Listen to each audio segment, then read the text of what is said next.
Sure. Hello, Carol, you alright? Yeah, fine. Hi, good morning, Carol. You were 2 or 3 weeks, I've missed you.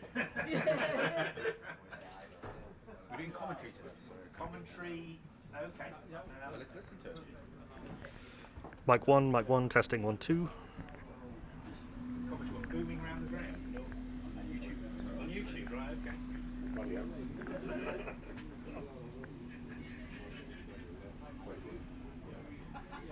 Talking about Carol Nelson's over 3 weeks.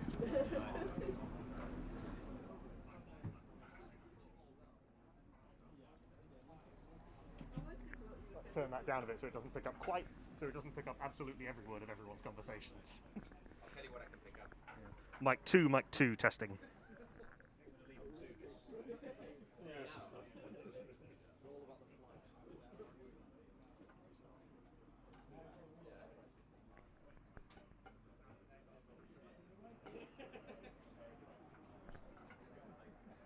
I've turned it down quite a bit. So.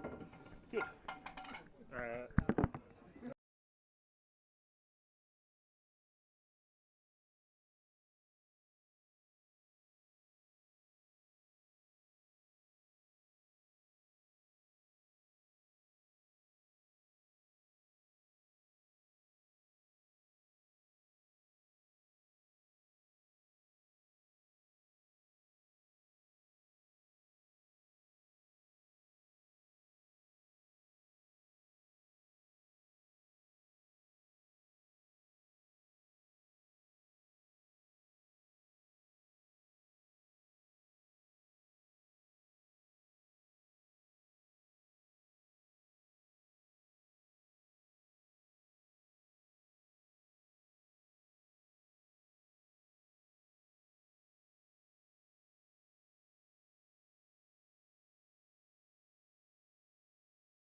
Always helps when commentating live to press the on button.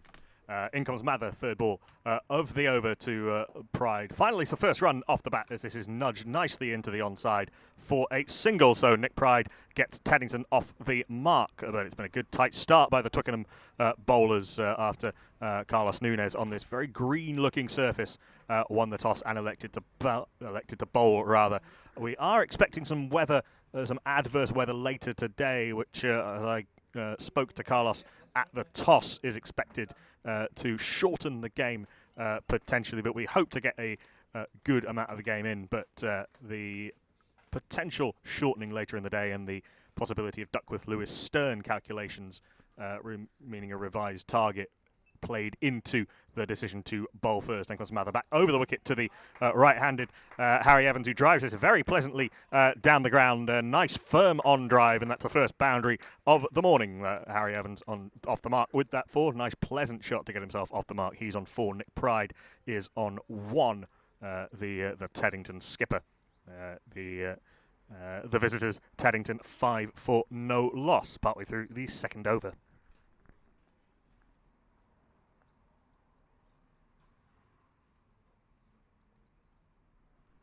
What will Mather respond with? Good Yorker, dug out, back to the bowler. There is no run.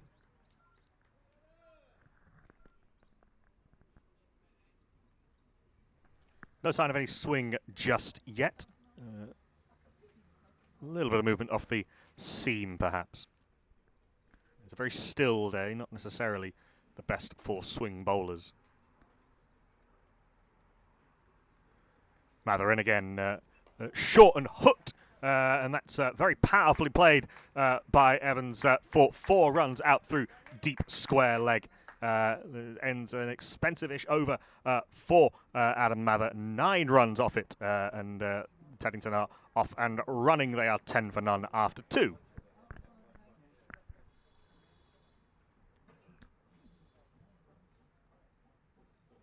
Evans very quickly onto the full delivery and the short delivery alike on that occasion.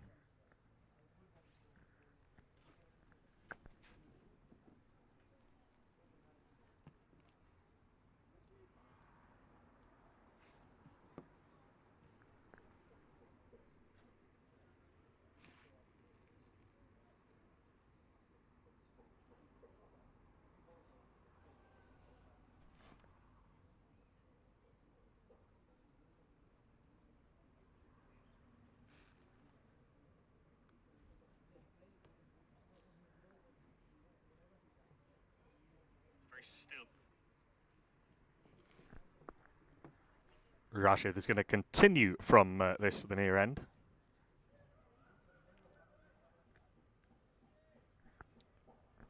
A bit of chat with mid off about the field.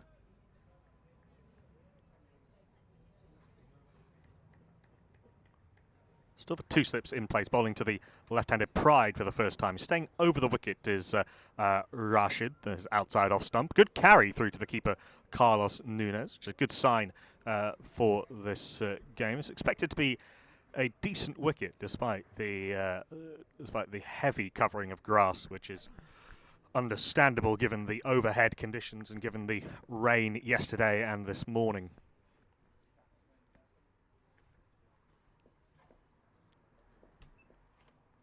Rashid in. Second ball of the over is driven, but straight to mid-off.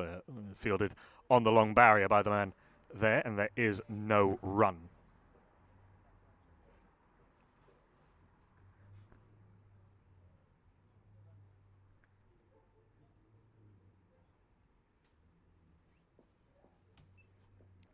Rashid then again past the umpire and bowls outside off stump. Softly played to the man at gully on the bounce, and there is no run.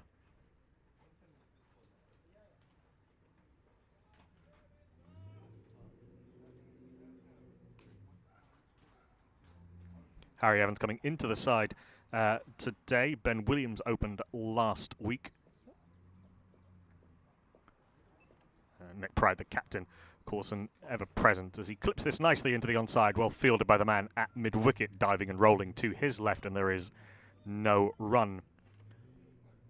Pride got his season up and running with an 11 in that loss to Ealing.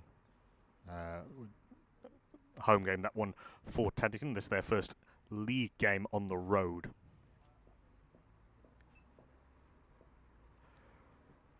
Rashid in full outside off stump and blocked back to the bowler. There is no run. No signs of having trouble adjusting to the right and left hand opening combination. Harry Evans, the right-hander, and Nick Pride on strike, the left-hander. Pride on 1, Evans with those 2 boundaries off Mather in the last over on 8.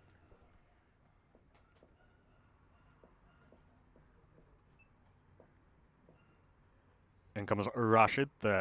Evans waits, Pride rather waits, bat aloft, lets it go through to the keeper. Another tight over from Rashid Mullazada. 2 maidens on the bounce, I think, for Rashid. Yes, indeed. Very good start from the right armour bowling from this near end. After 3 overs having been put into bat, Teddington are 9 for no loss.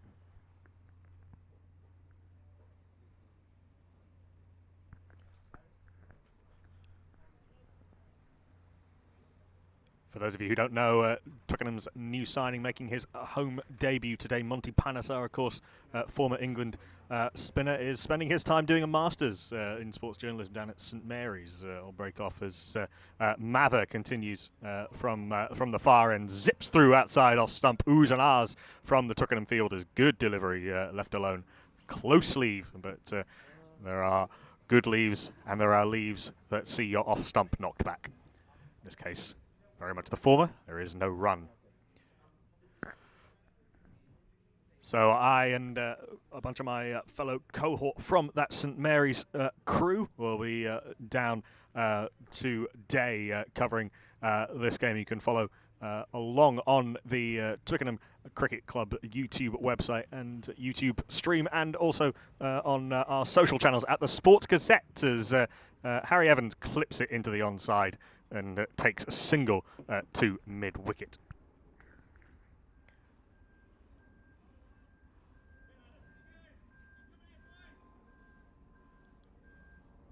Mather switching back round the wicket to the left-handed captain Nick Pride. He's at 1 of 9 thus far. Couple of slips in place. Heavy offside field as Mather's in back of a length, tight 2 off stump, pushed to cover. There is no run.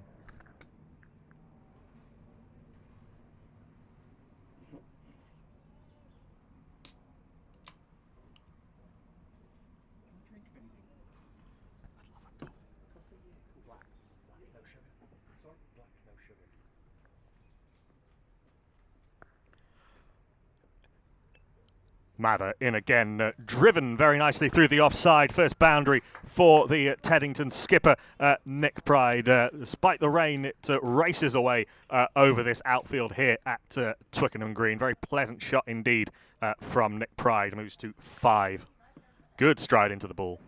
Full follow through, backed, coming over the shoulder to meet on the back. Very pleasing on the eye indeed. To lapse into commentary cliche. Very left-handery shot. But with 2 slips and 3 men on the offside and a third man, Mather is definitely bowling the right line. Is tighter to off stump this time, blocked back to the bowler. That is no run. 6-3 offside field, the 3 men on the offside, long leg, mid-wicket, and Monty Panesar, the distinctive Monty Panesar, at mid-on. Second slip is maybe a little bit wider, more at fourth perhaps. As Mather in, driven aerially, and dropped. Very good effort from the man diving to his left at cover. He thought he had it, but it just bobbled out at the last second. But a definite chance created. Good bowling from Mather, bowling. Pitching it up, bowling full, making sure that the batter is driving, and a tough chance put down at cover. But some encouragement from Adam Mather. His 2 overs, none for 14. Probably don't tell the full story. Rashid at the other end, 2 overs and 2 maidens. Taddington after 4 overs rather. This ostensibly 50-over game at 14 for none, but not without alarm. Pride on 5, Evans on 9. Would have been a very fine catch diving away to his left for the man at cover. Just had it and then couldn't quite grasp it on the rebound as Rashid Mullazada on the leg stump and clipped into the onside off the hips. The first runs off Rashid off his 13th ball. Evans clipping that nicely out to deep square leg. Moving into double figures.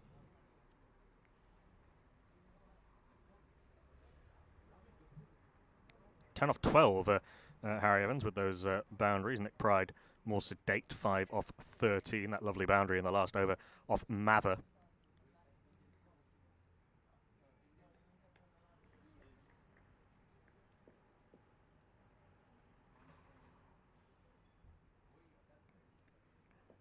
Pride, the left-handed captain, on strike. 2 slips and a gully. This is left alone outside off stump, and there is no run.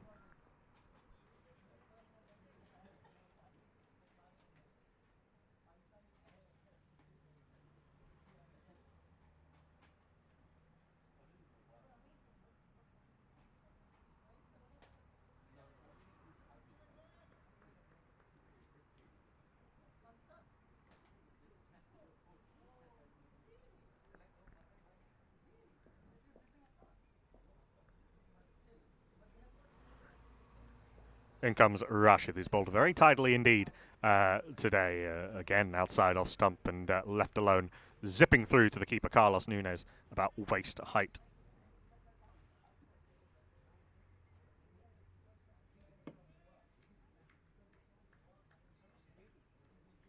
Rashid took 9 wickets at just a shade and about 22 and a half last year, and a decent economy rate as well of 4.6, including a best of 5 for 24. He's in again to the Teddington opener and captain Nick Pride, who nudges this into the onside defensively, and there is no run. Mid-on and mid-wicket swoop on it. Plenty of energy in the field from Twickenham.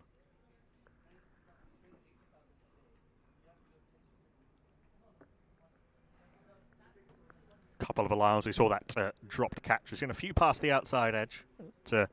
This pitch not quite as difficult to bat on as might have appeared. This is down the leg side and signalled a wide by the umpire at this end. Matty Walton taken comfortably down the leg side.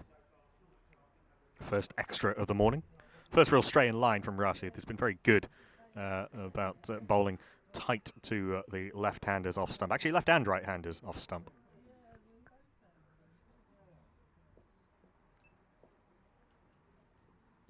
In he comes. A strong, energetic action is corrects back to his outside off stump line this time, and there is no run.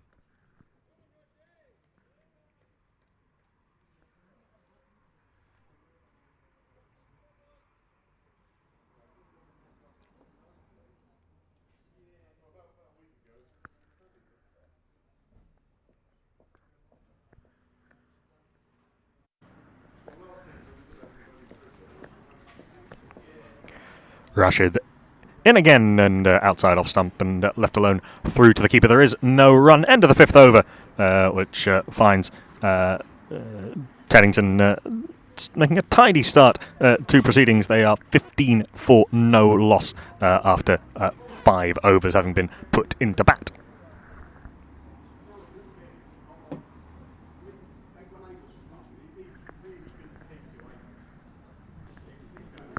Very tidy figures to start from Rashid Mullazada. 3 overs, 2 mains, none for 2. Adam Mather, taller man at the other end, 2 overs, none for 14, but did have a catch dropped off the last ball of his last over. The left-handed Twickenham opener, Teddington opener rather, captain Nick Pride dropped tough chance at cover.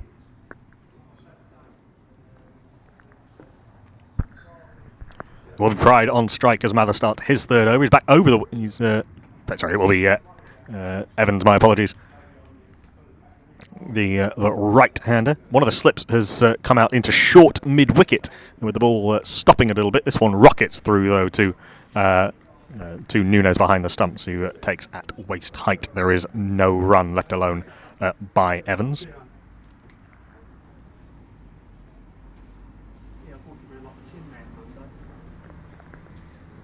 16 for no loss after 5.1 overs.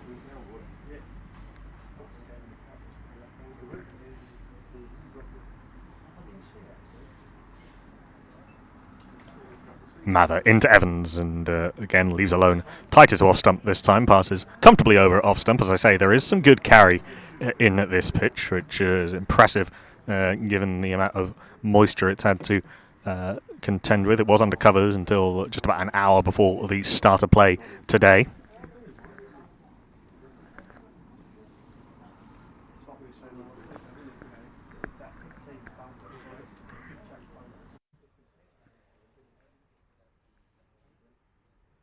Mather in, and this is pulled by Evans, and that is a very tough chance that's been put at short mid wicket, diving away to his left. It was hit pretty hard. He's in pretty close, but it just couldn't quite hang on. So a couple of chances created by Adam Mather and put down by the Twickenham fielders, but you can't be too discouraged about that in creating chances. Is what it's all about. Evans and Pride both dropped. He's in very close at short mid-wicket. This is driven, well fielded off his own bowling, diving away to his left. Very good stop indeed from Mather. Long way down. He's a tall man. He did very well. It was driven pretty pleasantly by Harry Evans. Plenty of energy, as you'd expect in a local derby.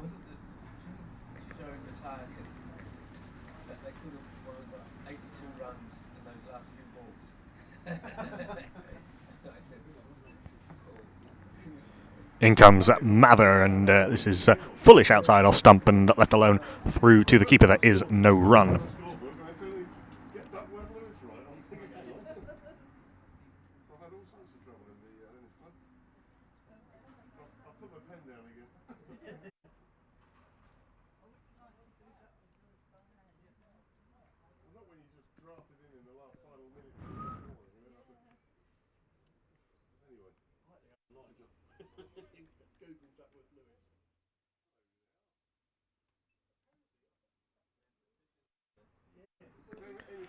Clipped into the onside this time, and they take a well-judged single. So Evans moves to 11. He'll be on strike for the start of the next over, to be bowled presumably by Rashid Mulazeda. And as the fielders swap ends at the end of the over, make that 17 for no loss. Taddington after 6.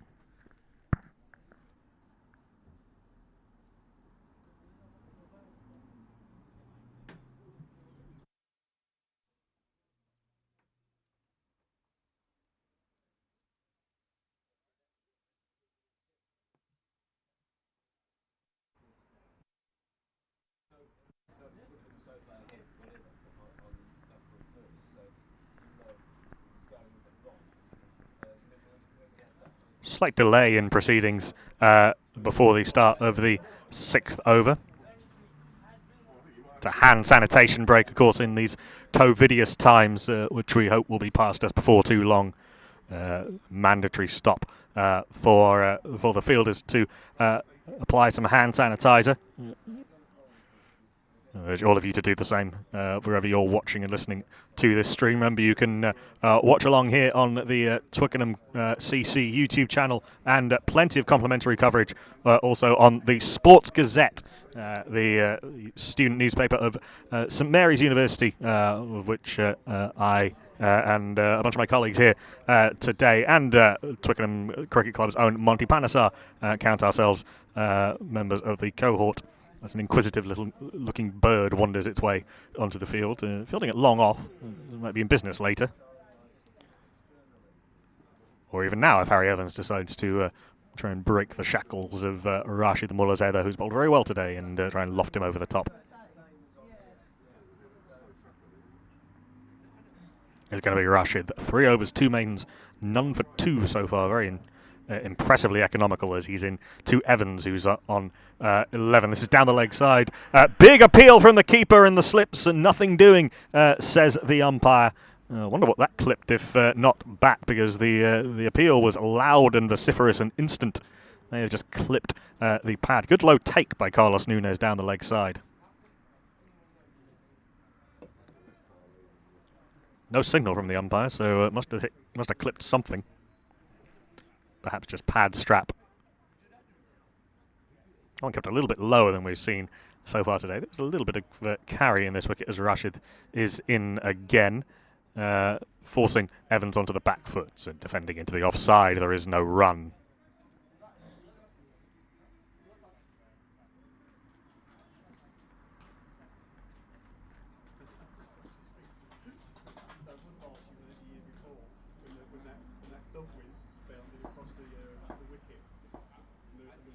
A little bit of shadow batting in front of me from Abhishek Junjunwala, the Teddington number 4 and director of cricket, former IPL player.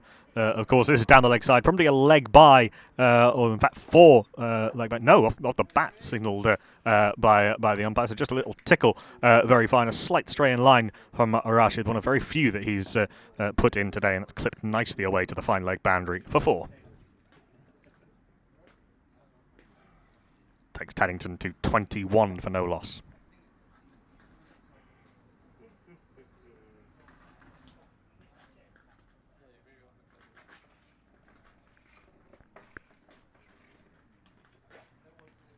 Slip and a gully, well, sort of 4th slip. Short extra cover in place. We've seen a couple stop in the wicket so far as Rashid is in again. That's driven into the offside, well fielded by that man at short extra cover, diving to his left. You do get the sense that these short cover and short mid-wicket fielders will be pretty busy today. It's, as I say, there is some carry in this wicket, but it's not completely uniform. It is mid-May in England on this lovely village green ground here in Twickenham.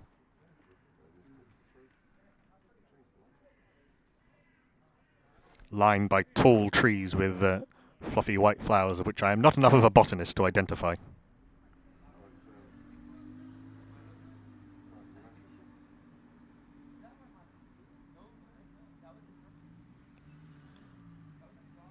Rashid in as a man goes back on the offside. That's very pleasantly driven down the ground by Harry Evans, and that's going to race away for the bird who I mentioned a couple of balls ago. Had the good sense to get out of the way. That's very pleasantly punched down the ground indeed by Harry Evans. Just starting to get the measure of Rashid Mullazada just a little bit, and Evans with that moves to 19 of 23. It's been a very fluent innings thus far. 4 boundaries. Not a bad delivery, never is when you're straight driven, but very nicely played.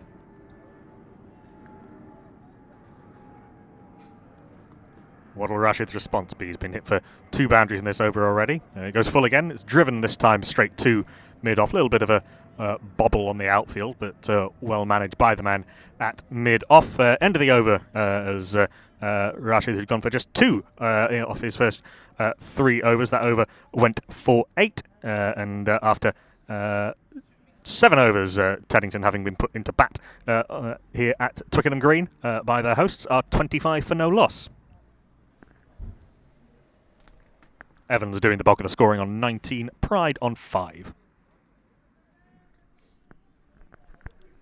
I'll be joined through the day by various luminaries of Twickenham Cricket Club, and hopefully Teddington as well. I'm hoping to get Abhishek Junjunwala on the mic with his broadcasting experience. Mather into the skipper, Nick Pride, who blocks into the offside. Back to the bowler.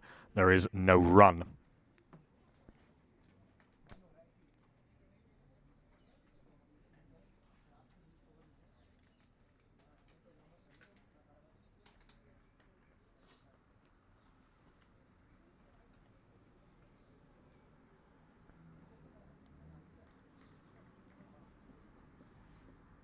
Three men in a ring in the offside, and a third man and a slip as Mathers is driven into the offside, fielded by the man at cover, plunging low to his left to stop that racing away for 4. Ground fielding's been good. There have been a couple of chances gone down with one dropped at short extra cover and one at short mid-wicket. Evans and Pride have both been put down, both off the hitherto unlucky Adam Mather.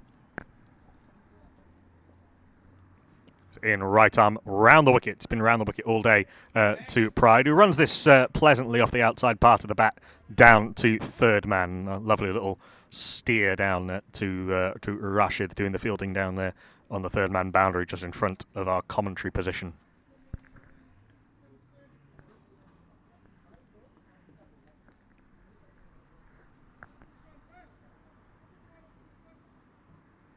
Rashid has just been moved square by Carlos Nunes from his position at long leg, now more at deep backward square leg. We've seen a couple of pull shots today from Harry Evans. He's on 19 off 24 with 4 boundaries. Mather back over the wicket. He's in and bowls. This is guided off the outside part of the bat, played with soft hands. Semi-misfield by the man at gully, but there was always going to be a single into the 20s at Harry Evans.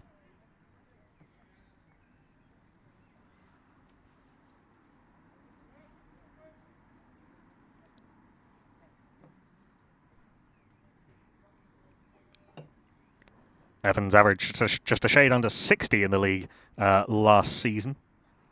350s and 100. Pride cuts at this nice sort of wristy shot, but well fielded at backward point, and there is no run. I felt he missed out there a little bit, but it was well fielded.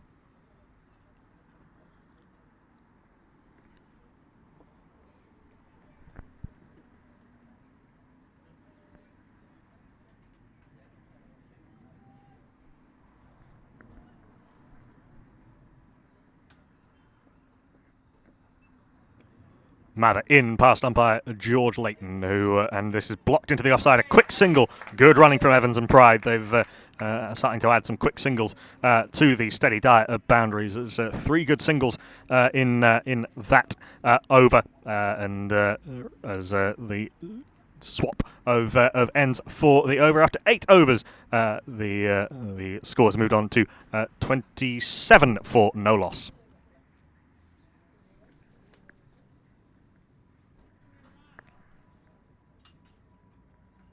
Apologies, 28 for no loss.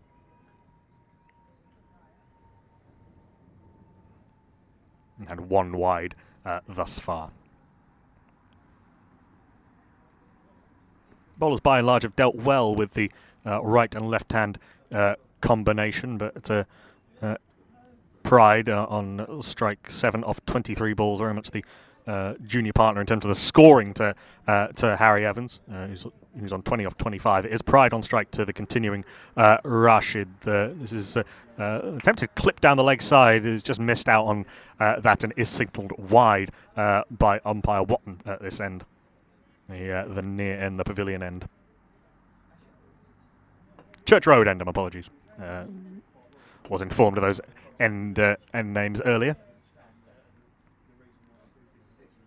Much more evocative than pavilion end, isn't it? As Rashid is in. An LBW appeal, nothing doing, says the umpire. Hard to see exactly from this position, maybe just missing off stump. Maybe a little bit of shape from Rashid back into the left-hander on that occasion. It's a big LBW appeal, but put it this way, you've seen louder. Wasn't the full Stuart Broad by any means.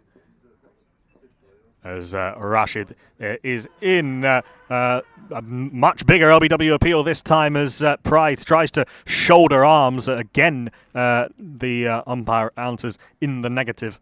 There's been a little bit of carry in this wicket, so possibly deciding that wasn't going to be hitting the stumps. And commentary position here is slightly, basically mid-on for the left-hander from this position, mid-off for the right-hander, so not quite behind the bowler's arm.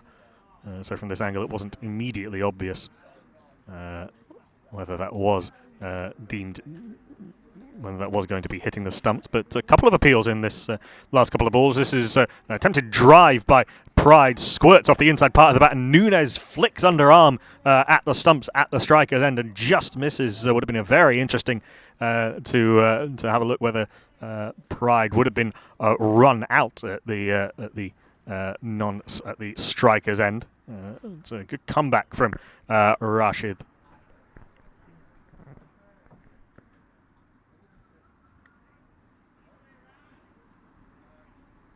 Sorry, Evans, it would have been running to that danger end. Responded well to the call as they tried to work out where the ball was. It was just dug out by Nick Pride as he attempted to drive it through the offside. Evans is now on strike to Rashid. Solid defence back to the bowler. There is no run.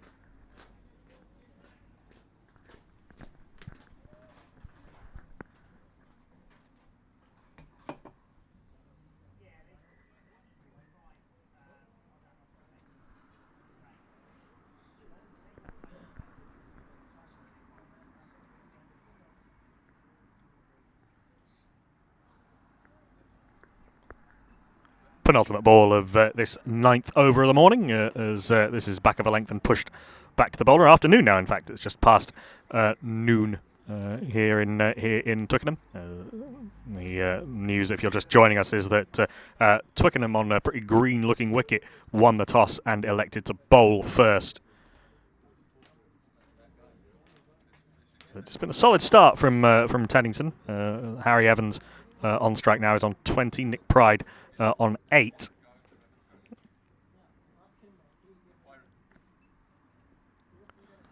Last ball of this 9th over as Rashid is in straight delivery, blocked back to the bowler. There is no run, so wide on the single off that over, and Teddington move to 29 for none after 9.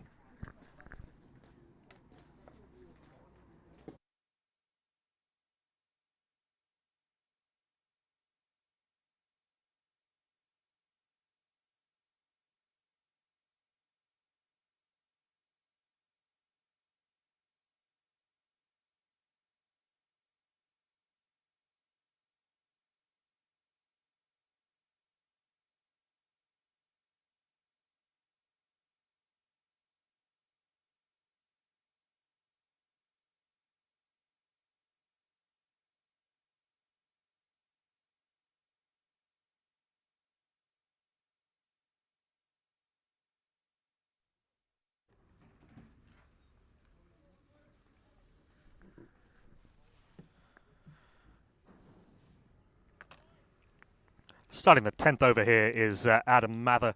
As Xander Chevalier settles in to my left. This is outside, off stump, left alone, through to the keeper. There is no run. Xander, my Sports Gazette colleague, what have you made of the morning's play so far? Yeah, it's been an interesting start to proceeding. A couple of perhaps tight opportunities for Twickenham, but yeah, it's been a pretty even affair, I'd say, to kick off with. You're a local boy, right? Yeah, it's odd. My primary school is literally just the other side of the road here on Twickenham Green, so it's never did I expect to see Monty Panesar playing here when I was going to school when I was younger, but it's good to have him here. Round the wicket comes Mather, blocked into the onside. There is no run. So Xander, you're probably ideally placed. Give me a sense of this, the strength of the Twickenham Teddington derby, the strength of feeling involved. Yeah. It's like any sport, any big local rivalry is always going to have that extra bit of added edge, especially Teddington. They're over in Bushy Park. They've got the big, nice, swanky new clubhouse, so there's probably an extra bit of spice added since that came in as well. Finished at opposite end of the Premier League table last season. This is clipped nicely by the Teddington skipper Nick Pride down to long leg, and they come through for a single. That'll add some spice to it as well. Taddington, the defending champions. Yeah, 100%. Even if the geography wasn't a factor, whenever you're playing the big boys, you're always gonna up your game slightly when they come to town. Couple of dropped catches so far, and a couple of close-ish LBW appeals. But maybe not the seam bowler's paradise that you might have expected from looking at the wicket, as this is blocked by Evans into the offside, and there is no run. Umpire's doing a little bit of warming up there. I wonder if he fancies a bowl on it. Wouldn't put it past him. Wouldn't put it past him. It's the sort of day where you'll see a lot of. I'd say it's not freezing, but it's not warm. No, very very much so. It's three layers. Three layers I'd probably go for. So I'm not totally surprised to see the umpires doing a bit of running around just to keep the body temperature up. In comes Mather over the wicket. Good delivery. Forces Evans onto the back foot, and a rather hurried defensive stroke that just drops in front of him, and there is no run. It's a little bit of pace in this wicket. It's not. You certainly see some wickets at this time of year, particularly in a sort of village green type scenario where the ball is really struggling to get through to the other end, but it's a decent wicket. No, it really is. As you mentioned, some of the LBW tight LBW tools are really giving the batsman something to think about on there. As Mather is in outside off stump and left alone, well judged. As I say, off stump didn't get knocked out of the ground, therefore good leave. Good over from Mather that time. One run off. He settled into his work well, bowling to this left and right hand combination. First 10 overs of this ostensibly 50 over a side game done, and Taddington are 31 for no loss. We are expecting some weather in later today, but I think we've done pretty well to get this game starting on time. Yeah, no, I've been frantically checking all the various weather apps, trying to only believe the ones that predicting no rain rather than the ones that predicting some rain. But yeah, to even get this far, I think there was maybe even a point yesterday where I wasn't sure that we'd get this far into proceedings. So good that we got a decent amount of play done already, and hopefully the rain stays away. Teaming down in Teddington, apparently. We do know that the Twickenham thirds game got called off before a ball was bowled. In fact, about 2 hours before a ball was even theoretically going to be bowled. As Rashid continues bowling his sixth over, is driven. No real power or timing, though, and it's blocked by the bowler, and there is no run. If it is teaming down in Teddington, that might play havoc with the seconds fixture, where Twickenham are playing Teddington in sort of a nice little bit of symmetry. It's just one stop up the train line as Rashid is in over the wicket, and this is clipped into the onside. It's a long chase for the man from square leg, but he's done well to snag that before it intersects with the sponge, or the rope rather. It's not an international game, it's a rope, not a sponge, down there at deep square leg. Just a single taken. I can certainly tell you when I left Streatham this morning, it was pretty bleak. Yeah, no, I'm squinting now. Can you also see a few specks of rain coming down? Very, very light drizzle, but I think there could be a little bit here. In comes Rashid as this is pushed into the offside, and they decide eventually to come through for a single. It wasn't so much a call as a negotiation, but they trotted through easily enough. It's quite hard to tell whether it is actually raining or not. If it is, it's very, very light, and this being league cricket and the spirit of we started so we'll finish, it'll take some proper rain to stop this one. But we are expecting that rain at some point. I was talking to Carlos Nunes just after he won the toss and elected to put Teddington in, and they were certainly expecting a shortened game. As Rashid is in to Nick Pride. A big LBW appeal and given. It was very straight. An attempted clip across the line from Harry Evans, who's played very well today, but missing out on that occasion. And Harry Evans is gone for 20. First wicket of the day for Twickenham. Rashid Mullazer has been the pick of the bowlers thus far. He's 1 for 15 in his sixth over. Teddington 31 for no loss. I think just rewards, Xander, for some good bowling from Twickenham. Yeah, I was just going to say that he himself has been threatening a lot over the last couple of overs. Those had some previous LBW shouts that weren't quite awarded, so I think it's thoroughly deserved from him. He's been bowling well so far today. A couple of drop catches at the other end, but Rashid has been very good, very tight lines, and on that occasion, Harry Evans just playing across the line and missing his attempted clip. Good innings from Harry Evans, or a good little cameo, certainly 20 he made off 32 balls, so he was just slowed down towards the end of his innings. 4 boundaries in that time. The new man in is the Teddington wicketkeeper Peter Daniel, at number 3. Looking at what he got last week. He top scored last week in the defeat to Ealing with 30.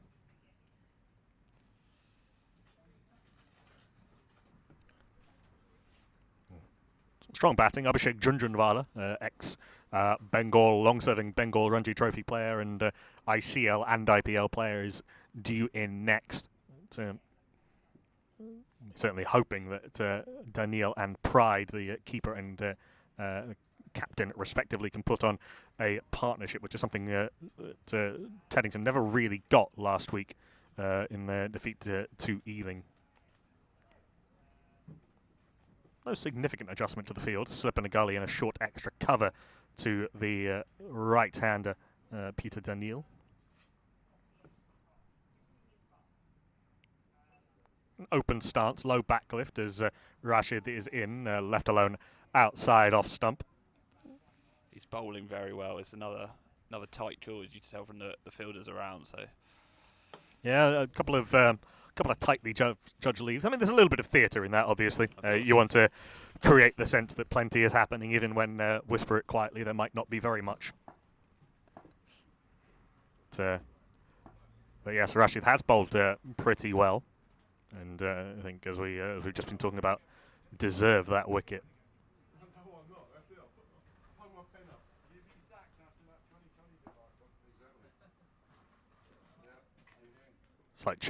Slight break in play while we get some sawdust down. It is a little bit damp out there, so you don't want any slipping as the bowlers come in to bowl. They were putting down a lot of sawdust before play started, but as we were saying, we did pretty well to start on time here. And yeah, not surprised that it's a bit more of a concern now as the faintest bits of rain are starting to fall down, sadly. But as I said, if it stays like this, then I don't personally see a reason why we'd stop. No, and I think certainly from my experience of club cricket, you would certainly start in this, and I think that's if you're starting in it, then you're certainly playing through it. But it is something to keep an eye on as. Fully sawdusted up. Rashid is in. This is blocked up to mid-on, and there is no run. End of the over, a very good one from Rashid Mullazada. A successful one, dismissing the fluent-looking opener, Harry Evans. He's 1 for 15 off his 6 overs, and after 11, Taddington are 31 for 1.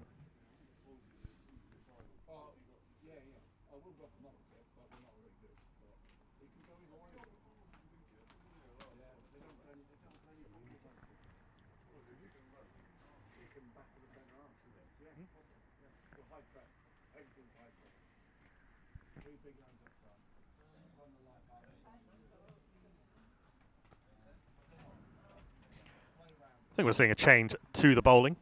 And yes, indeed we are. And we're about to see the debut in a home league game of Mudsudain Singh Panesar, former England international, and Zanders and my colleague on the St Mary's Sports Journalism Masters course.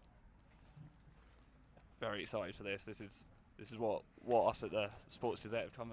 This is what the fans came to see. Exactly what we come down to cover. He did well in the short on his away debut at Teddington, the shortened game a week and a half ago. So yeah, did well in the cup game and did well last week at Richmond. Did Monty, taking 4 for 25 in his 7 overs as Richmond were trying to chase down a pretty competitive total into the attack much earlier than he was that time, as he's in left arm round the wicket to the left-hander who does Nick Pride into the onside, and there is no run. Slightly diminished seam attack today. Gurjeet Sandhu unavailable because of work commitments, and Blake Cullen unavailable because he's playing for Middlesex at Lords, which is a fair excuse. A very valid reason for being unavailable today. So the slight change to the makeup of the attack, and so Monty in first change. Is Peter Daniel? This is down the leg side, and a hopeful prod really by Daniel. Not quite sure what that missed, to be honest. It just squirted past the inside edge, and no signal from the umpire. So maybe just there was a little bit of inside edge. 2 runs taken as the man on the 45 had to race back towards the boundary, but it is very noticeable when you watch an international spinner bowling how much faster they bowl than most club spinners. Even at international level, Monty was one of the quicker spinners around, as he's in tight to off stump and blocked back to the bowler. There is no run. I once had the fortune of netting next to Graham Swan, and I could hear the ball fizzing down past me. As Monty is in again, that familiar whirling action, very flat, and it's a drop behind the stumps by Cameron Nunes. It was an attempted cut shot, and Carlos Nunes, couldn't quite hang on to the top edge. It's not easy standing up when it comes off the bat that fast, but another chance goes down for Twickenham. As Monty is in an attempted pull shot, signalled a wide by the umpire. George Layton at the far end, but you can see what he was trying to do. He's trying to bowl very quick and rush the batters for pace. Definitely, and yeah, he's starting to threaten a lot here. A little bit flatter. A little bit of bounce on that occasion, and Daniel gets a little bit tangled up as he tries to work it into the onside. You see, Monty is a fairly tall man, massive hands and massive spinning fingers. He gets a lot of revs on the ball. Even if it doesn't spin, it will bounce. This is cut out to point, and there is no run. End of a tidy and threatening first over from Panesar, just the one wide, and probably should have had the wicket of Peter Daniel, but he was dropped behind the stumps by his opposite number, the keeper, Carlos Nunes. Would have been a dream start to his home league debut. Yeah, as you said there, he was looking very, very threatening, and a tough catch for the keeper to take. But even there, just early on, just putting questions in the batsman's mind. And also, the other thing I think you've got to remember is the aura that will undoubtedly come with Monty playing, that extra bit of added pressure. And then when he delivers the first over like that, I'll be surprised if he doesn't bear fruit further down the line. It's important to play the ball, not the man, in those situations. League cricket is an unforgiving place. You do get found out quickly, or those auras fade quickly. He's not the only former. He's the only former international playing, but with Twickenham have Scott Newman, Surrey and Middlesex, in their ranks, and talked about Abhishek Junjunwala as well. Shah Malan, a little bit further down the order, has played some first-class cricket as well, if you're thinking that surname sounds familiar. Yes, he is the brother of David Malan. Yeah, I was going to ask. Or, sorry, to give him his full name, T20 international #1 batter, David Malan. As Rashid continues, so no change at this Church Road end as Pride blocks this firmly down the ground, well fielded off his own bowling by Rashid Mullazeda. And there is no run. Teddington 38 for 1 coming into the 13th over.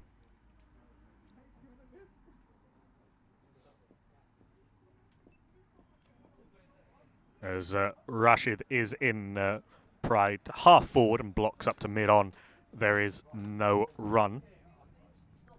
It's been a solid rather than spectacular innings by the Teddington skipper. Yeah, I'd agree with that, but of course, when anyone that's opening, that's almost what you want. Especially, it's obviously really tough today to judge how many overs we're going to get in, but it's the right thing to do. Attempted cut, no real foot movement though, and is beaten on the outside edge through to the keeper. There is no run. I've just seen that a helmet was brought out in the last over for Nunes to stand up to Monty Panesar. There is definitely a few spots of rain falling now. It's starting to fall a little bit more heavily here at Twickenham. As Rashid is in, this is pushed into the offside. A quick single taken. Miloff was possibly not quite expecting the quick single, and so it was fairly comfortable in the end.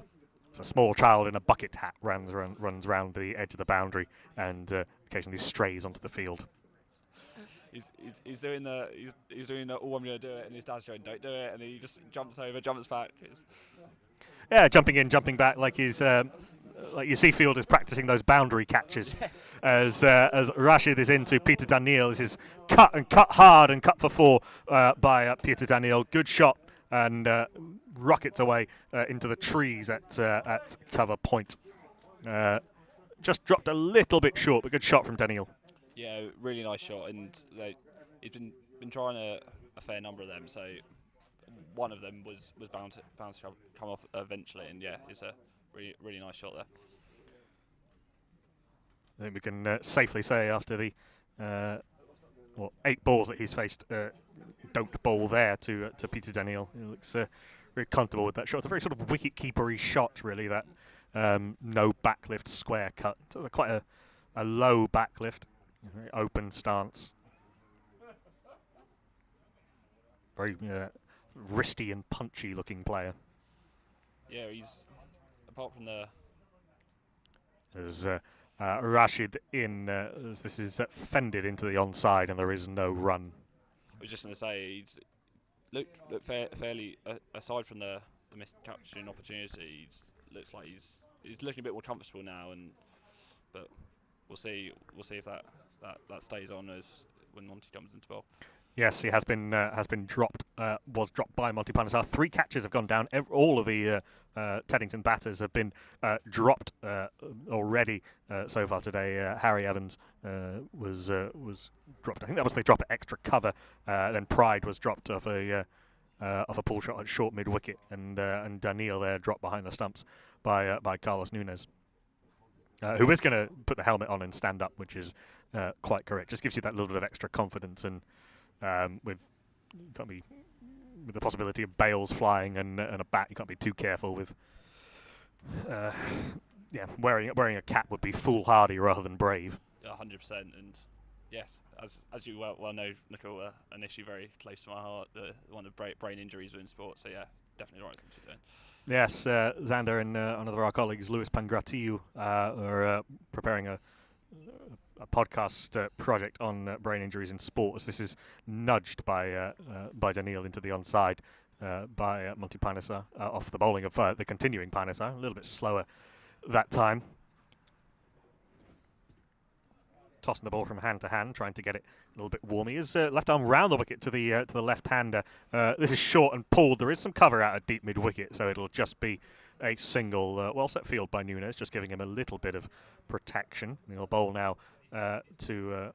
apologies, that was Nick Pride. The left-hander is Daniel, now the right-hander on strike. Update on the small child with the bucket hat. He has found the small hole in the boundary rope and is... exploiting it for all it's worth.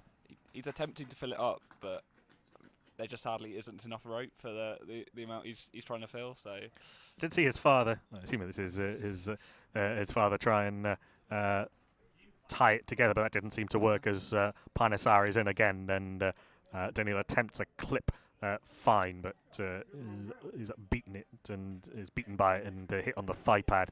There is no run. Panesar in again. I think that might be another drop actually. No, wide signalled by the umpire. Another attempted tickle down the leg side, not taken cleanly by Nunes. Not easy standing up to a spinner when they're bowling this quickly and when there's this much bounce.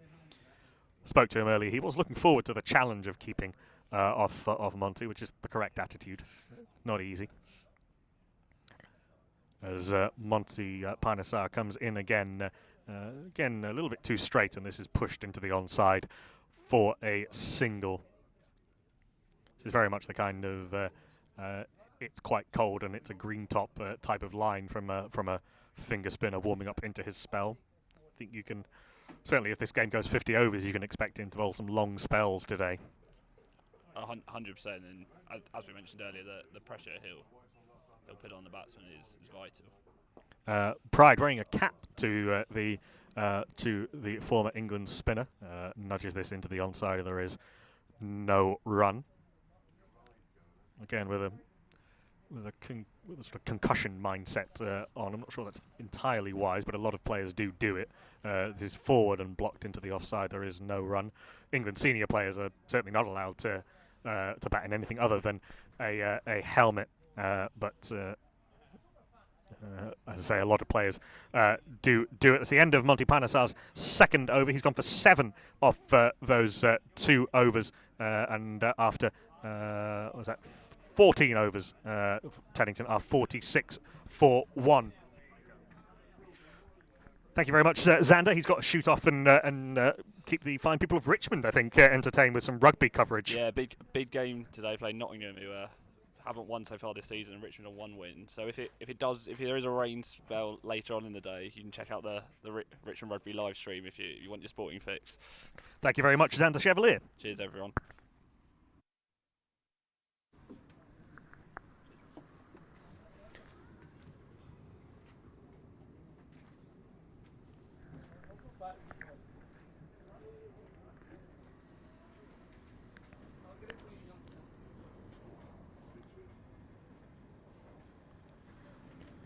Looks like a change of bowling at this the Church Road end.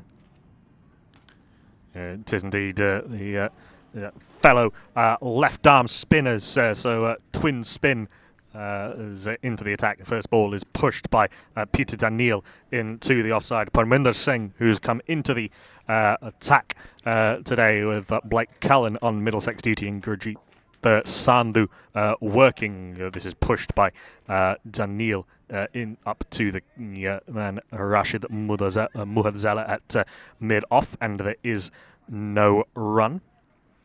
Parminder in a big appeal as Daniel attempts a clip into the onside. Nothing doing, says the umpire. Vociferous appeals from behind the stumps, led by Nunes, but nothing doing, and there is no run. Good opening spell by Rashid Mullazeh. 7 overs, 2 maidens, 1 for 20. He's taken the 1 wicket to fall, that of Harry Evans, as Parminder in, and this is pushed into the offside. A good quick single to the man at short extra cover. Set off and ran immediately.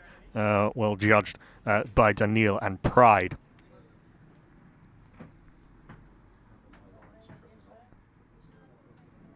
Spin twins, Singh twins in with Parminder and Mudsudain Singh Panesar into the attack from either end. Parminder from the Church Road end and Panesar from the Green Spice end. Parminder over the wicket to the left-handed Pride, unlike Panesar, who was round the wicket. Parminder in, this is outside off stump and clipped to the man at short mid-wicket. There is no run. Slower, loopier action. Parminder not firing it through to quite the same extent as Panesar was. As I say, the difference in pace between international spinners and is quite startling as Parminder is in. Fires this in flatter, though, and well judged by Pride, pushing it into the offside. I say well judged, but I think had the throw from point hit, then Daniel might have been in trouble. It wasn't very far away, had 1 stump to aim at from point. I'd love to see how close that was. There's a little bit of a mid-pitch conference between Pride and Daniel, but they survive. 2 runs off Parminder Singh's first over. Good one. And after 15, Taddington are 48 for 1. That rain that we were talking about just a few overs ago seems to have eased up a little bit. It certainly hasn't got any heavier. So just a passing, not even really a shower, a passing drizzle.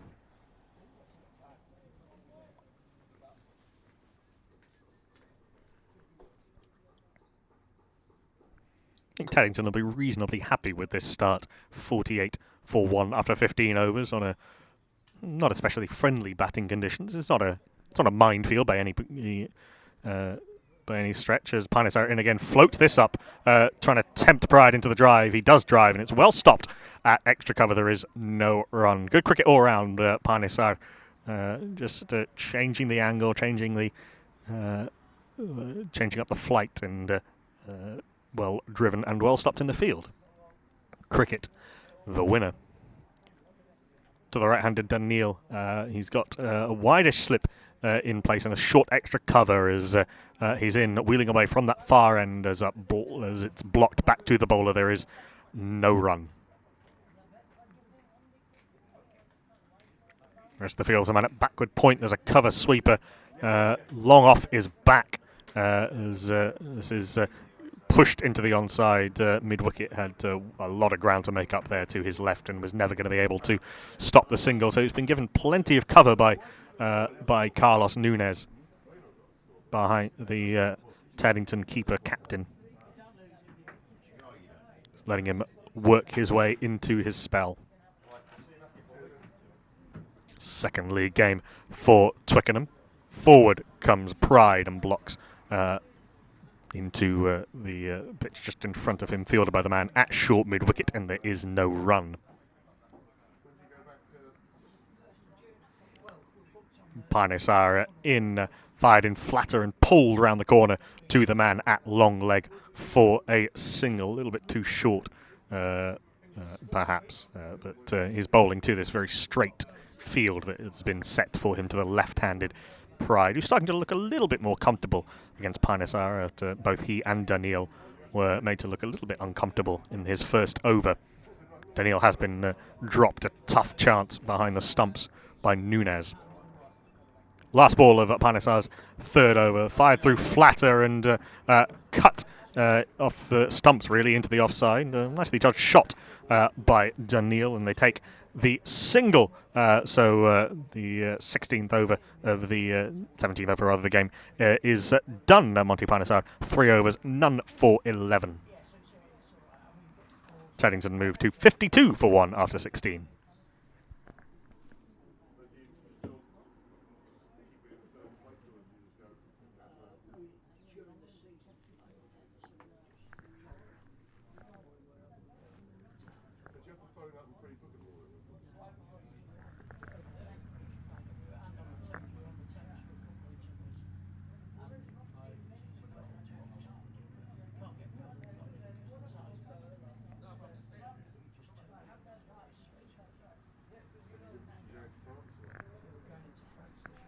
This is Daniil's first season with Teddington, at least from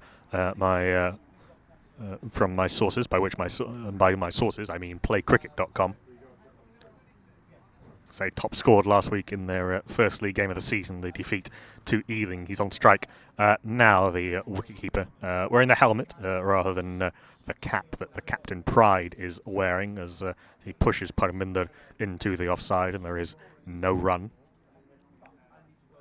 Slip, squarish, short extra cover, backward point mid-off, long on, halfway back to the boundary, mid-wicket and deep square leg. This is clipped to that man at deepish mid-on, and they come through for the single. Smart batting from Peter Daniil, who moves with that stroke to 11.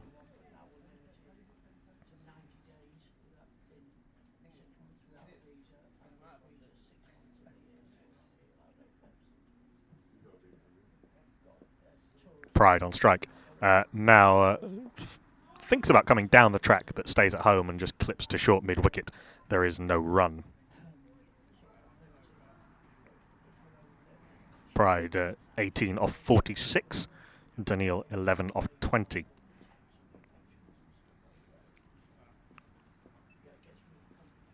Parminder in big sweep from outside off stump and nothing doing, says the umpire in response to the LBW appeal that looked fairly comfortably to have hit him outside the line of off stump. There is no run. First really aggressive stroke that Pride has played off the left arm spinner Parminder Singh. He's in again. Shortish run up, a little bit of skip, a little scoop around the corner from Nick Pride, just using that little bit of pace that there is in the wicket, and gets it fine to the man at deep square leg for 4. Very pleasantly played indeed by Nick Pride, just down on one knee, opening the face and just paddling it round the corner. Cleverly played, good appreciation of where the fielders were not.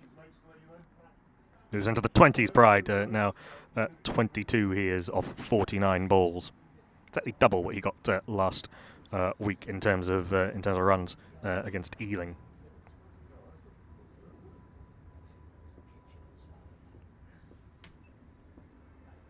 Punwinder in to Pride, who tries to force into the onside, but doesn't time it, and it comes off the leading edge to short mid-wicket. There is no run.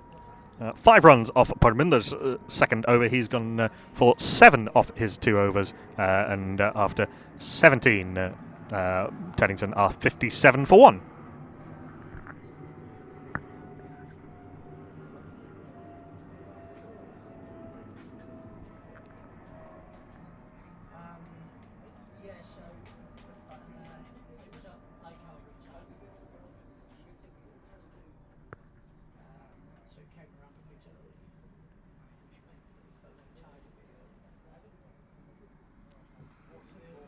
Slight pause in proceedings, a little bit of hand sanitizing and swapping of gloves and exchanging of tactics as Panesar continues bowling his 4th over from the far end, the green spice, and continuing left arm round the wicket, bowling to the Teddington keeper Peter Daniel, who's on 11 off 20. A little bit of bounce from Panesar, as this is fended off the inside part of the bat through where a sort of backward short leg would have been.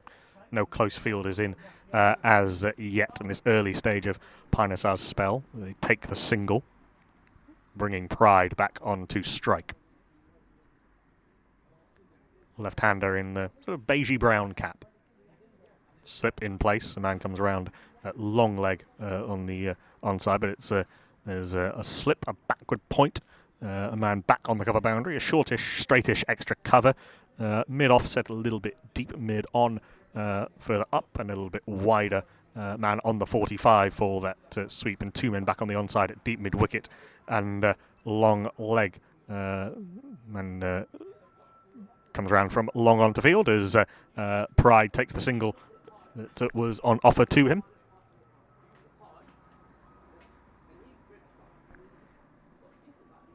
Pride on to 23 as Daniel is forced onto the back foot. Good delivery from Panesar, a little bit quicker, a little bit straighter, and this is fielded by the man at backward point, and there is no run.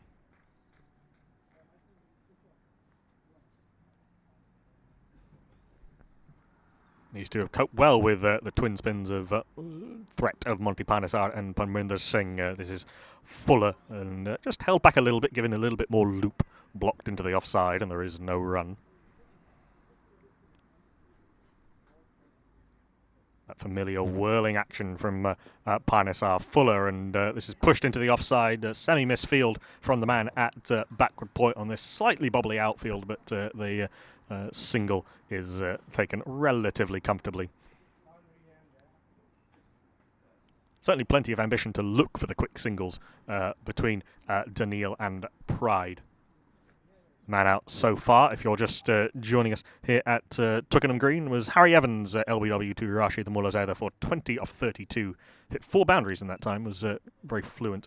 Panesar is now over the wicket to the left-handed Pride, who turns this with the angle into the onside, and they come through for a single. I think I like that line of attack better, though, from Panesar, a little bit more aggressive. That ends the over with 3 runs off the over. Panesar none for 14 off his 4 overs, and after 18, the scorecard refreshes in front of me. Taddington are 61 for 1, having been put in to bat, which I think they'll be reasonably happy with.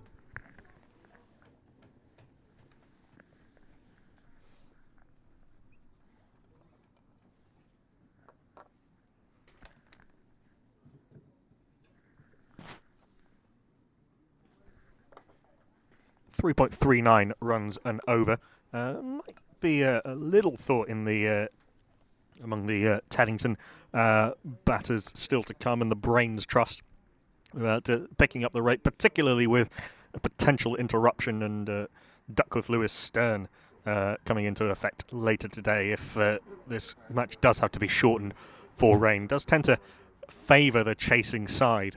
Does Duckworth Lewis Stern, which, if you're for those unfamiliar, is the formula that's used to adjust the target for rain-affected games.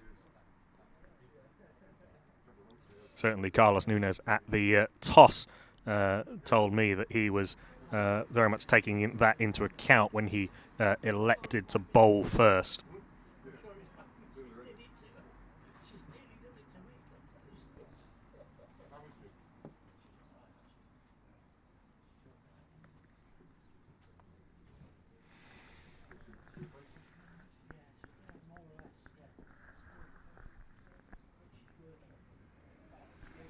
Panesar will be continuing from the Church Road end. 2 overs, none for 7 thus far. Slightly different style of left-arm spinner, as I say. A little bit slower, a little bit loopier.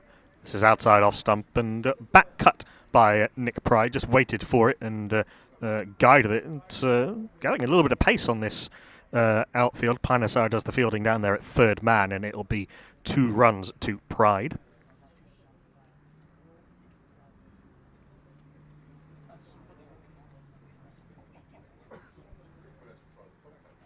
Moves with that 2 to 26 off 53 balls. Just the 2 boundaries, but has grown into the innings. As Panesar nicely played by Nick Pride. Just waited for it on the back foot and nudged round the corner for a tidily run single. Showing a good level of comfort against these 2 left-arm spinners. There's not a lot of turn in this wicket, and so they're both bowling fairly quickly, fairly flat. We've only seen the odd one that's been properly tossed up as yet.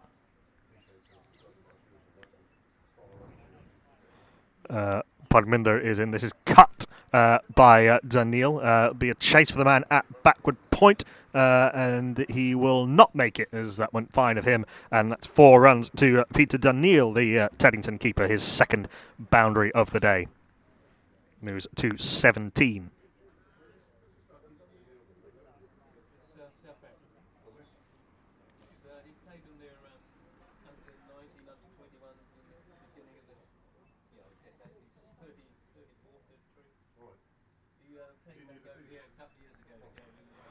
What'll Panesar come back with, having been cut nicely? Fuller and blocked into the offside, and there is no run.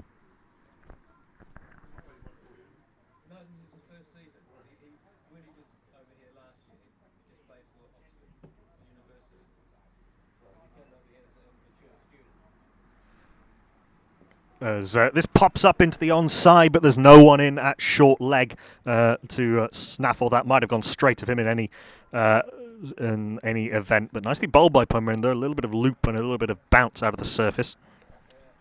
Peter Daniil played the 2006 Under-19 World Cup for South Africa as he's forward into the onside.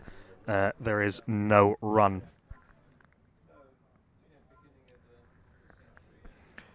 End of the over as Panesar receives his cap from whoever had been looking after it. Lots of 2-cap action, of course, in these COVID times. Umpires loath to take the equipment. Panesar, none for 14 off his 3 overs. Monty Panesar, none for 15 off his 4. And after 19 overs, Teddington moved to 68 for 1. Yes, Daniil, part of that Under-19 World Cup in 2006. That one won by Pakistan in a low-scoring, I say thriller. It was a pretty one-sided final in the end, that one, against India.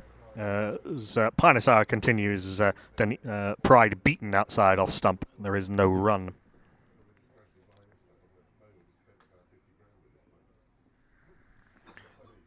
Panesar into Pride, who is half forward and blocks into the offside, and there is no run.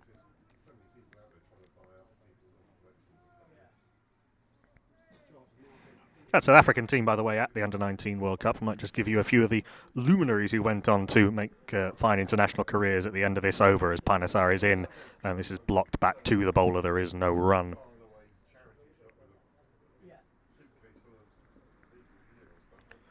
So Panesar is in.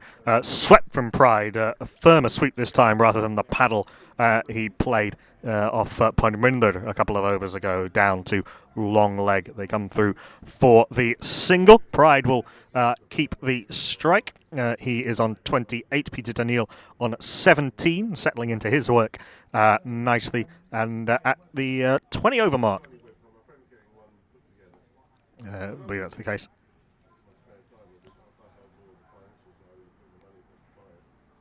Apologies for the slight interruption in the scorecard.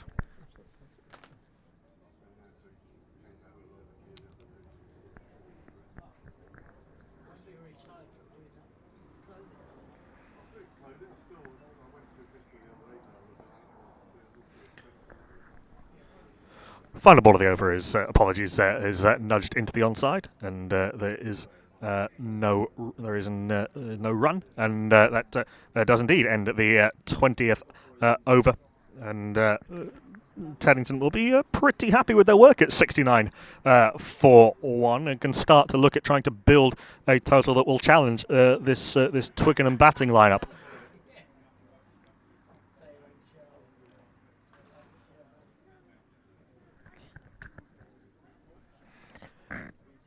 Yeah, Peter Daniel's under-19 teammates in that World Cup included Dean Elgar, Richard Levy and Wayne Parnell, and also Craig Kieswetter, who went on to play for England.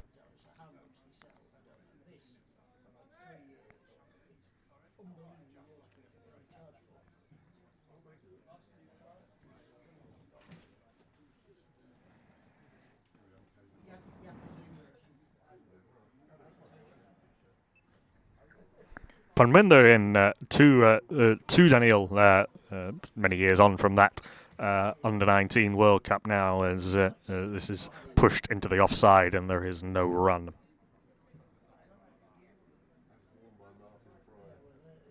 Taddington 70 for 1, one ball into the 21st over, bowled by the left-arm spinner Parminder Singh.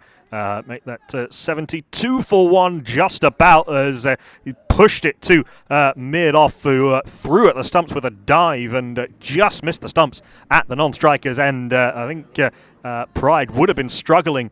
Daniel would have been struggling. In the end, they came back 4-2, but that was a very tightly run thing. Good fielding by Rashid Muhadzela at mid-off, just missed the stumps. Parminder in to Daniel, who cuts, well fielded by the man diving at backward point, but he can only parry it, and they will come through for 2. Good aggressive running by Daniel in particular, since he's come to the wicket. He's on 22 now of 33 balls with only 2 boundaries. So going at 4 and over with only 2 boundaries gives you some indication of the energy levels he's bringing between the wickets. Parminder in slip, and the silly mid-off in place, as this is blocked to that man. A short extra cover, really, rather than silly mid-off.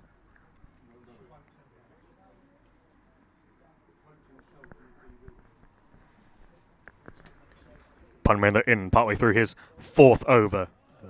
This is blocked sort of inside out to cover, and there is no run. It's very much his setup, Daniel, favouring the leg side in his stance, low hands,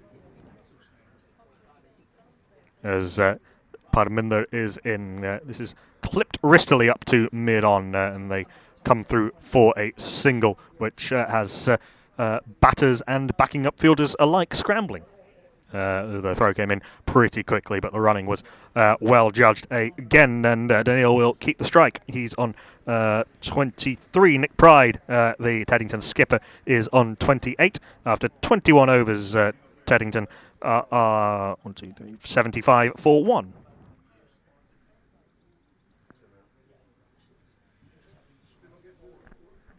21 uninterrupted overs was quite a bit more than I thought we were going to get, to be honest, looking at the forecast earlier today and yesterday. But really hasn't been very much. There's been a couple of spots of rain about sort of 8 overs ago or so, but that passed pretty quickly. And we've got through the nearly the first half of this innings uninterrupted.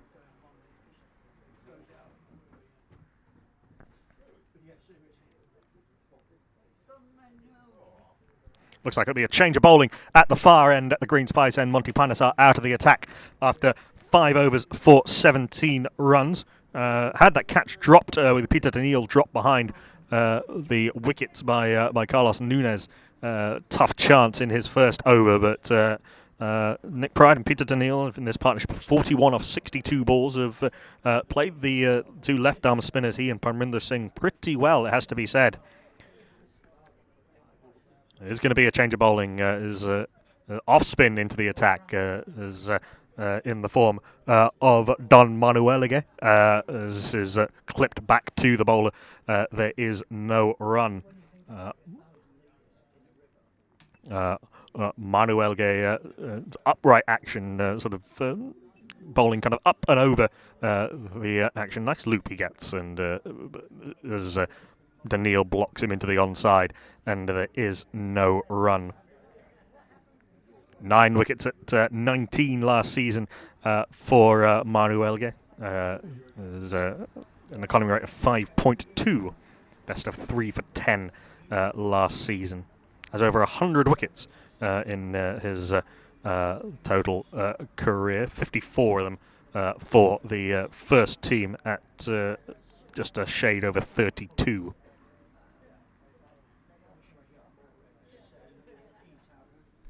I wonder if it'll be a change of ends for Panesar.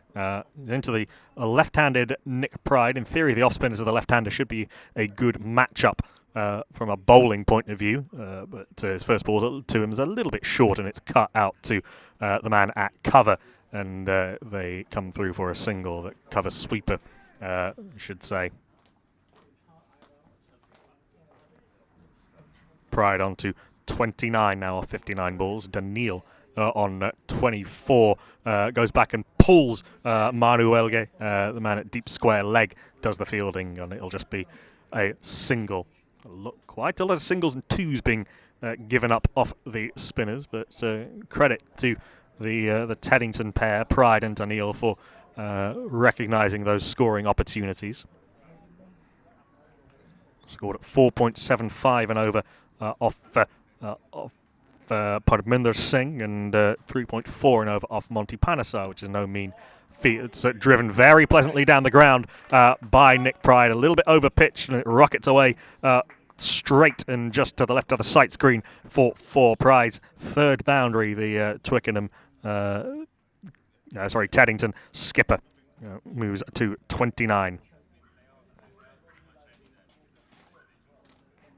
Apologies, moves to 33 off 60, very pleasantly played down the ground. Taking advantage of the slight over pitch from Manuelige. Credit to him, though, for tossing the ball up. As I say, he has a nice sort of upright, loopy action. Tries to toss the ball up, give it a little bit of air. It's nice we've got a little bit of variety in the three finger spinners that we've seen today. Panesar, as we know, quick, puts lots of action on the ball. Parminder Singh a little bit loopier, and now the off spinner Don Manuelige, the Sri Lankan heritage, bowling with a very upright action, really trying to give it some overspin. Continuing round the wicket to Nick Pride.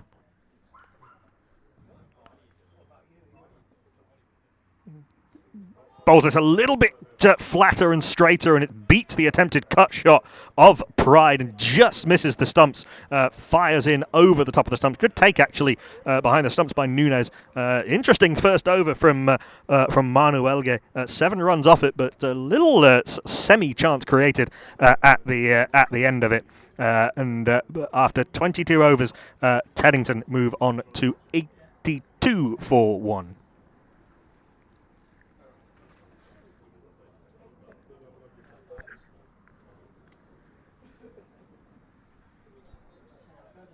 Hive of activity in front of our commentary position. Abhishek Jhunjhunwala, the Teddington director of cricket, having a chat, and is a little bit further to my right. A couple of dogs make a nuisance of themselves behind the bowler's arm.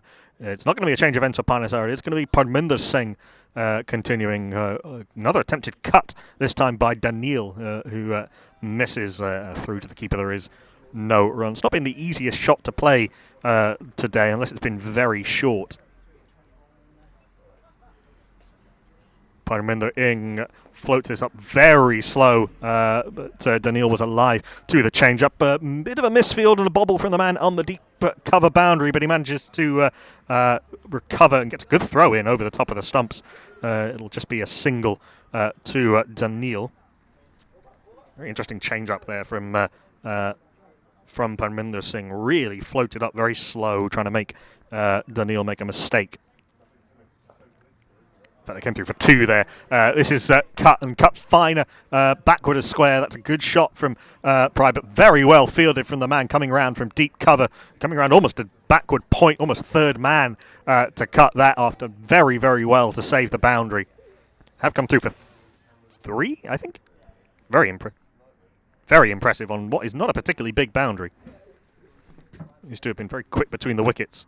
The captain Nick Pride and keeper Peter Daniil with that 3. Daniil is on to 30, just 3 runs off Pride's score of 19 balls fewer. Very impressive, very busy wicketkeepery type of innings with just the 2 boundaries in that time. Parminder is in. This keeps a little bit lower and beats the attempted late cut from Nick Pride. Good take by Nunes as that squatted through to the keeper. The odd one is just scooting through a little bit lower, particularly from this end, actually, from the Church Road end. Wonder if Parminder just undercut that a little bit. Attempted sweep, and he times it very pleasantly, but there is a man at long leg, and so it'll just be a single.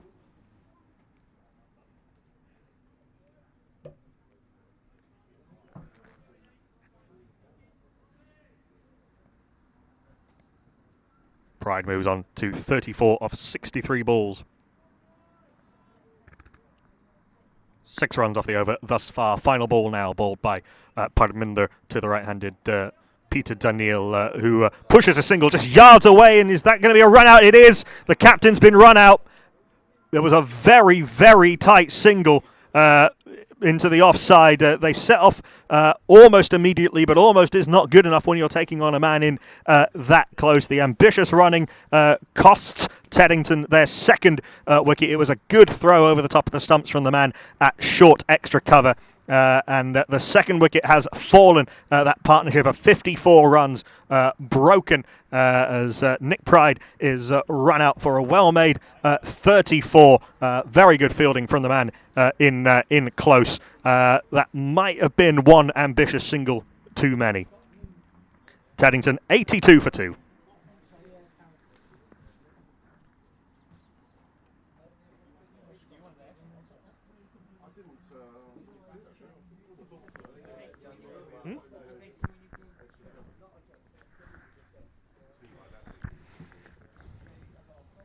Trying to identify that fielder for you, because that was an impressive little bit of work from the man at short extra cover. Well placed field as well by Nunes, I have to say, for on that occasion. That does bring to the wicket the fall of the Taddington captain brings to the middle Abhishek Junjunwala, the director of cricket, full IPL player, and just turn your mic up a little bit. Former IPL player, Ranji Trophy stalwart for Bengal, and a man I've commentated an IPL game with, as I'm joined by Miles McDevitt. Important breakthrough for Twickenham, that. That was really good. Get the mic much closer. Yeah, sorry. Yeah, it was a good breakthrough for them. I think looking really good now as coming into bolt. Don Manuelge is in as this rips a little bit and bounces past the outside edge. Good delivery from Manuelge past the outside edge of Daniil, who a little bit sheepish, having run out his captain. He's on played well though, 30 off 43 balls, make that 31 off 44 as he clips a single down to long on. That's the sort of thing, Miles, where you need to, having run out your captain, you rather need to make a big score. So if only so you don't have to go and sort of feel their wrath for a little while. Yeah, absolutely. Yeah, you got to absolutely do that. Not feel the wrath for a bit while. But it's going to be interesting now as they come into bolt. As Manuelge in to Abhishek Junjunwala, who crashes this square of the wicket off the front foot. It'll just be a single out to deep backward point.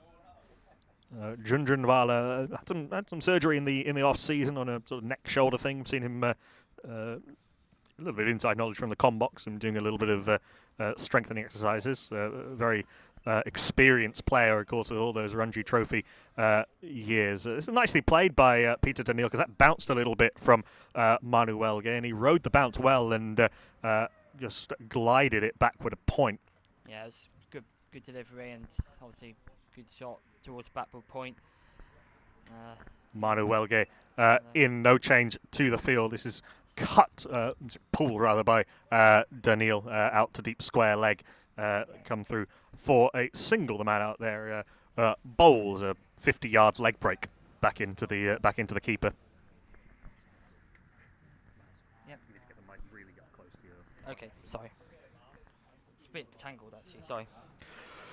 Here we go. The wonders of doing a commentary change in these COVID times, as Manu Welge into Abhishek Junjunwala, who waits for this and just guides it around the corner. A little forward press and then back into his leg glance. He's on 2 off as many deliveries. He'll keep strike. The Teddington number 4 successful over and a much needed one for Twickenham. The run out of the captain was Scott Newman, the former Surrey and Middlesex player, who we'll see opening the batting later today, who pulled off that fine bit of fielding to run out Nick Pride with the aid of Carlos Nunes behind the stumps. He was run out for 34 off 63 balls. The men in Peter Daniil, who who's on 34 of 47. Abhishek Junjunwala at number 4 is 2 off 2. And at the halfway stage,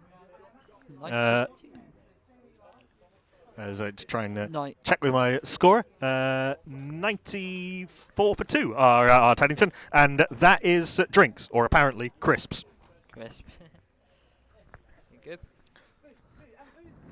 We'll just take a small break while we get ourselves provisioned, and then join us again for the second half of this first innings between Teddington and Twickenham, which is shaping up into a nice little game. And to be honest, the fact that it's a game at all, given the forecast last night, is a bonus. It's actually good to get some weather. The weather's not been too great, but it's just nice to get a bit of cricket in. I had to say, Miles, unless you're more optimistic than me, I don't think you were expecting 25 unbroken overs from the start either. Absolutely not.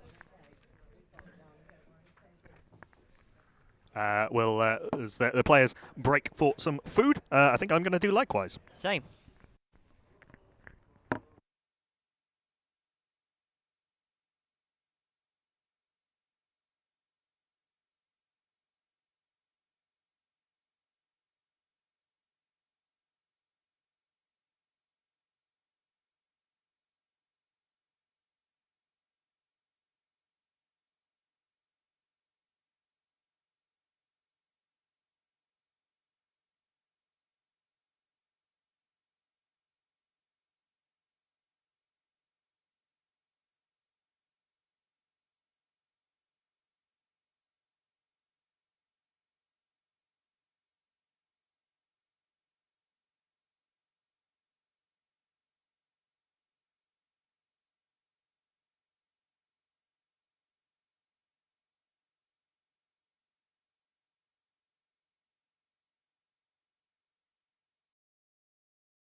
and a couple of balls.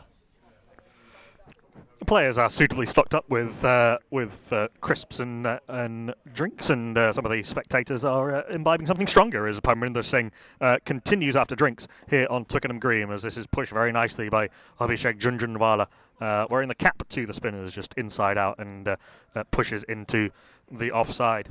I think, Miles, even if you didn't know that he was a long-standing former professional, you can see in the sort of class and fluidity of his stroke play. Yeah, absolutely. Just the way he goes about his play, it's really good as they put the ball in. As Daniil, off the back foot, tries to push this into the offside. Abhishek Junjunwala is not going to be caught out like Nick Pride was in the taking of the quick single, and so no run is taken. It's pushed to exactly the same man, who almost exactly the same fielding position. That caused that last run out. Parminder is into Daniil, who whips this nicely. Lovely use of the bottom hand there.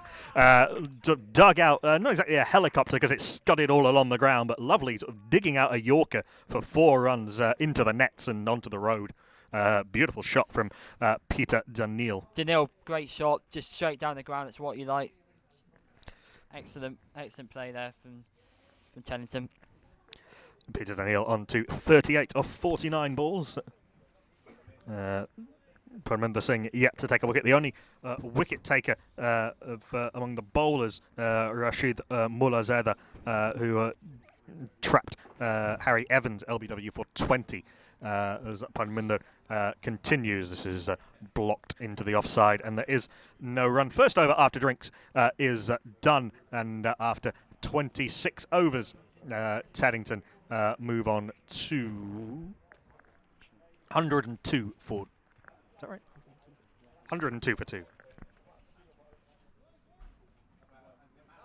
Abhishek Junjunwala now calling for a helmet, as it looks like Seam is going to come back into the attack. Junjunwala swaps cap for helmet, and Carlos Nunes does the reverse as he goes back to his fielding position for the seamer, the as yet unidentified seamer. As our scorer goes to check with our other scorer, who breaks out a pair of binoculars to try and work out.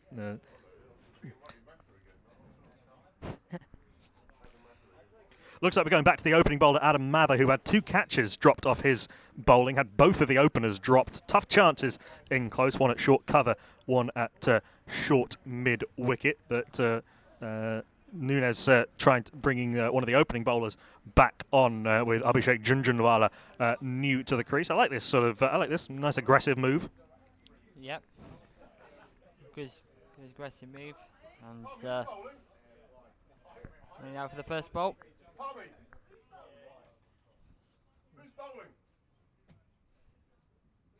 It's a bit confusing here.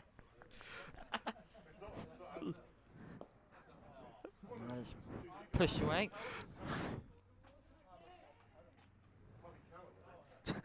Slight confusion as we're all trying to identify who exactly is bowling. It's not Adam Mather, as we got a bit of a bum steer.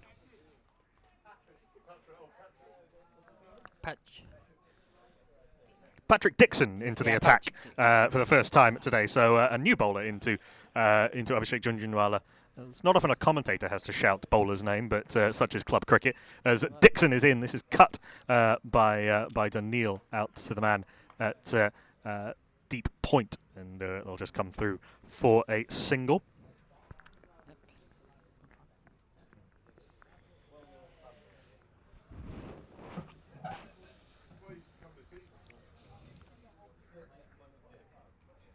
So right arm seamer, shorter run up than Mather. I'm sure it wouldn't have taken too long to work out that it wasn't him, as this is clipped by Junjunwala to Newman at mid wicket, and they come through for a single. Short run, 8 to 10 yards. Could be quite effective, his style of bowling on this wicket. Or, well, so we thought, certainly, out earlier. This is cut very pleasantly by Daniil. He plays that shot very well. Again, kind of conforming to wicketkeeper stereotypes, being very strong, square of the wicket, beats the man at backward point, and it races away to the boundary for his 4th boundary of the day. Moves into the 40s. Moved into the 40s. Great play from Daniil. Cut it through. Went through backward point. looking really good. 39 off 51, going to the 40s now after over half 52 balls. Yeah, 43 or 52 balls is accelerated a little bit as he's come And again, through the crease. Oh, sort of very wide delivery that he chops down into the ground, and then it bounces pretty high as it comes off that sort of firm final part of the cut strip down to third man, and they come through for a single. It's almost a trick shot as Junjunwala faces up to Patrick Dixon. Junjunwala pulls just a pleasant little steer around the corner to deep square leg, and they come through for that single. Dixon's first over goes for 9. That boundary and 5 singles off the over. A very good one for Teddington, and they move on to 111 for 2. Somewhere up there, David Shepherd is hopping from leg to leg. Yeah.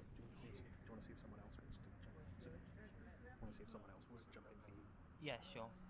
Say goodbye to Miles McDevitt. We'll have sort of rotating cast of guests with me, Knuckle Pandey, here on the stream for Twickenham's YouTube channel, and plenty of other content on Sports Gazette. Thank you, Miles. Cheers, Nicole.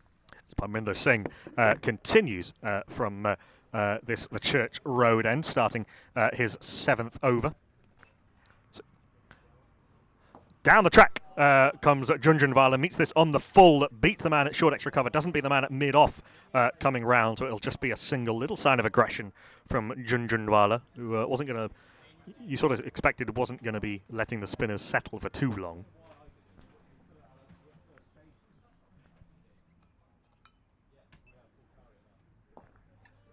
As Daniil pushes back to the bowler, there is no run.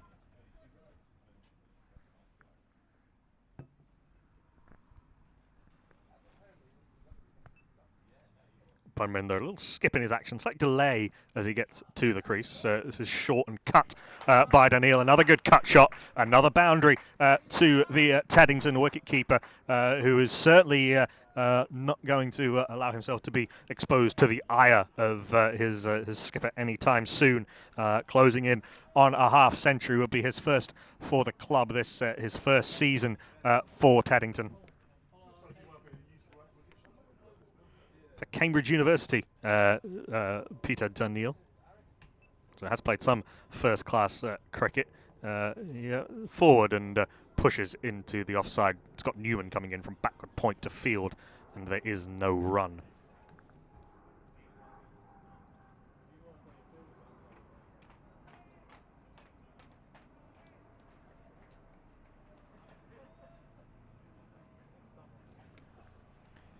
As Parminder is in to the South African wicketkeeper. Big appeal answered in the negative by the umpire. It was an LBW appeal. Daniil tried to clip it to leg, probably going down leg. We've not seen a lot of turn today, so that would have had to do quite a lot from that line. Better end to the over from Parminder Singh. The over went for 5 with that, including that boundary. He's gone for 39 off his 7, has Parminder Singh, and Taddington move on to 117 for 2 after 27 overs.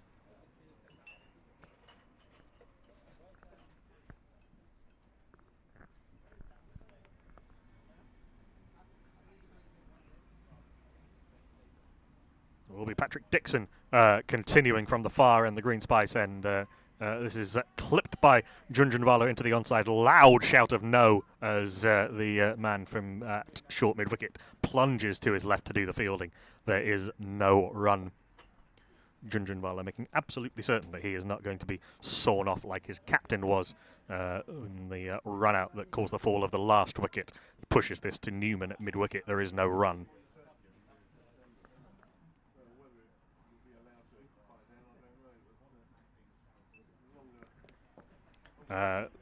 Pushed into the offside by Junjunwala, respecting a good delivery on off a stump.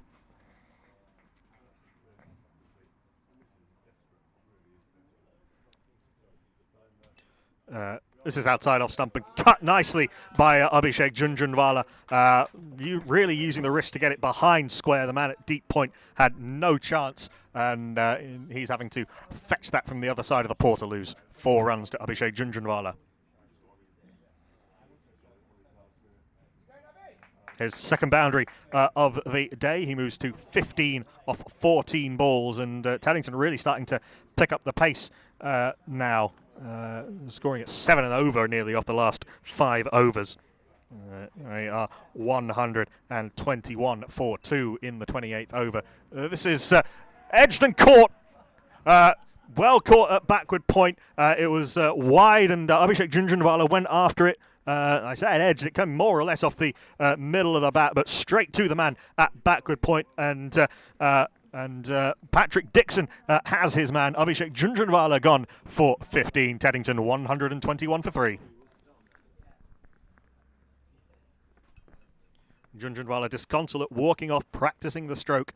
He hit it pretty well, but didn't manage to beat the man, and it was comfortably taken. We've seen a few catches put down today, but that was solidly done by the man at backward point, and Patrick Dixon has his wicket.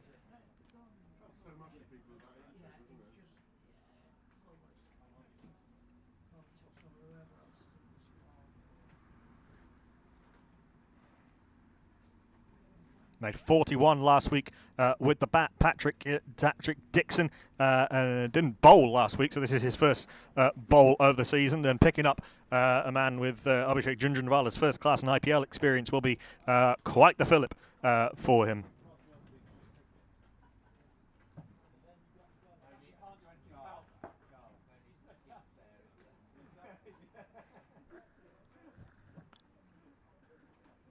A catch taken by Don Manuelge at backward point. Abhishek Junjunwala gone for 15 off 15 with 2 boundaries. Teddington 121 for 3. New man to the crease. Rhythm Bathey at number 5 for Teddington.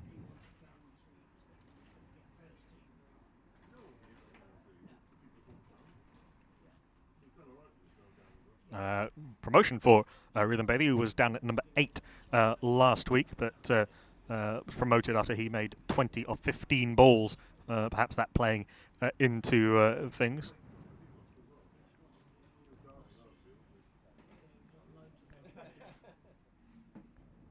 Rhythm spelt R-H-Y-T-H-M.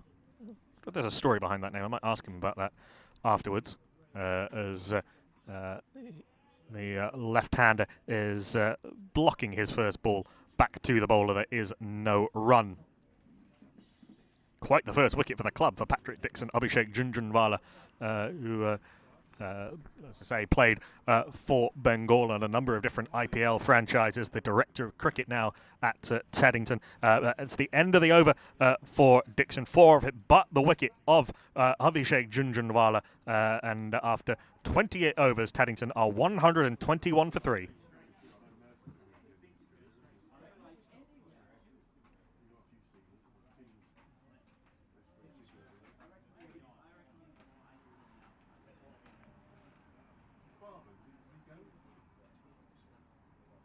Rhythm Bathey didn't have a great season last season with the bat. Only managed 156 runs across the season with only 150. Has been around for a long time with Teddington. Parminder Singh is continuing from this near end, the Church Road end. Daniil cuts him out to deep point, and they come through for a single. Daniil moves to 49. One away from his first 50 for Taddington.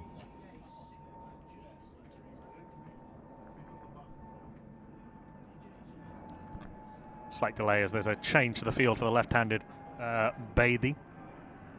Looks like a slip is coming into position. There's a shortish mid-wicket as well as a plane en route to Heathrow, or possibly back from Heathrow, flies overhead as Bathey is beaten outside off stump by Parminder Singh, just angling across the left-hander from sort of through and round approach that Panesar is taking.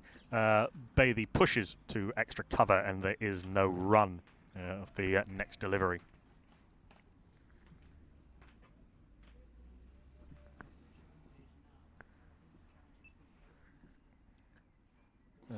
This is pushed by Bathey, doesn't carry to extra cover, but it was in the air for a little while. A slightly nervy start, and there's a sense from the Twickenham fielders that they just have a little bit of an opening now with that wicket of Junjunwala in the last over. Long off's gone back, long on is sort of halfway to the boundary. This is blocked into the offside by Bathey. There is no run.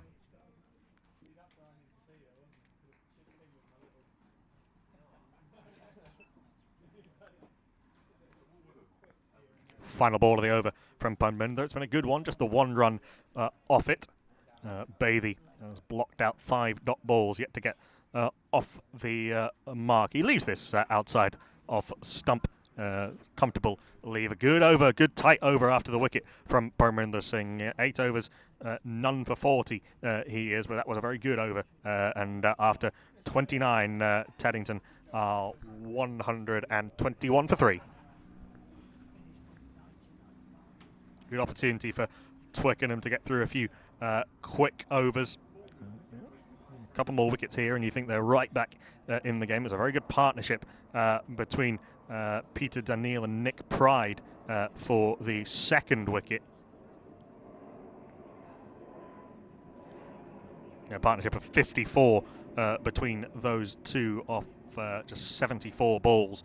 And then a good little partnership developing between Daniel and Junjunwala, but Pride run out with a very sharp attempted single, and Junjunwala cutting straight to point. Some slightly unexpected sources of wickets perhaps for Twickenham, but you will absolutely take them.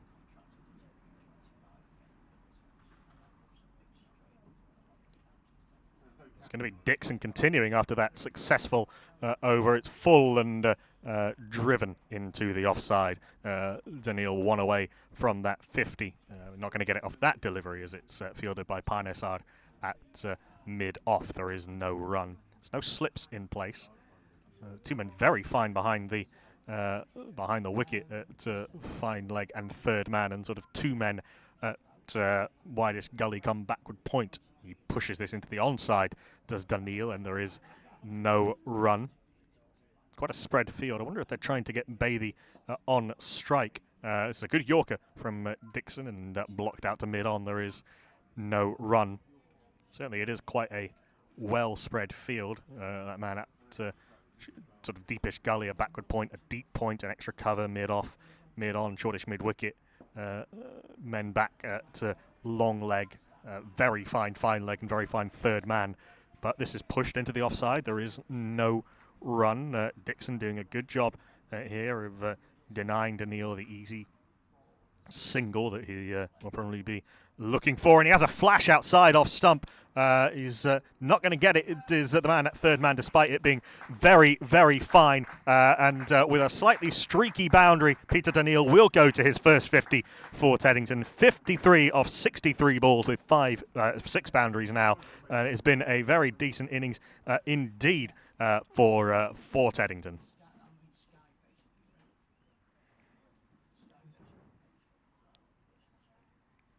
Made his first-class debut back in 2007 for Eastern Province against Borland. Sorry, for Borland against Eastern Province, in fact. As he blocks the last ball of the over, and there is no run. We're well into the meat of this innings now. 30 overs gone. Teddington 125 for 3, and this game's gone back and forth a couple of times quite nicely. There was a little bit of a worry for Twickenham with those partnerships that I talked about earlier between first Daniel and Pride, and then between Daniel and Junjunwala. But just in the last few overs, they started to get a measure of control back, just 9 runs and the wicket off the last 3 overs, and plenty of dot balls in that. So, in fact, since the wicket, just 5 runs in 13 balls. There's a little bit of a shower developing now, and as some of the spectators head for cover, but it looks as though the umpires are going to keep the players out there. Parminder continuing his long spell from this near end. This is pushed by Rhythm Bathey back to the bowler, who leaves it, in fact, for mid-on. There is no run. Starting his 9th over, Parminder Singh. Definitely a sense of trying to get through some quick overs. I wonder how long it'll be before Panesar is back into the attack. Left-hander at the crease doesn't, in theory, work for the left-arm spinner, but then Parminder Singh is bowling left-arm spin to the left-hander, and Bathey is off the mark with a clip into the onside, beats the man at short mid-wicket. It's a teaser for the 2 men on the leg side. It was Long On who eventually manages to come round and field, and Bathey is off the mark with 2.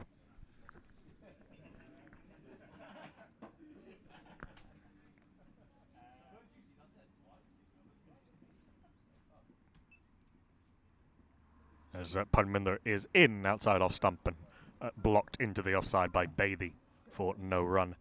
Yes, on that first-class debut, Peter Daniil made 89 for Borland against Eastern Province. This is back in the days when the franchise system was the top level of first-class cricket, with the province as the 2nd tier. An edge from Bathey, loads the man at point. Newman slipped rather. Newman was never going to get there.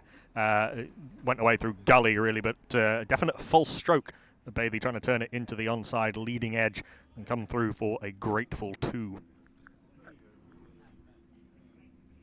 Yeah, Daniil opened the batting against an attack with Rusty Taron, Mfuneko and Gam, who was a rising star of South African cricket for a time. Wayne Parnell made 89 in the first innings of that game. So has some pedigree and has looked like a tidy player. Bathey blocks this delivery, not really forward to it, and it did bounce a little bit, but he covered up nicely. But Parminder will like that, though, drawing him forward, hitting him on the splice. Not easy gripping the ball, and it's a little bit wet for the spinner, but he's done a good job. Bowls very slow, attempted paddle sweep by Rhythm Bathey, and gets a decent chunk of it, but gets it too square to beat the man at long leg, and it'll just be a single to end the over. Bathey will keep the strike, which Peter Daniil might be a little bit unhappy with. Bathey moves with that single to 5, and with Daniil on 53 after 31 overs. Taddington are 131 for 3.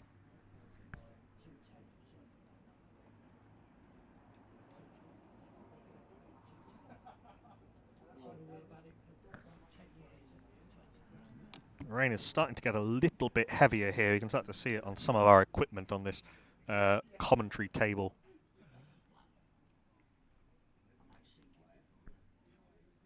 There's a bit of a conversation between the umpires as to whether this is going to blow through or whether this is the start of the promised / threatened deluge. But Matty Walton and George Layton have decided to keep them out there for the time being, at least.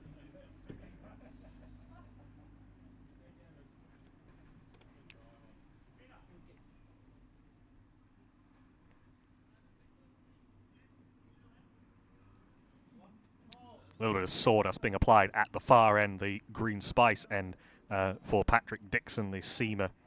Jumpers being applied.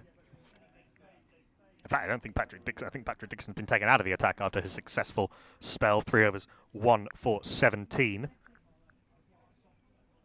And it is going to be the opening bowler, Adam Mather, back into the attack. Wicketless, but as I say, did have those 2 catches dropped. Had Evans and Pride dropped tough chances close in. He's back into the attack with Rhythm Bathey on 5 and Peter Daniil on 53. If they can get the breakthrough now, Twickenham, particularly if it's Daniil who is dismissed. They are right in this game as Mather pulls out of his run as he comes in round the wicket, just slightly loses his run up on that occasion. Do that all again.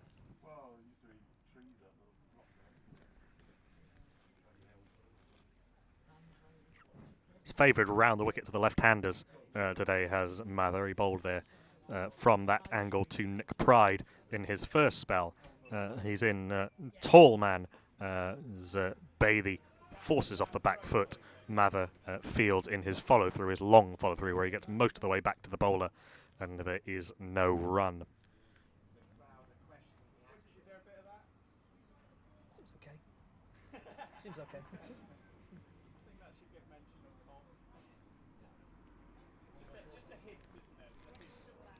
Long run up, a whippy action from Adam Mather. He's in right arm over the wicket. This is on leg stump and clipped by Bathey. Is that going to beat the man at long leg? It is. That's Bathey's first boundary of the day. He moves to 9, nicely clipped off the pads. Mather has a little bit of pace about him, and that pace was used by Bathey to his advantage.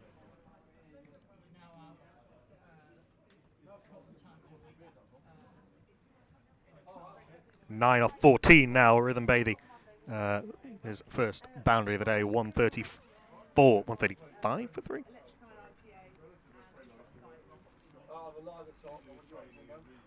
What will Mather come back with? He'll come back with one a little bit held back a little bit into the length, not as full. Might have just clipped off the pad as it was taken down the leg side by Nunes, who did pretty well, scuttling away to his right.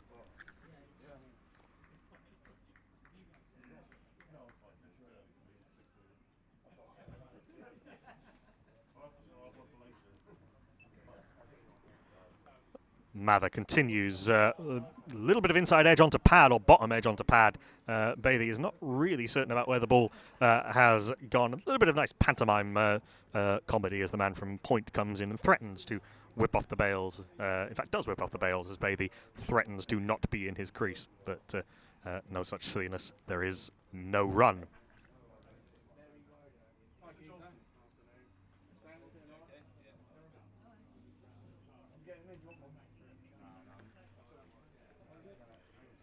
Mather in, a bouncer, first genuine bouncer that we've seen today, ducked by Bathey. That's the one for the over. A little bit of pace. As I said, there was certainly some good carry earlier in his first spell and in Rashid's first spell as well, the two opening bowlers for Twickenham.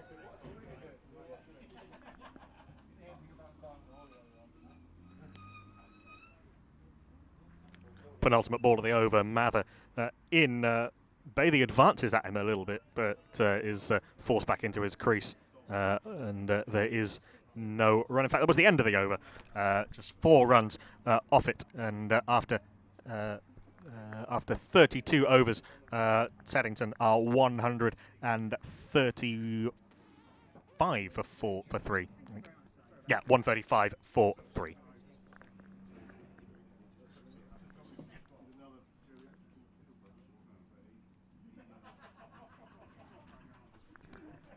Daniil will finally have strike after being denied it for the last couple of overs.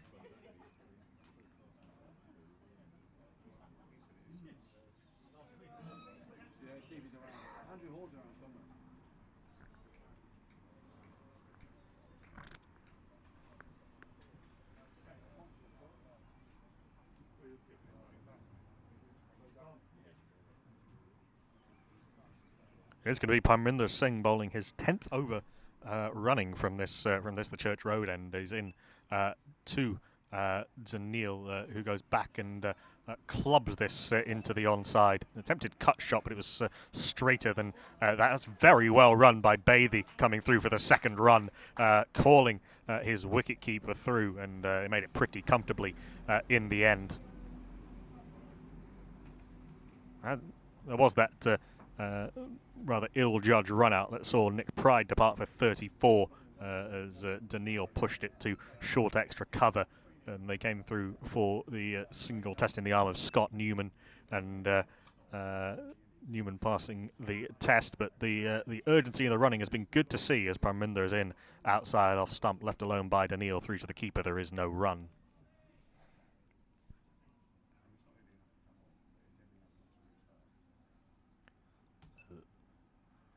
Parminder in, left arm through and round to the right-handed South African wicket-keeper as Daniil chops this out to backward point, and they come through for 2. Again, the urgency in the running. It was a fairly safe 2, but the urgency was there to look for it, and that's the important thing. There's plenty of cover for Parminder. There's a deep point, long off, long on, deep mid-wicket. Plenty of cover in front of square. It's not really tossed anything up significantly yet. A couple of slower deliveries, perhaps. This is flatter and is pushed by Daniil into the onside. There is no run. Parminder back to his mark already and whirling in shorter, and maybe an arm ball attempted from Parminder. It just went on with the arm, and it's pushed out to deep point, and they come through for a single. Bailey facing up to the last ball of the over. 7 runs off it in with no boundaries. Again, the urgency in the running from this Taddington pair. Distinct plan to take those 1s and 2s and push the field. Is the left-handed Bailey on strike, last ball of the over, who turns it pleasantly into the onside. There is no run. That is the end of the 33rd over. Taddington 142 for 3.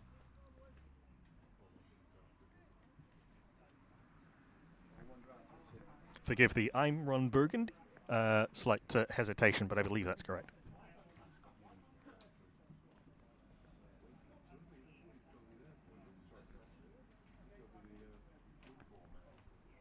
Apologies, 140 for 3.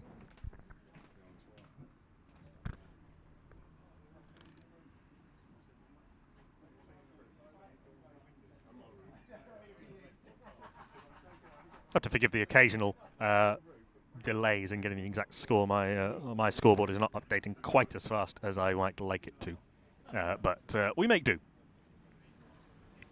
Certainly very happy that we've managed to get 33 completed overs in. That the rain has threatened to cause an interruption at a couple of stages through this innings, but hasn't as yet, for which we must all be grateful.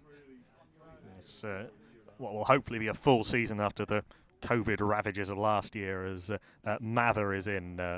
Daniil blocks up to mid-on. There is no run.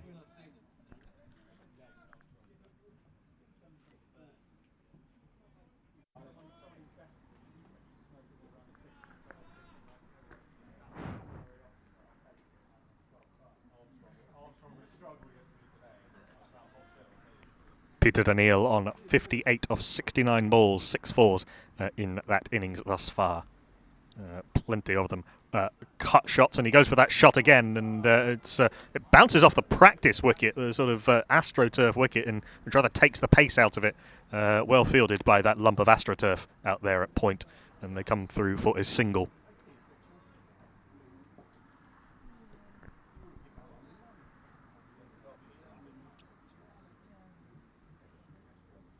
The only real significant sort of point of oddity on this Twickenham Green first team pitch. It's this is a public village green, but it is a pretty good flat piece of land. No significant slopes or divots or anything. No trees like at Canterbury, for example. Mather in beats Bailey on the outside edge, and I think that's beaten the dive of Nunes as well. That one really rocketed through out of nowhere. I think that's 4 byes under the sight screen. That one came through at a rate of knots. Rather surprised Nunes. Surprised Bailey as well. I'm sure he'll deny it, but surprised Mather. Getting the bounce that you might expect from a man of his height. Done at the measuring tape at the moment, but he is evidently over 6 feet. Third man's just been moved a touch finer as a result. There's a slip in place. It'll certainly carry to slip. No danger of that as Mather is in. And Bathey rides the bounce and just drops it into the onside. Panesar fields in the leg side and they come through for a single.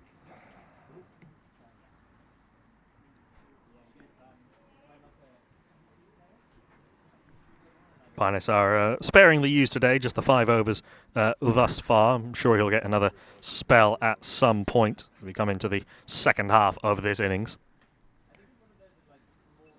He's at mid-on now to the right-handed, mid-off rather, now to the right-handed Daniil. The ball is pushed in his general direction, but it's well fielded by Mather, getting down well off his own bowling, the tall man, and there is no run.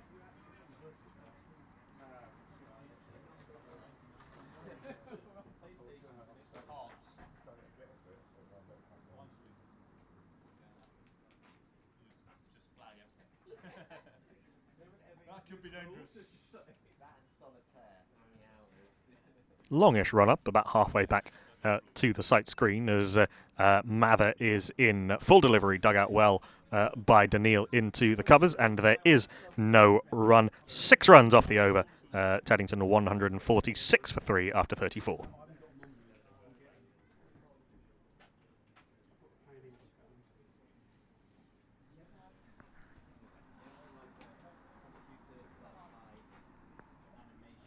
Give you a rundown of the scorecard if you're just joining us. The first man to go, Harry Evans, LBW to Rashid Mulazeda for 20 off 32 balls.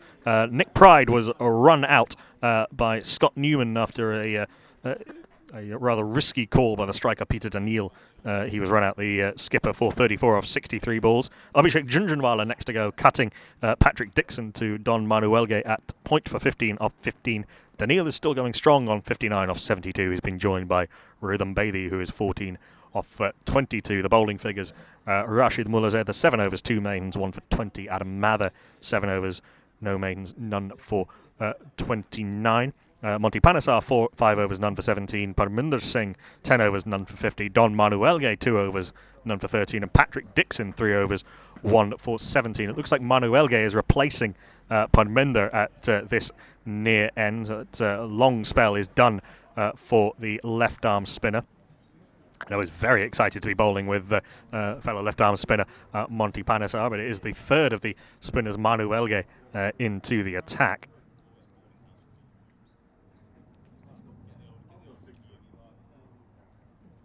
Again, if you're thinking in match-up terms, off-spinner to left-hander, in theory works well. Bathey plays his first ball from Manuelge, nicely pushing it past the man at extra cover down to long off for a single.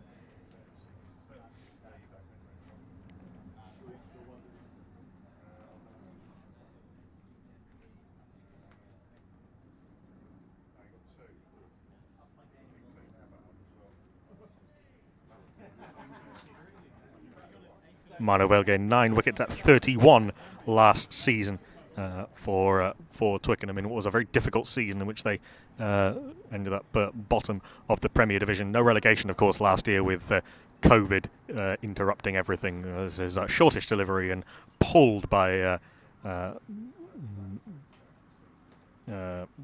Daniil, apologies, for a single. Moves to 60 off 73 balls. Left-handed Bathey back on strike to Manuelge. Comes down the track, does Bathey, and strokes it pleasantly out to extra cover, who rockets a throw back in for no obvious reason.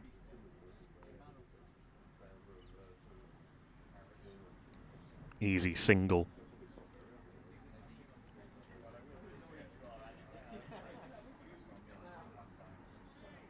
Singles off the first 3 balls of the over. Manuelge in to Daniil. Make that singles off the first 4 balls. Daniil doesn't come down the track like Bathey did. Stays at home and clips a single to long on.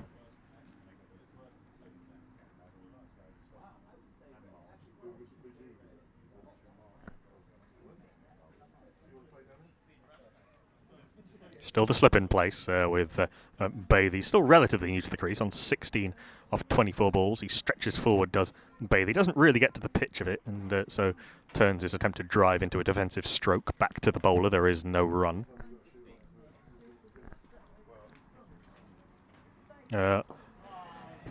That's some aggressive intent from Rhythm Bathy. It was pitched up from Manu Elge, and Bathy lofts him back over the head of mid-on. One bounce four. Good shot from Rhythm Bathy. Lovely, fluent pickup stroke.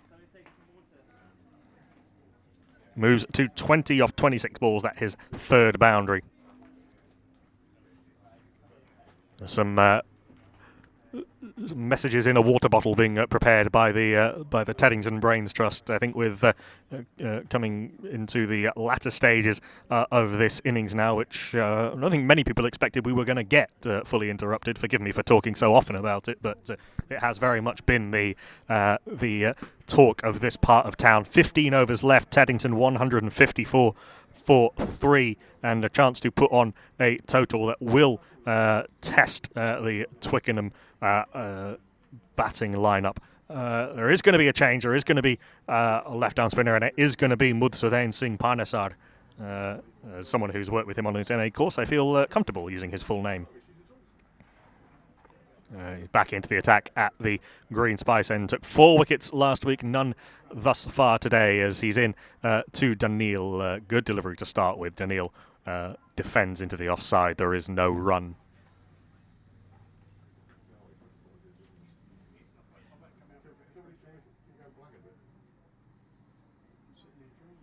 Not a particularly aggressive field. Daniil stretches forward and clips to short mid-wicket, who's the closest to the bat. We have a sort of short third man, backward point, man at deep cover, an extra cover, a long off on the offside as Daniil again defends, and there is no run. There's a mid-on set sort of part way back to the boundary. That man at shortish mid-wicket and the deep mid-wicket and the deep square leg. That one turns from Panesar and bounces as well and surprises Peter Daniil off the outside part of the bat, I think, and skews the man at short third man. But Panesar, if he does manage to get any turn out of this surface at his pace, it is not going to be easy to play, particularly with the bounce that he's generating. That's the first one we've seen really turn today from any of the 3 spinners. No surprise that it is Monty of the long fingers who is generating those extra revs. This one doesn't turn, a little bit of bounce. Rhythm Bathy stays in his crease and pushes a single.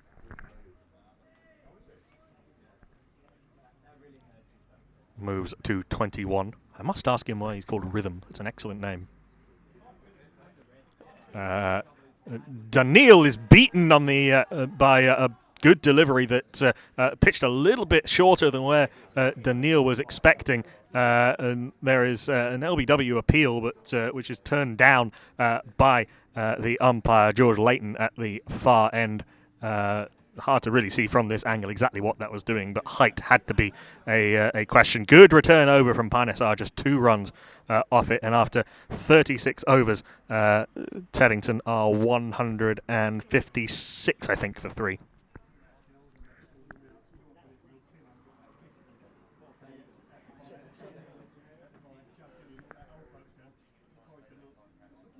With Peter Daniil on 62, Rhythm Bathy on 21, but a little bit of life in the surface, and Panesar has just got a little bit of turn and bounce from it at decent pace as well. Could be troubling for Daniil and Bathy and the rest of the Teddington order. Still to come, Tom Elliott, Sharma Malan, James Kitely, Alistair Pollock, Abdullah Nazir and Sam Harris.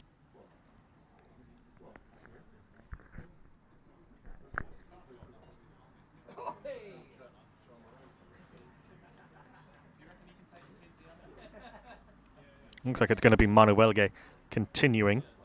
There isn't especially a short boundary on this ground today.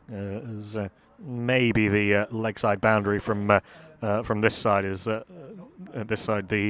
the Church Road end's a little bit shorter, or the offside boundary for the left-hander, Bathey, who clips this into the onside to deep square leg. But it's a pretty even ground. You can say the square boundaries are a little bit longer than the straight boundaries.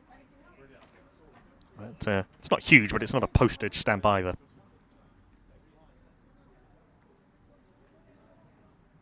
How's it going? Yeah, all good. Looks like Manuelga is going to be round the wicket to the right-handed Daniil. There's long chats with the field out on the deep square leg boundary to position him precisely. He is coming round the wicket. I wonder what the logic behind this is.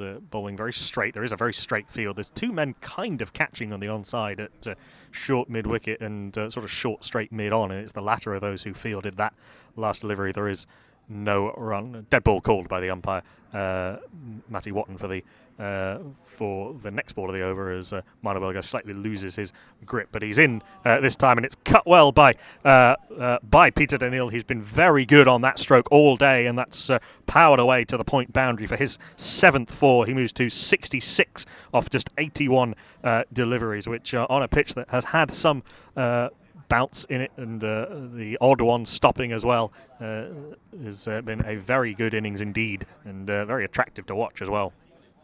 Very distinct style, Peter Daniil.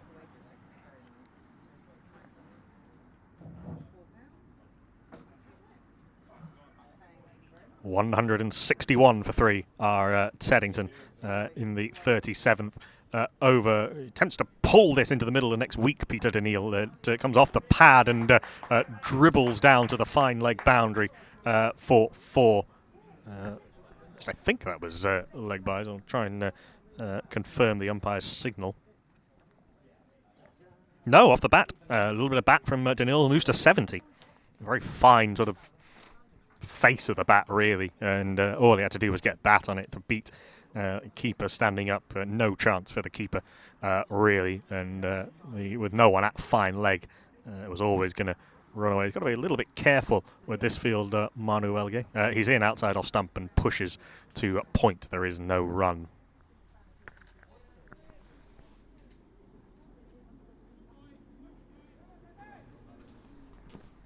Encouraging shouts from the deep field as Manuelga comes in to Daniil, who clips up to shortest straightish mid-wicket, and there is no run. 9 runs off the over. The reintroduction of Manuelga not proving as fruitful as Nunes, the Twickenham keeper captain, wanted, and Teddington move to 164 for 3 after 37 overs on for a decent total, you would think. 13 overs left today, and for the first time today, something approaching sun is breaking through. Certainly the parts of the sky are taking on a very welcome and very unexpected shade of blue. I don't know if our cameras can pick that up exactly, but it is definitely brightening over our heads as the weather sort of comes over the pavilion out towards the middle, which is very good news indeed. Panesar in, starting his second over of this spell. Bathey drives him out to the cover sweeper, and they'll come through for 2 as the ball plugs in the outer.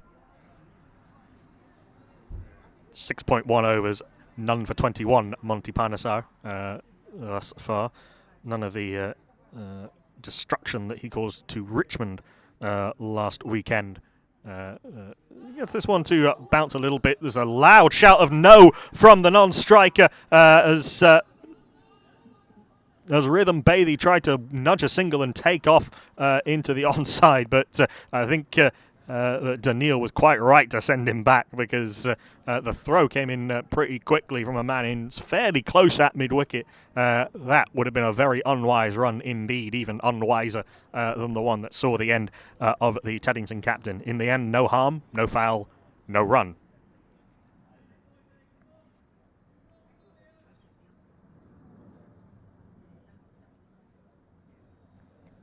Panesar continuing around the wicket to the left-handed Rhythm Bathey as he comes forward and dead bats into the offside. There is no run. Does a little bit of gardening, removing a piece of fluff or lint or a little bit of loose soil from where that pitched. settled into a nice rhythm, Monty Panesar, in this second spell. 4 runs conceded only off it after 10 balls. This is driven aerially through the gap, though. Lovely shot from Bathey with the short extra cover in place and the long off. He picked the gap between them. It's well fielded by the man at long off, though, coming round to his right, saving 1 run. A well run 3. Real urgency in the running from Bathey. Lovely shot through the covers.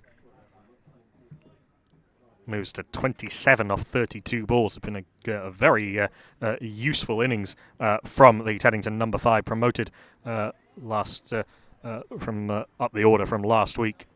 Daniil turns this into the onside, and they come through for a single. So not a bad over at all from Panesar, but 6 runs coming off it. Good running from Bathey and from Peter Daniil. This one beats Bathey's attempted cut on the under edge, and there is no run. 6 runs off the over, and Taddington move to 170 for 371 for 3, I think, after 38.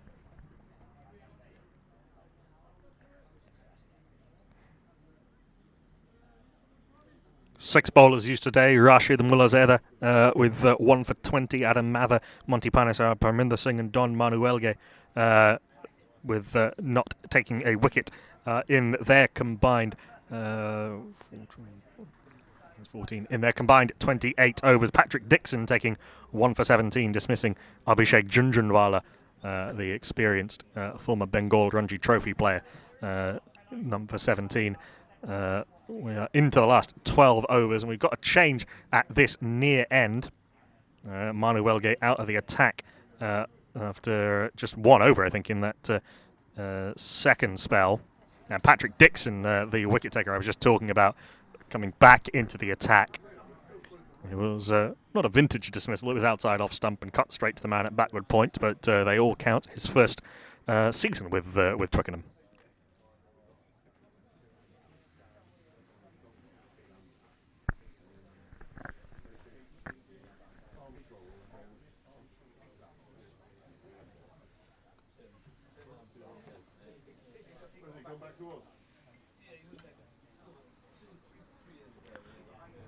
Nunes is up to the stumps for the right-arm seamer, who is clipped first ball out to deep square leg for 1. They will come back for 2. It's a good throw, but it was well judged run by Bathey and by Daniil.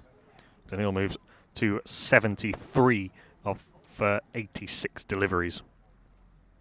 8-4 in that time. Dixon in bowls very full and very straight. Profitable line of attack on an early-ish season wicket. This is blocked to cover, and there is no run. Say early season, by mid-May, we'd normally be well into the season by this point, but for all sorts of COVID-related reasons, we're only into the second week. This is a loosish delivery down the leg side, ends up as a full toss. An attempted dive from the man at deep square leg, can't stop it, and Daniil picks up his 9th 4 of the innings, moves to 75, 77, I think, in fact. Well, let's not jinx him, but you know what number ending in 0 he's near. Not a great delivery from Dixon. How will he recover? A ball full, and that's thumped down the ground by Peter Daniil. Back-to-back boundaries. A very authentically hard-driven straight drive. Beat the man at long off, who was quite straight, but didn't really have much of a chance. So well was that hit. 81 now off 89 deliveries for Daniil. 10 4s, and the instruction that we all assumed was coming has indeed come. Taddington are trying to pick up the pace. They are 181 for 3 in the 39th over.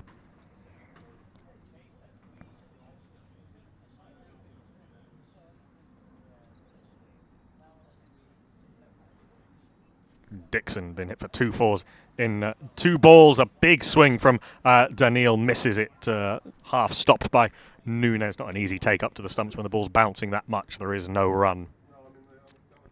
slightly lost his shape there, Daniil, in his attempted swat pull over the onside. There is no one at deep mid-wicket, so it was a safe enough shot if he'd connected with it. LBW appeal led by Nunes and extra cover. Nothing doing, says the umpire. Synchronised sinking to haunches from captain, keeper and bowler, but it's not going to change the umpire's mind. Possibly he thought it was a little bit too high. End of the over. A decent finish to the over, but 10 runs off it. And Taddington moved to 181 for 3 with 11 overs left in this innings, in theory.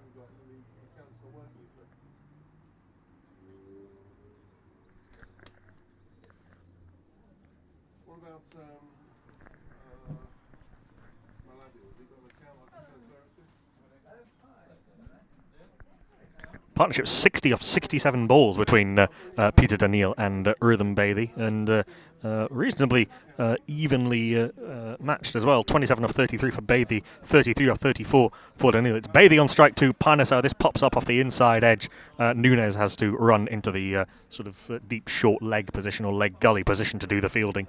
They come through for a single. I don't think you'll get many dot balls from now until the end of the innings, certainly not if Teddington have anything to do with it. Bathey moves to 28.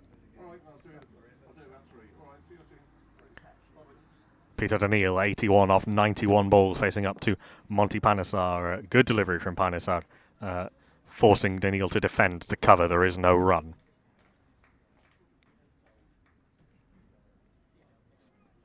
I'm sure he'll be... Monty Panesar will be much more enjoying himself much more. The sun is out. That's very flat, trying to beat that cut stroke of Daniil, but he manages to push it away to backward point, and there is no run.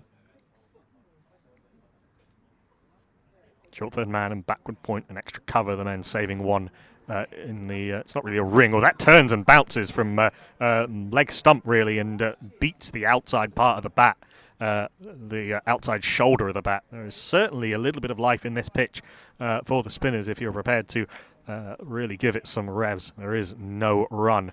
Panesar in, and this is a little bit too full and clipped down the ground, too long on for a single. Panesar's doing a good job to keep the brakes on Teddington in this latter part of the innings.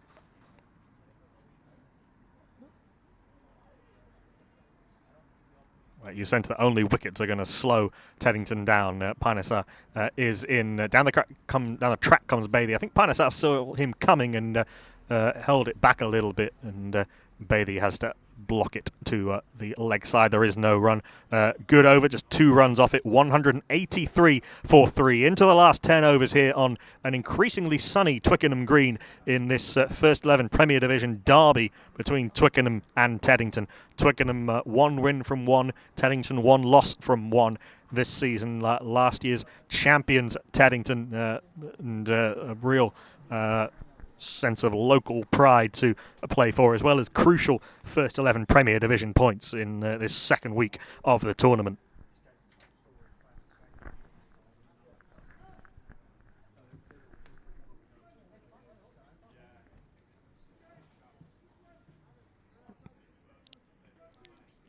Might be able to hear Nunes bellowing at the long-on fielder to come a little bit straighter. Long off has also come a little bit straighter as Dixon continues.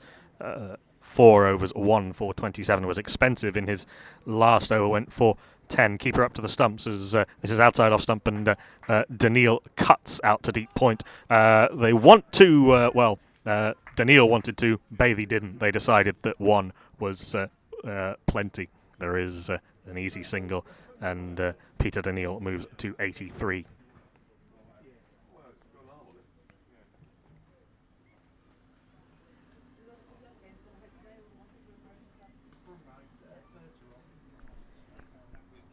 Bathey on 28 off 35 with 3 boundaries, facing up to Patrick Dixon, right arm over the wicket. This is full outside off stump, driven aerially but into the gap, and they'll come through for 2. Yes, they will. Looked a little bit dicey partway through the run, but comfortable enough as the throw came in from the man at deep cover. For the left-handed Bathey. There is a short third. There's a third man back, a backward point, a deep point, cover, a long off, a long on, a shortish mid wicket, a deep square leg, and a man on the 45. And this is outside off stump, and just a single dropped into the offside or into the gap where the sweeper does the fielding, and Bathey takes the easy single on offer. 4 runs off the first 4 balls of the over. First 3 balls of the over, beg your pardon. Daniil facing up to Dixon. This is driven powerfully past the bowler, but with long off and long on straight. It's only going to be a single. These straight boundaries are short enough that you would have a job running too if you hit it reasonably firmly.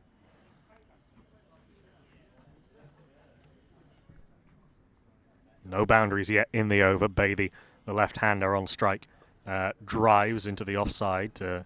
Off the outside part of the bat to backward point. There is no run. Better over from Dixon this. He's consistently pitching the ball up, which is the way to go. You're bowling medium pace. With the keeper standing up. This beats the keeper, beats the batter outside off stump. Well taken by Nunes behind the stumps, and there is no run. So a tidy-ish over from Patrick Dixon. Certainly when you're coming into the last 10 overs, and there are plenty of wickets in hand. 5 runs off it, and after 41 overs, Teddington are 188 for 3. Still 7 wickets in hand, and plenty of resources with Tom Elliott, Shah Malan, James Kitely, Alistair Pollock, Abdullah Nazir, and Sam Harris, the batters to come. I think Taddington will be disappointed if there isn't some acceleration from this point. It's going to be Panesar continuing. 8 overs, none for 27. Attempted sort of cut steer thing from Daniil into the offside. It doesn't turn, and it comes off the inside part of the bat, almost through his own legs, and they come through for a single.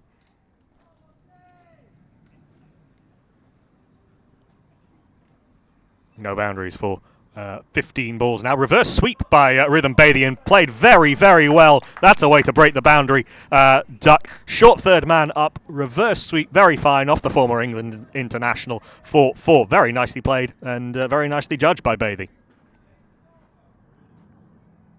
His 4th boundary. That wasn't just a vanity shot. He recognised where the fielders were not and put it away very nicely indeed. Fine of the man.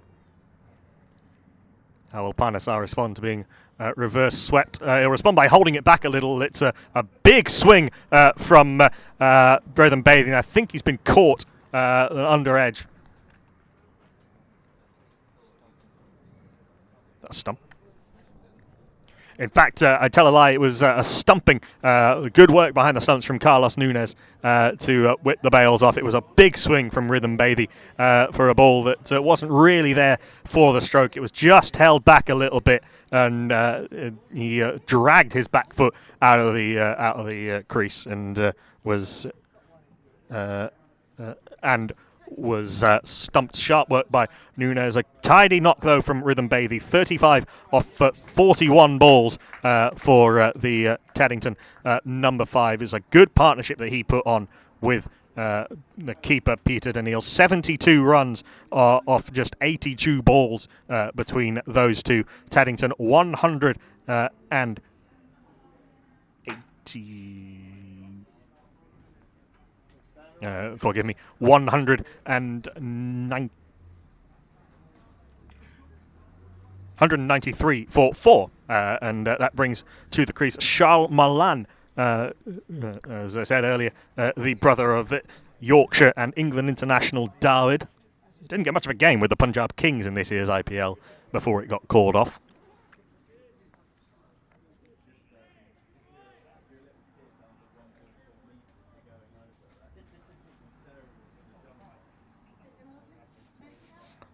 Panesar, can he make further breakthroughs and restrict this Teddington batting lineup? Malan blocks his first ball into the offside, and there is no run. Panesar in on leg stump. Malan is off the mark with a single into the onside. been at Teddington since 2007, Charles Malan. Didn't make too many runs last year, 158 at 26.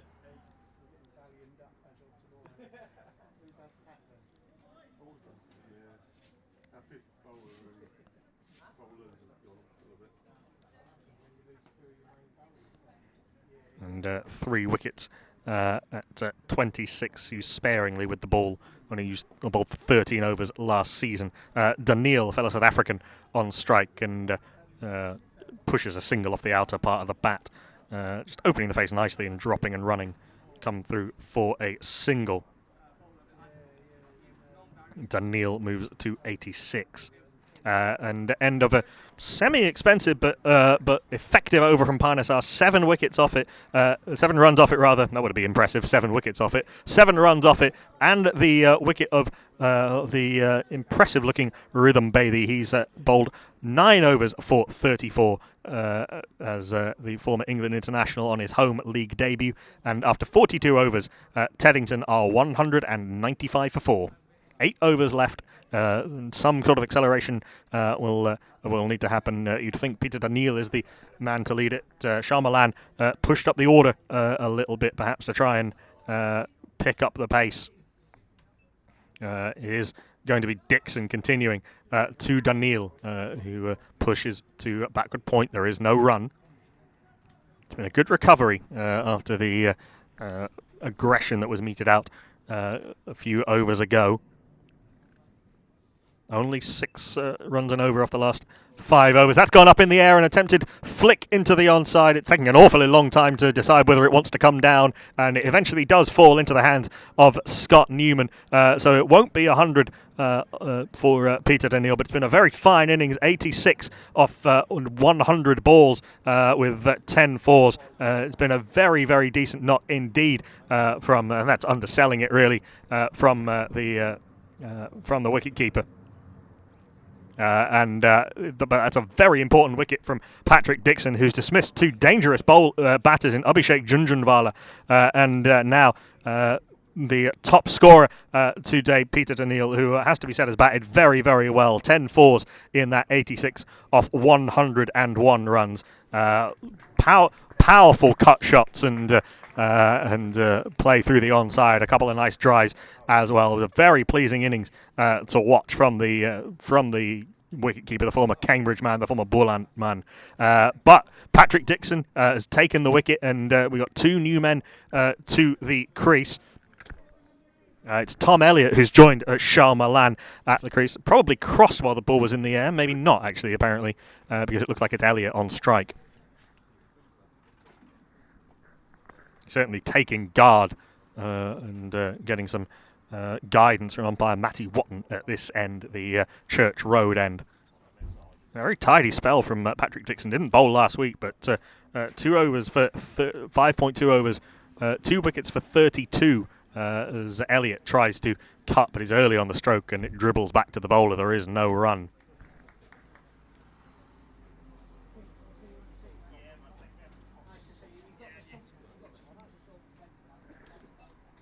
Dixon in back of a length and just run down to third man. Elliott off the mark with quickly run 2. The wicket that just fell off of Peter Daniil. He tried to clip it over the leg side, but got a leading sort of toe end of the bat, and it spooned up in the air for a very easy catch for Scott Newman at short mid wicket. Run out on a catch for Newman today. Been busy in the field. That's down the leg side. Might have been a wide if it had been left. It's misfielded by the man at deep square leg, and rather than being a wide, it is going to be 4 runs to Charles Malan. That probably should have been stopped by the man out there. In fact, sorry, it's Elliott, because they took 2 off the last delivery. So Elliott onto 6 off 3. Final ball of the over is driven and it doesn't carry to the man, sort of set halfway back to the boundary at mid-on, so they'll come through for a single. 7 runs off the over, but the potentially very, very important wicket of Peter Daniil in that over from Patrick Dixon, who's taken 2 of the two of the 5 wickets to fall in this innings. The others to Rashid Mullazeda, Monty Panesar, and a run out. With his figures of 2 for 38 off 6 overs, but 2 important and one very well set and one partially set batter. How important could that be?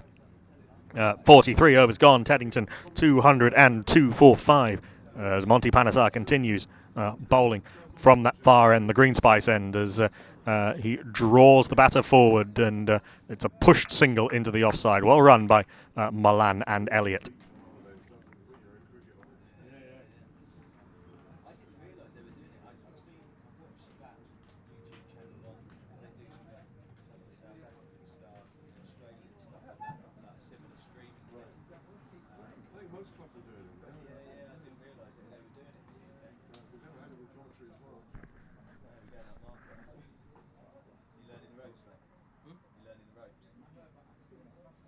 In comes up Panesar, a little bit of bounce, and it's just blocked into the offside, and there is no run. Tom Elliott just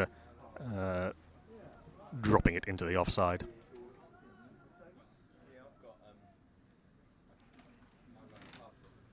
Three close-ish catches on the offside, 2 behind square, 1 in front of square. This squirts out square on the onside, off the inside part of the bat. Nothing really been middled off Panesar in the last few overs. His second spell has been excellent bowling in these sort of death overs. Elliott is off the mark with a single, I think. This is a feather out, feathered edge through to the keeper. No, says the umpire at the far end. Fielders and bowler and captain look at each other, bewildered. No run.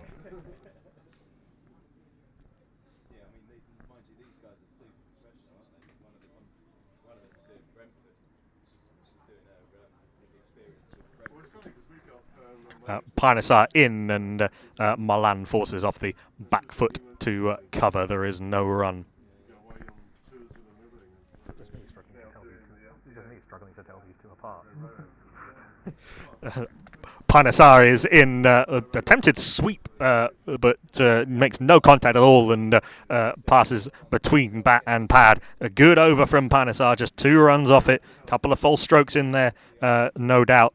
Taddington 204 for 5 after 44 overs, and this hasn't been the late acceleration that they thought it was going to be. Just 23 runs and 2 wickets in the last 5 overs. The 2 wickets of Rhythm Bathey, stumped by Carlos Nunes off the bowling of Monty Panesar, and Peter Daniel caught by Scott Newman off the bowling of Patrick Dixon for 35 off 41, and a very well made 86 off 101 respectively.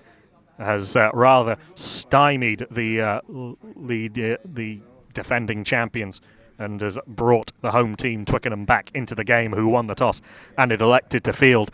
When we thought this was going to be an altogether different type of day, we thought it was going to be on-off and late starts and hiding from the rain in the air. It's actually got quite a lot better throughout the day. It's now almost blue skies and clear skies as we see the British Airways plane pass overhead, passing over the row of houses behind the green spice. It is going to be a change of bowling at this near end. It is going to be Rashid back into the attack, who bowled a very good opening spell of 7 overs, 2 maidens, 1 for 20. His first ball is just blocked, and there is no run. Didn't concede a run off did Rashid until the 14th ball that he'd bowled. He's in from this near end. A little bit of bounce, and Elliott just rides the bounce and takes a single.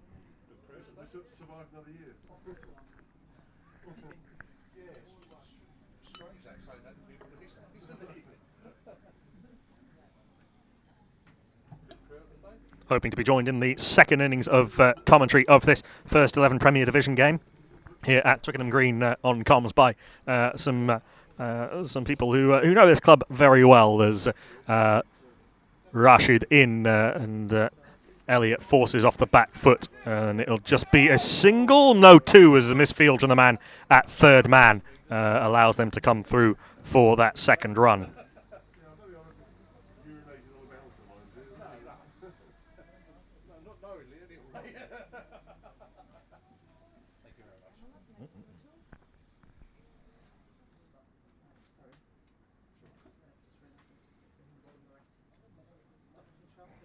Those 2 runs to Charles Malan. He facing up now to Rashid Mullazada. Cuts it fine. It'll just be a single down to third man. Cleanly fielded this time, so it will just be 1.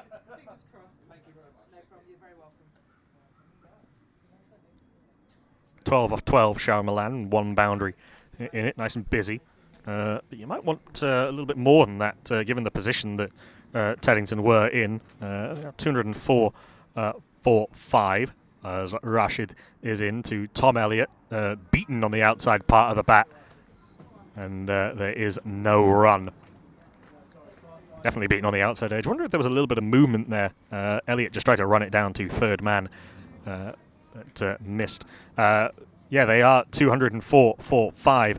They were 193 for 3 not very long ago, just in the 42nd over. But those 2 quick wickets have rather changed the complexion of the latter part of this innings, as Rashid is in, just defended by Elliott back to the bowler, and there is no run. Just 4 runs off that over, no boundaries in it, no boundaries in the last 13 balls, and Taddington progress slower than they would like to 208 for 5 with 5 overs left.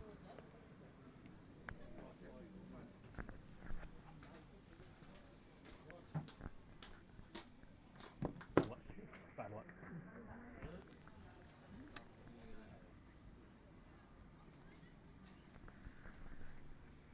News from Lords. Middlesex are 26 for 3 against Hampshire. Nick Gubbins has just been caught behind by Lewis McManus after bowling of the superlative Kyle Abbott. Wickets falling in clusters there, even though most of the first day was lost to rain. I think that first morning was about the gloomiest I've ever seen on a live stream. It didn't look easy facing Abbott, Abbas, and Barker in the gloom at Lords that day. Of course, there's Twickenham interest in that game.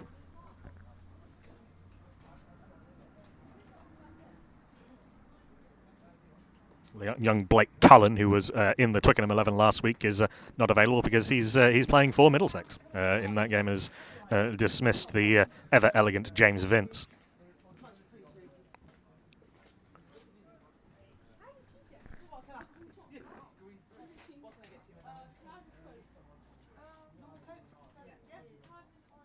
Back here on Twickenham Green is going to be Adam Mather coming back into the attack, who beat the attempted steer of Milan through the vacant slip cord, and it's through to the keeper, and there is no run.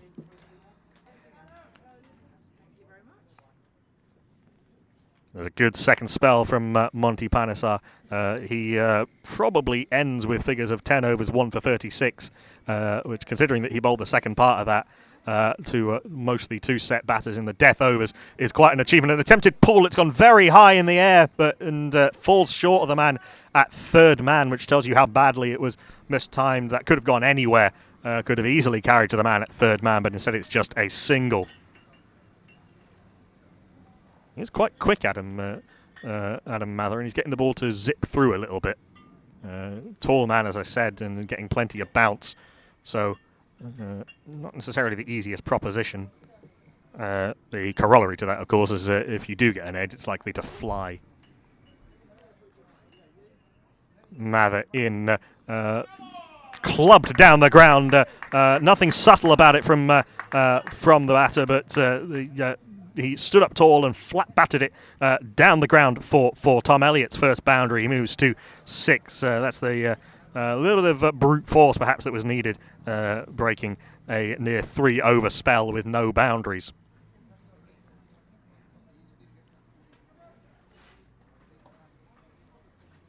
$213 for 5 rather. Short fine leg has come up as Mather is in an attempted walking flay. Possibly started life as a square cut, then became a pull, then became a flay, and there is no run.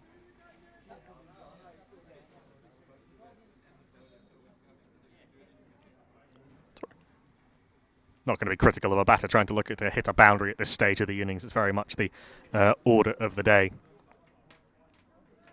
Particularly, actually, if the rain does come in and the Duckworth-Lewis stern applies and there is a need to shorten it, that does tend to favour the chasing side, so get the runs on the board while you can. This is flicked out into the onside. There should have been a run out at the striker's end. There was a stumble from the batters as they and a real but the throw came in pretty well over the stumps, but it's spilled by Nunes at the striker's end, and he wasn't able to make the affect the run out with the batter a long way short of his ground. There have been some opportunities that have gone a-begging for Twickenham today. I wonder how costly that will be. Tom Elliott should have been run out, ends up with 2 runs. He pushes this into the onside and they run a more easy-to-judge single. Probably the easiest of the chances that's gone a-begging today. We've had 3 quite difficult chances dropped, but that was not a particularly difficult chance. That was fairly presentable as the throw came back in from the man at deep mid-wicket. And you can tell by the reaction that Nunes is absolutely livid with himself. 7 runs off that over from the returning Mather, who's bowled 8 overs, none for 36. Did have a couple of catches dropped, have both openers dropped. With 4 overs left over this Taddington innings, they're 216 for 5. Tom Elliott is 9 off 10. Charles Malan is 13 off 14. In fact, there were 8 runs off that over.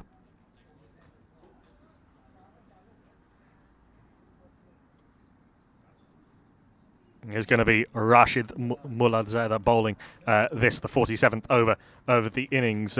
Elliott clears the front leg and swipes it into the onside, and that looks like it's made the fence. It has indeed. It was he dragged it into the onside to get it wide of the man at long on, and picks himself up a boundary. I don't want to say the slog is on, but the acceleration is certainly on towards the latter stages of this innings. 220 for 5. Rashid can't be too happy about being swiped into the onside like that. It's a good delivery to come back with. Elliott trying to back away and make some room for himself. Rashid following him and forcing the false stroke. There is no run.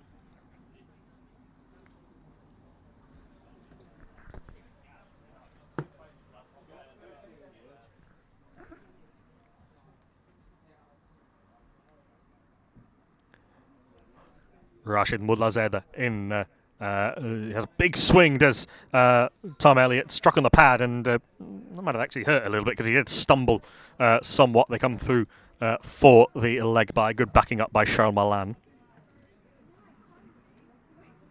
Thank you so much. Sorry about that.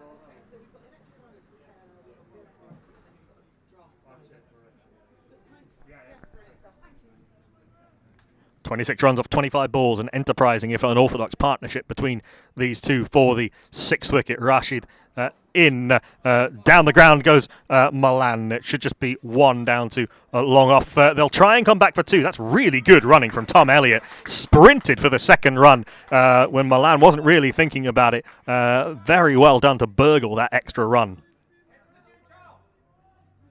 Back to the Jim Charles comes the cry from the assembled Teddington players.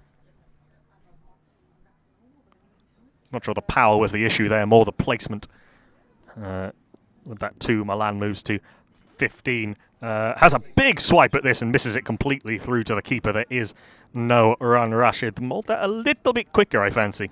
Just back of a length a little as well.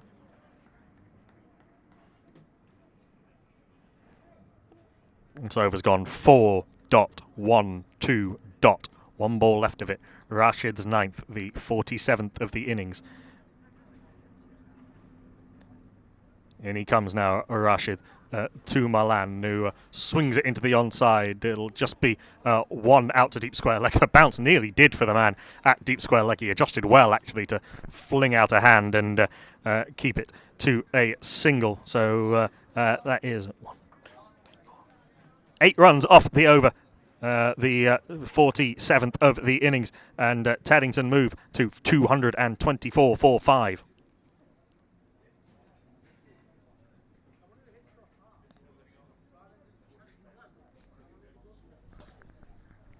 It'll be Mather and Mullazer that to bowl out, unless Nunes decides to be funky, I suppose, and brings back Manuelge or Dixon, but that would seem risky at this stage of the innings. That said, Dixon has dismissed 2 key batters in Abhishek Junjunwala for 15 off 15 and Peter Daniel for 86 off 101.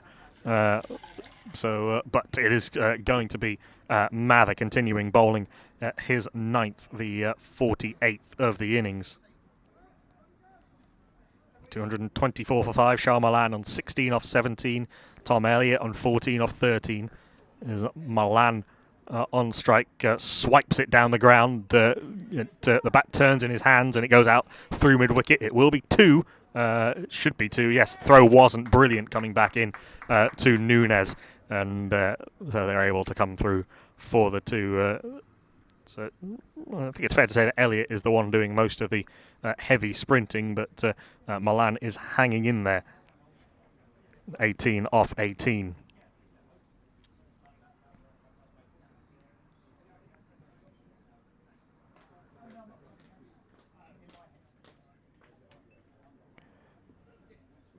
In comes Mather and beats the attempted thrash of Charles Malan as he tries to uppercut it over the backward point region and misses through to the keeper. There is no run.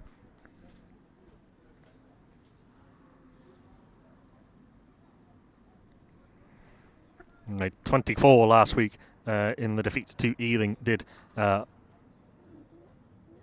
Charles Malan off 23 balls. So he's had a busy start to the season. He's 18 off 19 now.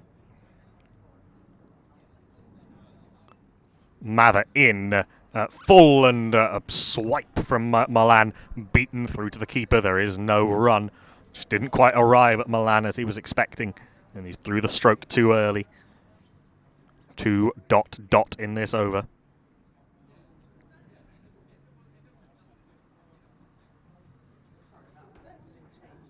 Sprightly partnership, 31 off 31 balls. Certainly been no lack of intent from Teddington in this innings. Good to see. Trying to make the most of the conditions while we have them. Sun peeping through the clouds. Short ball hooked. There's no one at long leg. That's going to race away for 4 under the sight screen. Valuable runs for Malan and for Teddington. He moves to 22. Teddington move to 230 for 5.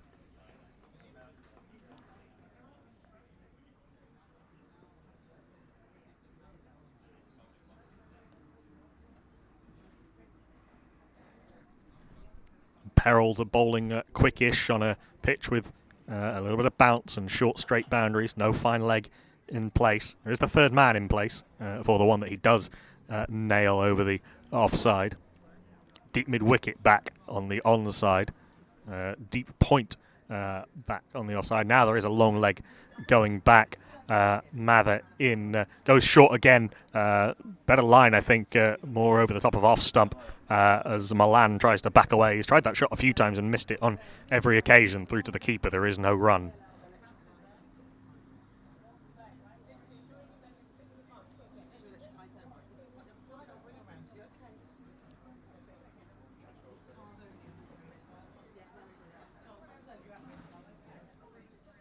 Two ... four ... in this over thus far. 1 ball left of it. 1 ball left of Adam Mather's 9th, the 48th of the innings is in. It's drilled down the ground by Malan. Is it going to find the gap out there on the onside? No, it won't. Good relay fielding from the man coming around from long on and the man coming around from deep mid-wicket. Keeps it 2-2. But still, a good over for Taddington that with 8 runs coming off it. Malan moves to 24, Elliott is 14, and after 48 overs, Teddington are 232 for 5.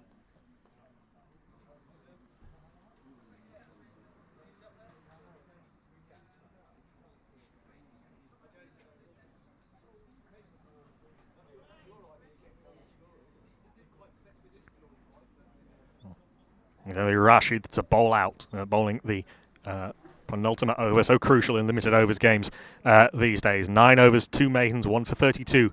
He is as he's in to Elliott, who swipes it down the ground, and that's well caught from the man at long on.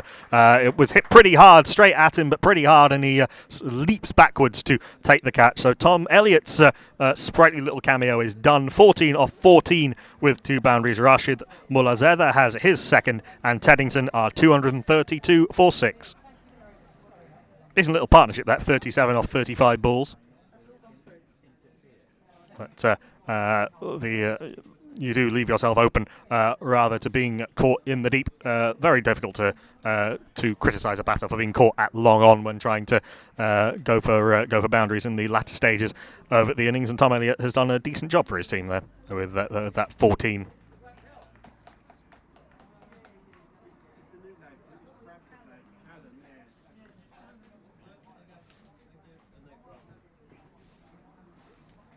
Should have crossed while that ball was in the air on its way down to the man at long on.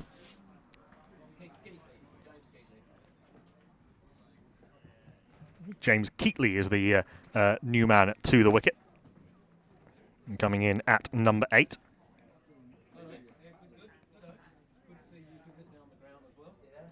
Callum Goldthorpe making his Teddington Twickenham first team debut, taking the catch down at long on. He's done a lot of work in the Bradford Leagues, Callum Goldthorpe, as we resume this live action as this is driven down the ground off Rashid. They'll come through for 2 as the man from long off has to come round to deep extra cover. They cross while the ball was in the air, so that was Shah Malan doing the clubbing and the running. Moves to 26. James Keatley made 5 last week. A reasonable season for someone batting lower down the order last season, averaged 18. But it's Shah Malan who will be expected to do most of the work from here on out. This is a good full delivery from Rashid outside off stump and beats the attempted prod steer of Malan through to the keeper, Carlos Nunes, behind the stumps, and there is no run.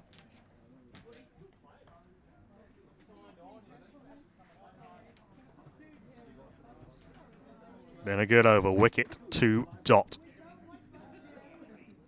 Down the track comes Malan, goes down the ground and splits the 2 men at long on and long off. Past the sight screen, 4 runs, much needed to just keep the momentum and the energy up of this innings as it closes. He moves to 30 off 26 balls, his third 4 over the innings. Taddington coming into the penultimate over of the innings are 238 for 5. 1 ball left of this over. I think 2 balls left of the over, maybe. Rashid smashed down the ground, should be taken at long off, and is. So 2 wickets in the over for Rashid. 1 caught at long on, 1 caught at long off. But Shah Malan, much like Tom Elliott before him, has done his job. 26 off 26 with a couple of boundaries. Rashid gets the wickets at the end that perhaps his spell first up deserved. He's 3 for 38 now, and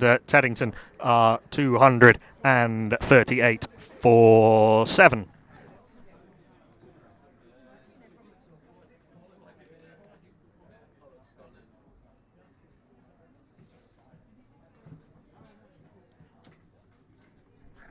.30 off 27 balls for Shah Malan with 3 fours, caught by Ethan Wright down there at long off. Made the catch look pretty simple. There's 2 batters who've yet to face coming in. Coming up now, it's Alistair Pollock, Alasdair with a D, Alasdair, Pollock.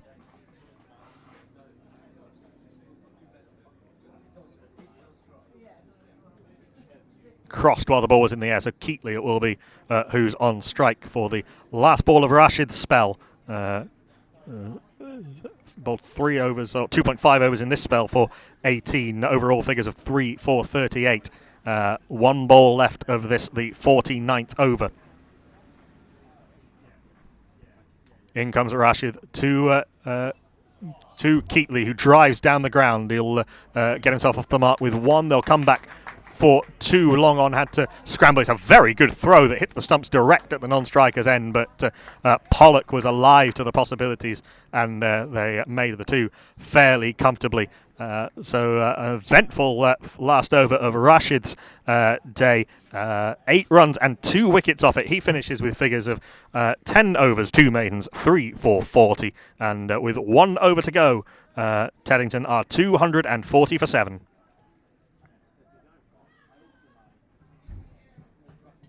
Very interesting to see what the Teddington and Twickenham players make of this innings score at the end. It's a hard one to judge, given that we're not entirely sure how much cricket we're going to get later today.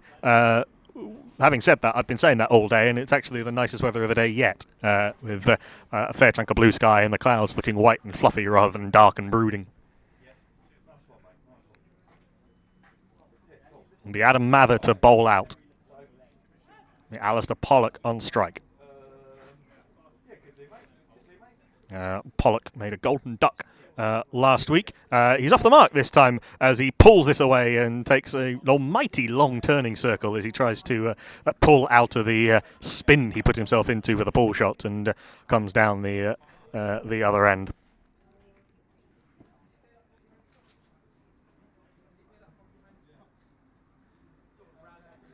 Took 2 for 39, Alistair Pollock, last week. There was a brief thought that there was a brief mini collapse from Ealing against the opening bowlers, Sam Harris and Alistair Pollock, last week, but the victory was achieved fairly comfortably. A bouncer from Adam Mather. It's signalled wide by the umpire at the far end over the head of James Keatley.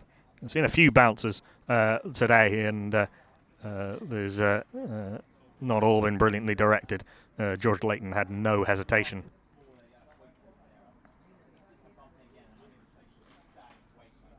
.242 for 7.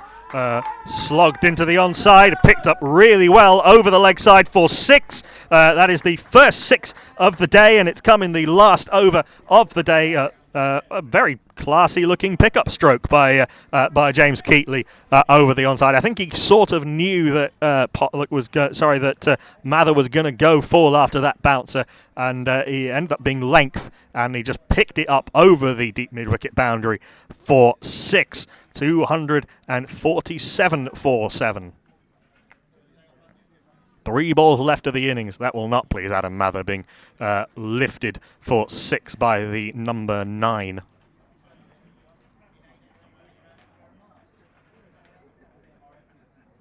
Number 8, apologies. That was Keatley who flicked that 6, but the point stands. Probably doesn't have the option to bowl another bouncer as yet.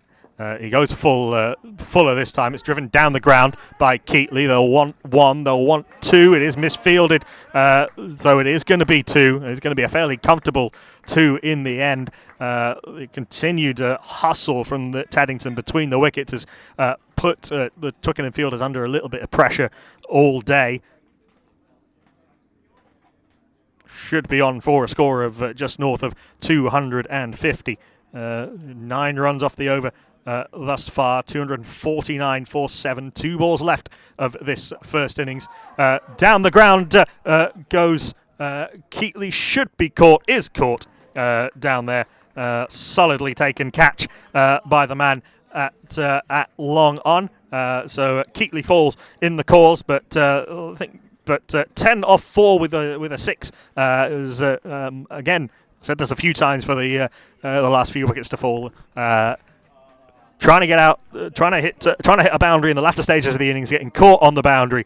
You can attach very little judgment, and James Keatley has done a decent job for his team with that 10 off 4. Mather in his last over picks up his first wicket, 1 for 55 off 9.4 overs. 9.5 overs. No, it is 9.4 overs. Excuse me, there was a wide. 1, 2, 3, 4. 10. 250-7. Teddington with that lusty blow for Keatley. It's 2-2 as Abdullah Nazir swings across the line and is bowled first ball. In fact, sorry, apparently that was Alistair Pollock. They crossed while the ball was in the air. Probably could have run two while the ball was in the air. Alistair Pollock is bowled for 1. So 2 wickets in 2 balls for Adam Mather. He could be on for a hat-trick to end the innings, which would be nice. A little bit of fun for all involved. Again, can't really blame Pollock. Had a swing, missed it.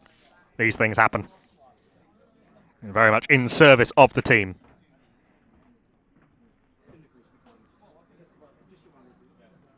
$250-9. 1 ball left of the innings. Adam Mather on a hat-trick.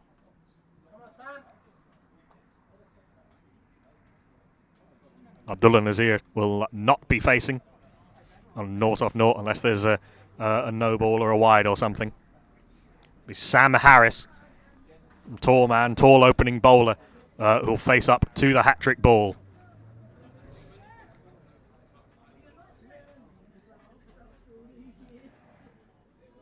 Made a golden duck last week.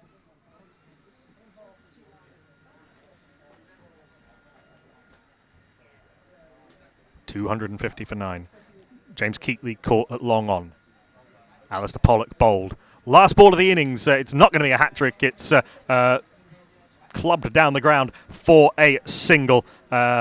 Just for everyone's entertainment and edification, it was Scott Newman who took the catch down there to long on. But the single means that Taddington end their first innings there.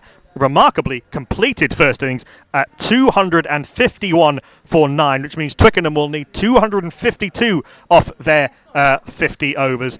Just a shade over 5 and over for Twickenham to beat their local rivals and make it 2 wins from 2. Go through the scorecard quickly before we go for a break and avail ourselves of some of the fine food that is being unveiled around us. Harry Evans first to go, LBW, bowled by Rashid Mullazeda for 20 off 32 balls. Nick Pride, the captain, run out by Scott Newman, kind of by Peter Daniel as well, to be honest, for 34 off 63 balls. Abhishek Junjunwala smashed Patrick Dixon to Don Manuelge at backward point for 15 off 15. Bit of a partnership there. Rhythm Bathey put on 35 off 41 balls before being stumped off by Carlos Nunez off Monty Panesar, his first wicket on home soil in a league match for Twickenham. That made it 191 for 3, which became 191 for 5 when Peter Daniel was caught by Patrick Dixon. Caught by Scott Newman off the bowling of Patrick Dixon. But Taddington wouldn't just give up and subside. There was a partnership then of 37 between Shao Malan and Tom Elliott. Elliott the next to go for 14 off 14, caught by Callum Goldthorpe on the boundary off Rashid Mullazeda. Shao Malan went in the later that over, caught by Ethan Wright off the bowling of Rashid Mullazeda. James Keatley smoked a large 6, the only 6 of the innings, before being caught on the boundary by Scott Newman off Adam Mather. Alistair Pollock was bowled next ball by Adam Mather. Abdullah Nazir didn't face, and Sam Harris got that 1 off 1 ball. There were 5 wides in total. The bowling figures: Rashid Mullazeda 10 overs, 2 maidens, 3 for 40. Adam Mather 10 overs, no maidens, 2 for 56. Monty Panesar 10 overs, no maidens, 1 for 36. Parminder Singh 4 overs, no maidens, none for 50. Don Manuelge 4 overs, none for 30, no maidens. And Patrick Dixon 6 overs, no maidens, 2 for 39. Didn't bowl last week, but tidy for him. 252 for 9. 251 for 9. Teddington made. Twickenham will need 252. See you shortly.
talk me through this then, Knuckle.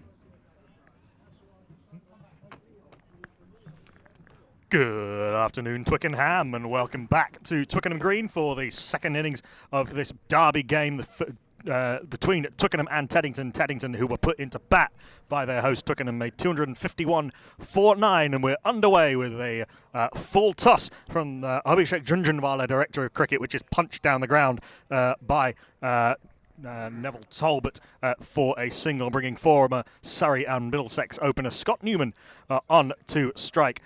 I am Knuckle M. Pandey, your commentator, and I did say in the first innings that I was going to be joined by some of the great and good of Twickenham Cricket Club, and I'm joined by Dan Hoff, club secretary here at Twickenham. Good afternoon, Knuckle. How's things? Very good, thank you. Thoughts on, firstly, thoughts on actually getting the first innings in, which wasn't what we were expecting earlier, as Junjunwala is in right arm off spinner to Newman. Slightly bizarre LBW appeal, given that it was a forward defensive into the covers, but there is no run. Yeah, I think we've got the first innings in. Whether we'll get the second innings in remains to be seen. Fingers crossed, but there is a little bit of drizzle in the air, so we may have Duckworth Lewis in the game. Yes, as this is forward and pushed into the offside, Newman off the mark with a single. Over 8,000 first-class runs for Surrey, Middlesex, and a little bit for Notts, Scott Newman, during the mid-2000s, and one so far today. In fact, it is starting to rain now. It was looking, we've been sort of threatened with rain all day, and then it started to look rather nice towards the end of the first innings, but it is now decidedly raining as Junjunwala is in. This is blocked into the onside, and there is no run. But your thoughts on the total? We might actually have quite a lot more to talk about that, so I'll leave the filling questions until a little while, because the players are coming off and the covers are coming on. It is now officially raining, and rain has officially stopped play after just 4 balls of the Twickenham reply to Teddington's total of 251 for 9. We go off 4 balls and 2 runs into the reply. Hopefully it will just be a passing shower. There isn't much wind here to blow it through particularly, but it has been sort of the weather patterns have changed rather quickly here today, so we are hopeful at this stage. But the covers are coming on. It is officially raining. I think we may have possibly jinxed it ourselves, perhaps, Dan. But you have thoughts on the total that Taddington were able to put up on a reasonably decent looking pitch. It had plenty in it for batters and bowlers alike. I think it's a fair total, to be honest with you. If you'd have asked me what I wanted at the beginning, it would have been a few less than that with my Twickenham hat on. With Duckworth Lewis, things always get a little bit more complicated. Now, we do have a little bit of time before Duckworth Lewis kicks in, but I think Teddington will be quietly satisfied with 251. The question is, how many overs will we get, and what will that do in terms of what we're chasing? So I think the game is evenly balanced, but it's usually better to have the runs on the board than it is to be chasing. So game on, but Teddington won't be too displeased. Interesting. I spoke to your captain Carlos just after the toss, and he was saying that Duckworth Lewis Stern, with its tendency to favour the chasing side, was part of the reason that he chose to bowl. I mean, the other reason was that you can't tell the pitch from the outfield from this distance. But there's quite a few different ways of. I'm sure that's partly the sportsman looking for the positives, as it were. But tidy home debut for the man Monty Panesar, but some good performances as well from a couple of wickets for Mr. Dixon. Yeah, Pat Dixon's an interesting one. He came down from Yorkshire a few months ago, and he sort of racked up a week before the season started, and he's got a great pedigree in the Bradford League, and he's a batter really, and this is the first time he's bowled in earnest for us, and did pretty well. We're quite pleased with that, and particularly on a wet day, and it's getting wetter. Knuckle, it is not looking so good. No, this is now. It was raining. It's now. It is now officially bucketing it down. There is significant rain here at Twickenham Green, and everyone's running for cover. There's a couple of gazebos set up for the players, and a few spectators and sort of fellow members of my. Significantly, Knuckle, my lunch is getting very wet. Yes, it is. You may dropped the clanger there. You better go and rescue that. I will do. No, I think it's a forlorn case, to be honest. I'll sort that out. I think the lunch is okay. The plate may be in trouble. Getting a bit soggy, isn't it? So wasn't it? Let's just talk a little bit about while we try and see how long this is going to set in for. I do want to pick your brains as secretary of the club. Wasn't not an easy season for the first 11 really last year. Not an easy season for anyone, but not an easy season for the first on field last season. Yeah, we were poor. Let's not beat about the bush. There are, as there always are, underlying reasons for that. We were a couple of players down because of COVID, because they didn't want to play. They were shielding. One of them was our captain, Carlos Nunez, who's a very influential figure in the club.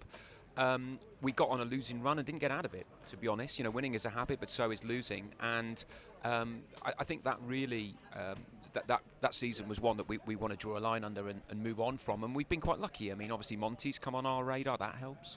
We've had 3 or 4 other guys who've arrived in the winter, more by luck than judgment, who've all strengthened the side. So we've been able to use that as last season as an opportunity to see how some players went in the first team. Some did quite well, some perhaps not so well, and it was a bit of a laboratory for this season. And this season is really now obviously back to 18 games. It's a proper season, as it were, and hopefully we'll be back to normal, which means reasonably competitive.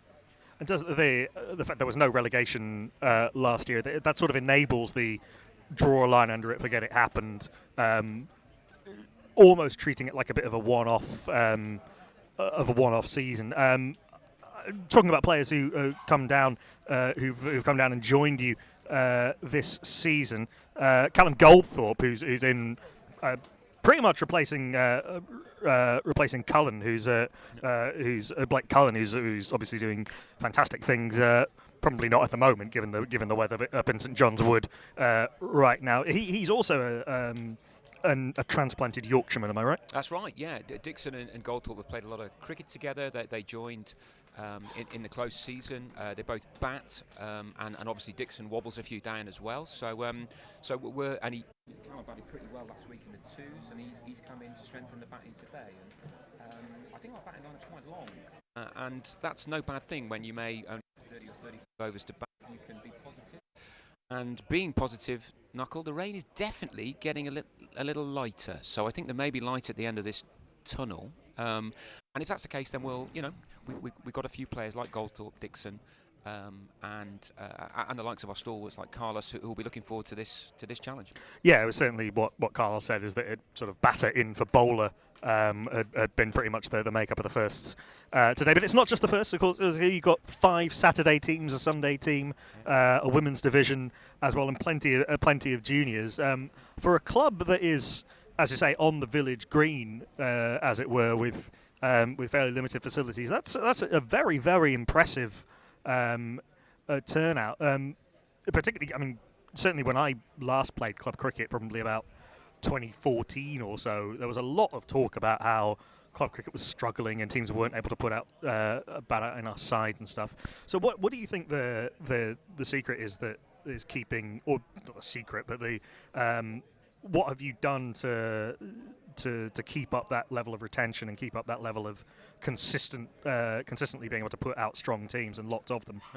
Well, we're actually putting out 6 teams today, and we had 6 teams last week, and we're not the only ones in Middlesex. Many clubs have said that their numbers have really increased over the last 3 or 4 months, and that's interesting because, as you said, just 2 or 3 years ago there was a real worry at ECB level that not enough people were watching cricket, not enough people were playing cricket, not enough people were falling in love with cricket, and we totally felt that. And I think 12 months of no cricket, or the thought of no cricket, has put that into perspective for a lot of people, and we've had a real influx at all levels, beginners through to test players with 167 wickets, it right the way through the club, and there's a real feeling that perhaps they missed cricket more than they realised when it wasn't being played as frequently last year.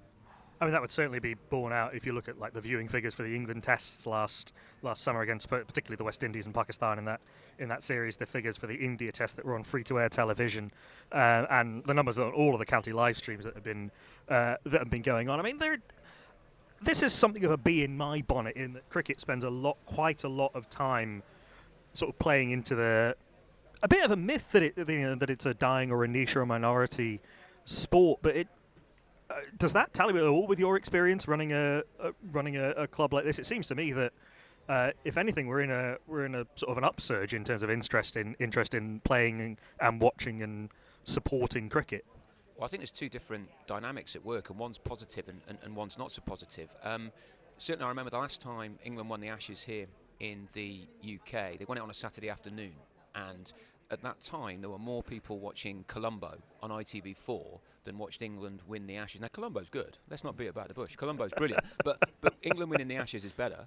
And of course, people didn't have access to it, and the people who didn't have access to it were those who don't have the resources. They can't afford Sky. That was that 2015 Ashes was a very odd series. Straight after the World Cup, everyone was kind of thinking, can New Zealand just stay for a couple of weeks? There'd been 2 Ashes in 6 months, and it wasn't a great series, to be honest. That's right. But since then, there's been a real trend in London of increased participation. The problem with that is I think it's South East specific. Now, I'm originally from Shropshire, and if any club has 3 sides out, they're doing really well, you know. And that's because lots of folks who learn the game come down to the South East. And in Shropshire, if you want to get decent sides out, you've got to have lots of juniors, and the juniors have got to keep playing. Whereas here, I mean, we like to have lots of juniors, but there's always an influx of players because people come to London. So I think you've got a world in the South East where there's a lot of cricketers for lots of different reasons, and a world outside the South East where the game is, I wouldn't say struggling, but the game is in a different position. I think that's probably fair. And there's for those who aren't aware of it, the Cricket Supporters Association do some excellent work with their annual survey, trying to get a sense of the game at all levels of fandom and all levels of participation across the country. And between that and the playing survey, I'm sure if you're even a vaguely regular player through the Play Cricket survey, you'll have filled in. But it's important that we do know these things, so at least we can potentially start to address them, whether that's through increased funding for Colts programs or increased facilities grants and so forth. Just in terms of facilities, I understand that there's pretty much a hard cap on the number of juniors a club like Twickenham can have just because of the facilities available to you. Yeah, and also the number of people you need to run these programs. I mean, I for my sins have 2 5-year-old boys, and they're part of the All Stars program, which is a really good initiative from the ECB for 5 to 8-year-olds, and there's a team of about 15 of us that coach on Sunday mornings, but 15 people can only do so much, so there's no way we could take any more, and yet the demand is probably there, and that's not just about resources, that's about people wanting to do it, and clubs like Twickenham quite quickly get to their limits with that, and you have to be quite clever in getting around it. Otherwise, you just haven't got space for people who are keen, and that's not what we want to do. That's not where we want to be. If you're keen, we want to get you in. So we're going to be trying our best to expand those programs as we move on with volunteers who themselves are keen.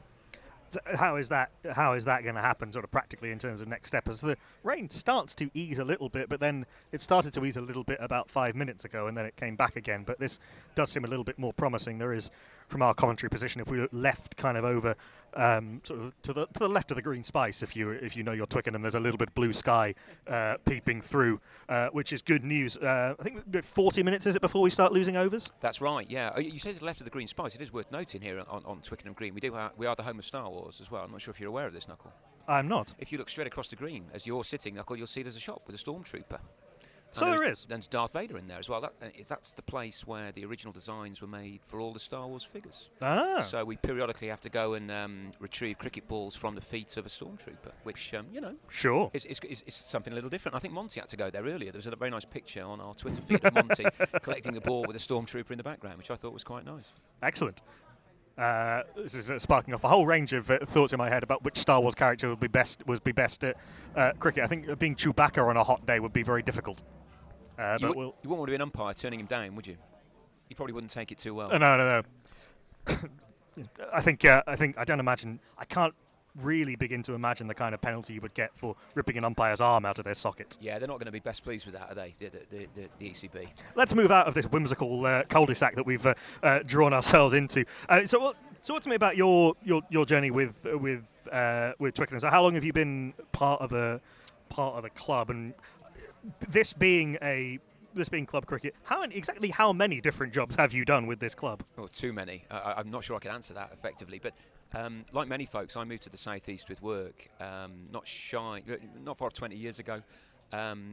Looked around for the nearest club to where I lived, and of course there's loads of cricket clubs in the southwest of London, and Twickenham appealed, so I joined in 2004, and then I became secretary in, if I get this right, about 2008, so certainly well over 10 years, and the club's come a long way. One of the great things about English cricket is it's a pyramid, and we were in effectively Division 4 at the time, and we were lucky. We had a group of players who were good and who stuck together and who helped us move through the division. So the club's gone from being, one club in many in Middlesex to being arguably one of the top 10 in the Premier Division. So we've come quite a long way, and we're quite proud of that. But at the same time, we're quite keen not to forget where we've come from, and we're very much a community club based on a village green that welcomes all sorts. Yeah, and you definitely get a sense from that being down today. It is obviously we were watching Middlesex Premier Division. We've got former international cricketers, former first class cricketers, but there is that community and village feel, and I can completely see why people would want to stick around and want to be attracted to the club. I mean, you talked in terms of you talked a little bit in terms of wanting to expand. What does expansion look like for a club like Twickenham? Well, I think expansion for us would be difficult, quite frankly, in terms of senior teams, because 6 teams is enough. But where we're looking to expand is to have more junior coaches, more people who are contributing to cricket without actually playing. We don't want to put people off, but we need people who are doing a myriad of different things and enjoying it. And that's the type of work that Eugene Berger, the chairman, John Varney, the president, that they put in a lot of legwork there, trying to get people who enjoy other parts of the cricketing day to think of Twickenham as their home. And it's not a secret that all clubs like that. All clubs want people who enjoy getting involved with a group that's moving in the right direction. So growth for us won't be more than 6 teams. That's becoming unworkable, but it will be growth in terms of the quality of what we offer everybody in the community. And part of that, you brought in obviously you're bringing in players like Monty, and you've brought in Scott Newman, long careers with Surrey and Middlesex as your coach and developer of cricket. I mean, developer of cricket, director of cricket. So what kind of how did that come about, and what kind of impact has Scott made in the time that he's been at the club? Well, Scott's been here 3 years now, I think it is, and Scott's got a lot of experience in the first class arena. He can spot good players and make them better, but he's also got the ability to spot or to talk to younger cricketers who probably not so good and try and get them to do the basics. And one thing I've been really impressed at is that he's quite happy talking to somebody in the 4th team and saying, right, okay, you need to think just a little bit about this, and he's got a clarity of thought that's really useful when you're talking to people about improving their games. And I think part of that can't be taught. Part of that is just the way you are. And Scott's really good on Thursday nights in sorting out our what we do in training, making the most of the 2 hours that we have. And he's quite an infectious character too, which is often no bad thing. Yeah, indeed. So Thursday night training for the senior Correct, team. yes. Yeah, I was down here yesterday doing a little bit of setup and just getting a lie of the land, and saw some of the junior teams. Training, and you have certainly a women's section, a girls section as well. We do, yeah. They play in the Surrey Women's League, and they play on Sundays. Generally, Sarah Knight leads the troops there, and that was one of the success stories of last year, because we've had a ladies' team for a long time now. But they put out an advert for new players, and all of a sudden doubled their membership. And that we were a bit surprised, but they just said, look, there are plenty of people out there who want to play if you offer the right product. So the ladies' team hopefully going to go from strength to strength, and they're playing competitive cricket more or less every Sunday now.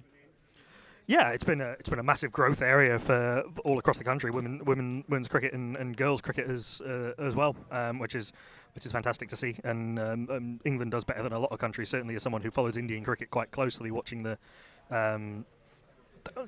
Neglect is probably not too strong a word for even the national teams, but the teams like England, countries like England and Australia are very much seeing it as I think kind of you guys are sort of. It's not a bolt-on; it's part of the product. Yeah, absolutely, and I see it even with our youngest ones, with the 5-year-olds. I would guess 40% girls and 60% boys, and there's no reason why next year it can't be 50-50 or even 60-40 the other way. And that's quite a breath of fresh air to think that girls are thinking, right, bat, ball, let me at it. And just 10 years ago, no, that would never have happened. There wouldn't have been the interest, where I think something has clicked, and certainly the youngest levels, we're seeing as many girls come along as boys, and that's got to be good. Yeah, 100%. Cricket is, it's a massive cliche, but cricket is a game from everyone, and it can be a game from everyone at whatever level. There's wonderful things about cricket, such as, obviously the viewers can't see this, but to our right we have our groundsman who's currently dealing with a leak in the roof there, and I don't know how long Nigel's going to be sitting where he is.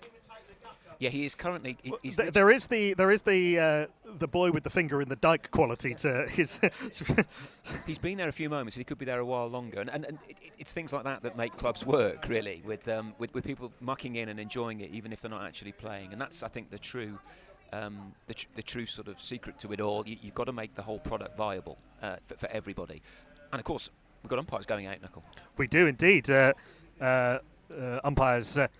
Umpires Matty Whitten and George Layton are wandering out to the middle to see if we can start moving some covers off. It is much brighter than it was, but there was quite a lot of rain that fell in that sort of half-hour period or so. We might just be on the verge of losing overs. One thing we've learned, I think, over the years, though, is the green takes water really well, so it can be not far off lake-like at one moment, and then 45 minutes later, good drainage, 45 minutes later, it's eminently playable. So I suspect we could lose some overs, but we'll get a finish in, and that's surely the most important thing. Yeah, indeed, and that's kind of what we were thinking was going to be the case. It's certainly what Captain Carlos Nunez was saying to me at the toss. I mean, looking at the outfield now, there's a couple of little damp patches that we can see kind of near our commentary position towards the pavilion, and probably there are some on the other side of the boundary as well. And there'll need to be some drying of the bowlers' run-ups and so forth. When we do have any news about a resumption and a target and overs, we will bring it to you. I'm certainly not qualified to do a Duckworth Lewis Stern calculation. Thankfully, Play Cricket now offers an app that does it for you, which, believe me, is yes, is a relief. I can imagine. If only Sean Pollock had that in the 2003 World Cup. I'm sure he did. Oh, well, it looks like those covers are going to be coming off, which is excellent news for all concerned. The call has gone out for all able bodies to come and move those covers off the field, which is excellent news. And I think I'll probably flag down a passing umpire when they come back to work out exactly what's going on. But the covers are coming off here at Twickenham. The news from earlier, Teddington having won the toss. Sorry, Teddington having been put into bat by Twickenham, made 251 for 9. The biggest contributor, Peter Daniel, in just his second league game for Teddington, with an excellent 86 off 101 balls. There were 35 for Rhythm Beatty, 30 for Charles Malan, 34 for Nick Pride, and some handy biffing from the lower order as well. 3 wickets for Rashid Mulazada, 2 for Adam Mather, 1 for Monty Panesar, and 2 I don't want to say bonus wickets, but wickets for the change bowler Patrick Dixon in response after just 4 balls. Twickenham are 2 for no loss. Let's just talk a little bit about you say from Shropshire. What's your earliest memories of cricket? The first game you remember watching on TV and live. Your early cricketing heroes. Well, I was quite lucky. My dad played cricket. He would tell you he played cricket pretty badly, and he may well be right, but he played. And so I spent a lot of time around cricket clubs, scoring and messing around and doing what one does when one's very young. And that led inevitably to me filling in at various times. And I definitely remember my first ever innings was naught, out first ball. And I remember walking back thinking my life had fallen apart, and that was the end of the world as we knew it. Cricket is such a cruel sport. It's a brutal sport. Yeah. But of course you go back out, and eventually you have a bit of luck and you score some runs, and you're in. And you're in for a long time, in the sense that you fall in love with the game. And the abiding memory of Shropshire was the competitive cricket tees. Every village would want to have the best cricket tee, and that was a serious business.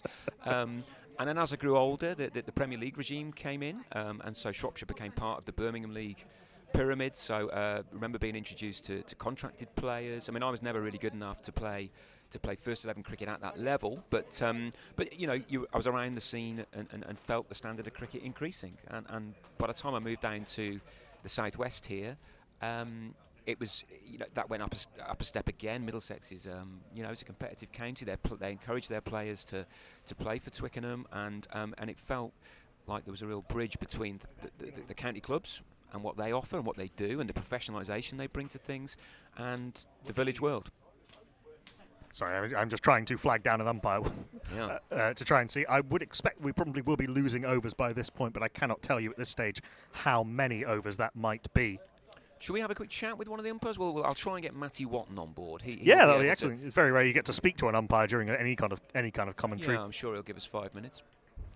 But yeah, so the story is a classic one, really. A village cricket story that was very low key, that moved gradually to being a little bit more serious, and then of course, as is often the case, Knuckle got married, had kids, which is always great, but it does mean that spending 12 hours away on a Saturday playing cricket becomes a bit more challenging. So I now settle for a humble, stodgy 30 in a third 11, as and when it's not raining, because of course our game today was already long since rained off. Yeah, disappointed with that. I mean, you got a game in last week, correct?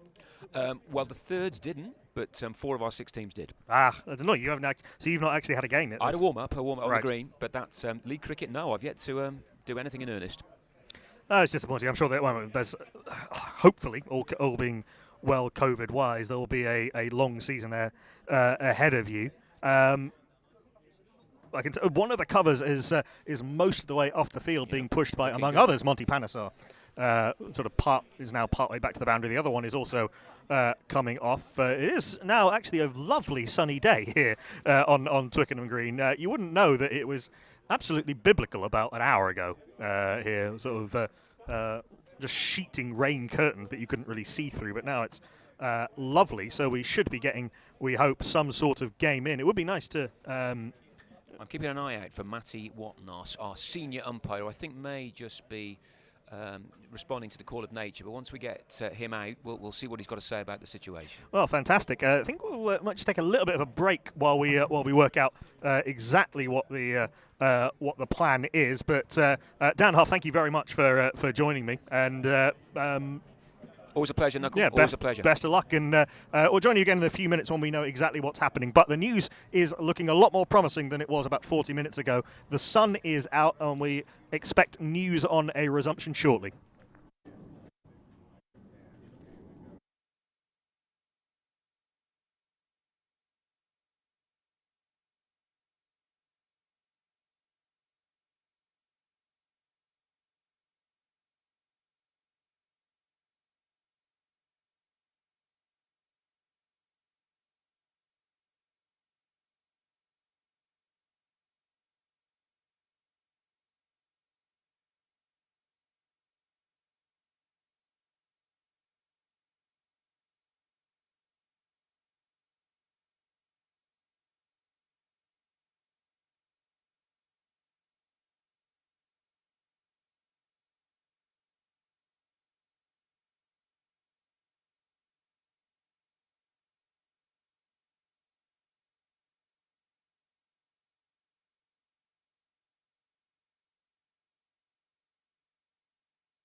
Well, the news that we have is excellent news.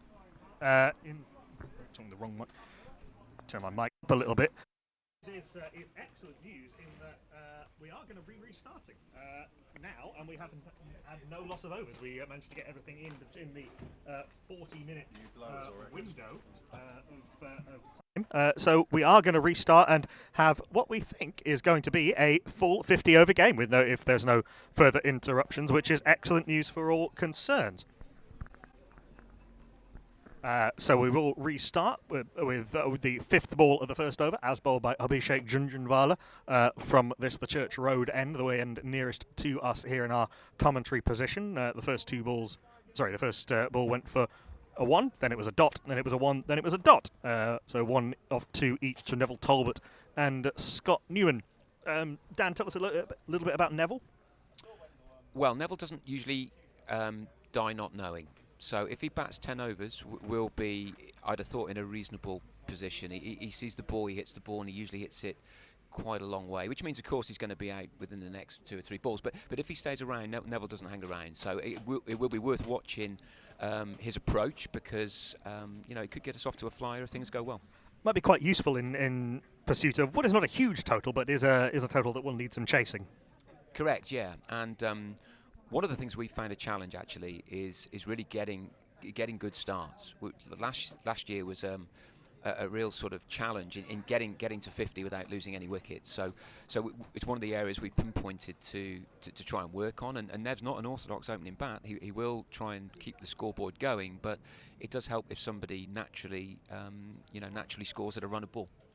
Yeah, for certainly made, looking at Neville Talbot, 29 off 18 last week, which kind of fits with what you're saying. Made 161 for 9 in the 31 overs that were possible.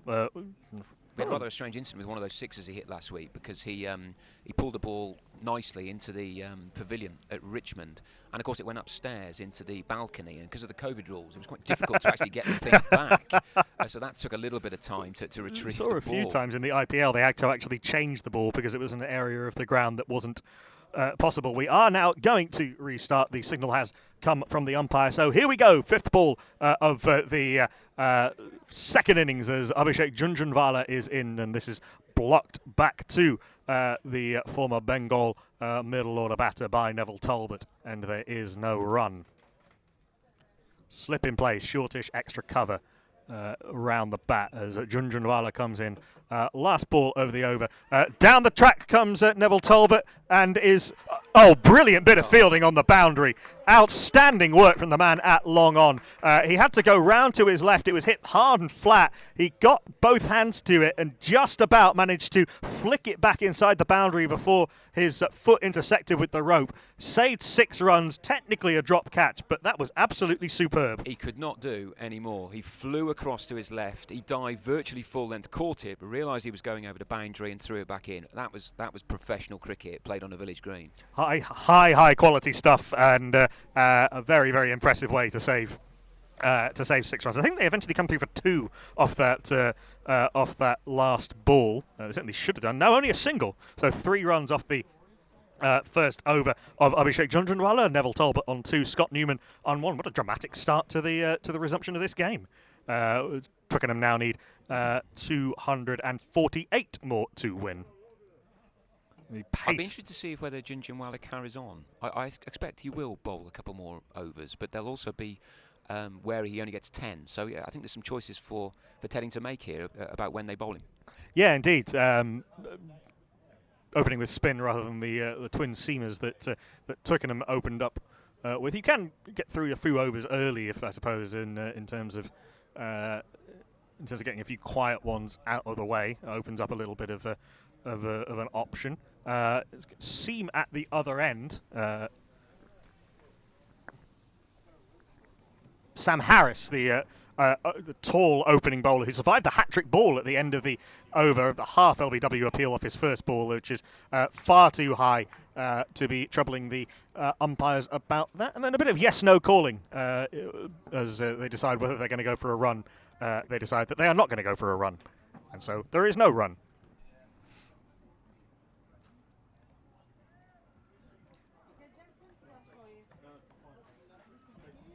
Harris, tall man, strongly built.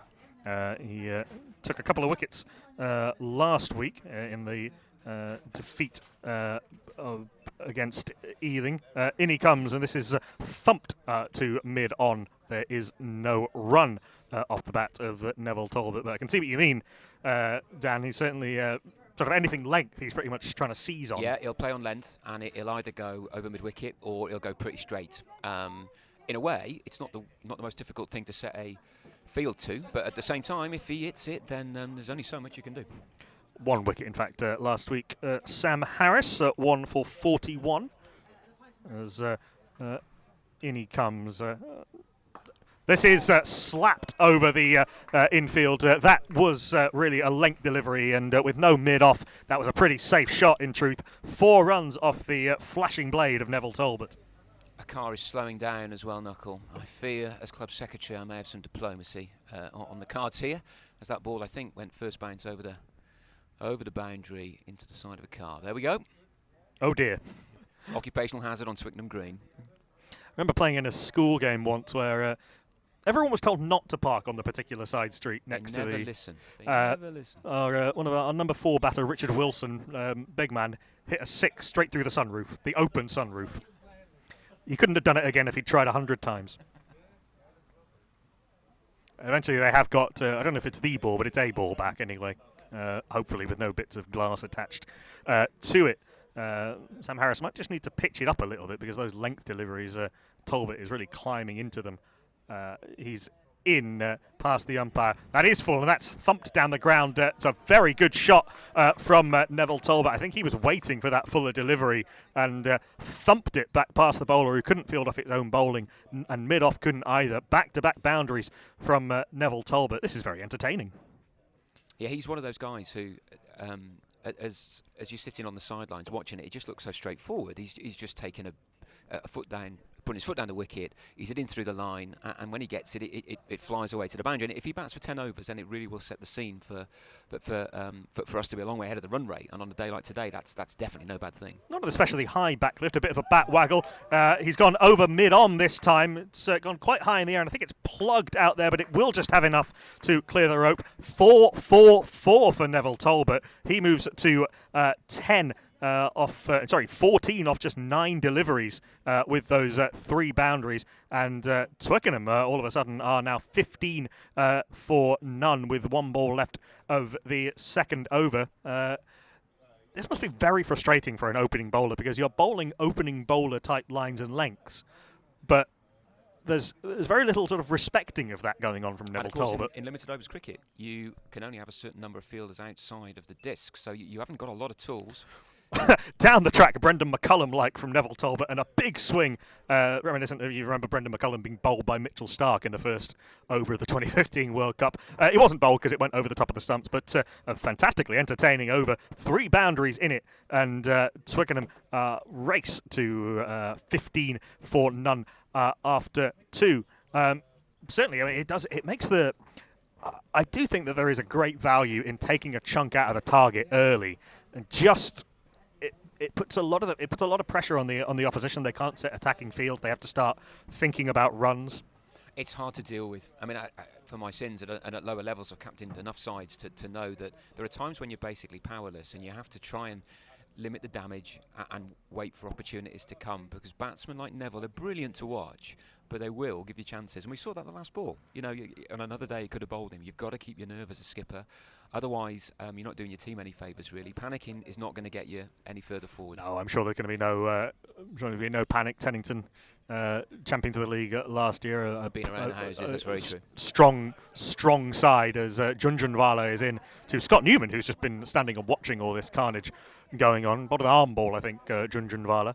This is pushed by Newman into the offside. There is no run. Newman bowling to Talbot will be... Junjunwala bowling to Talbot will be very interesting.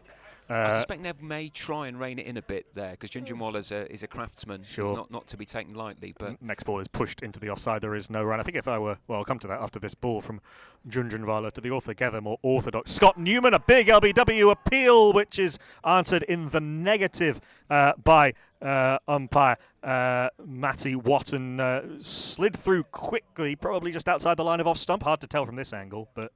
Felt close, didn't it? We're not at the best angle at all, but everything about it felt that it might be somewhere near.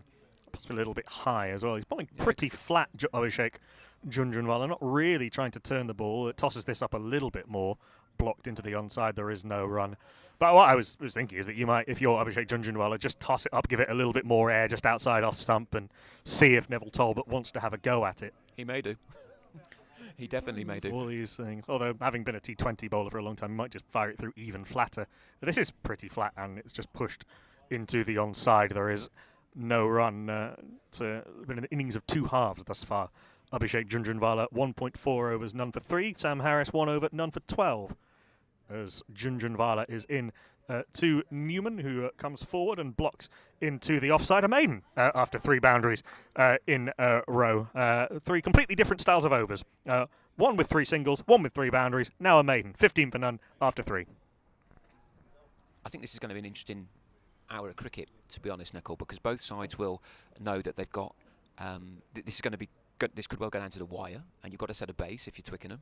Now, Neville will go about it his way, Scott will go about it his way, and I think Teddington will try and take the strain and eke out wickets when they can. So I think there's going to be quite a lot of thinking going on out there, which is not something that always happens, but I think there's lots of subplots that we need to keep an eye on. So it's very much like a one-day international in the fact that 2 fielders outside the 30-yard circle for the first 10 overs?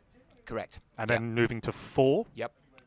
And then by the time you get to later in the innings, then you're allowed all of the fielders bar 4. That's a wide. There's a short delivery from Sam Harris. Certainly plenty of bounce.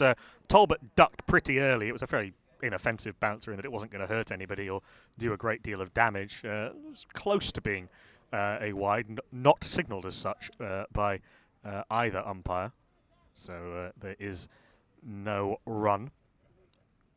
I should say at point, I think it's Rhythm Bede wearing a very nice pair of blue Pacers there. You see yes, that? indeed. I'm not sure what I make of those. It's very IPL, really. They are.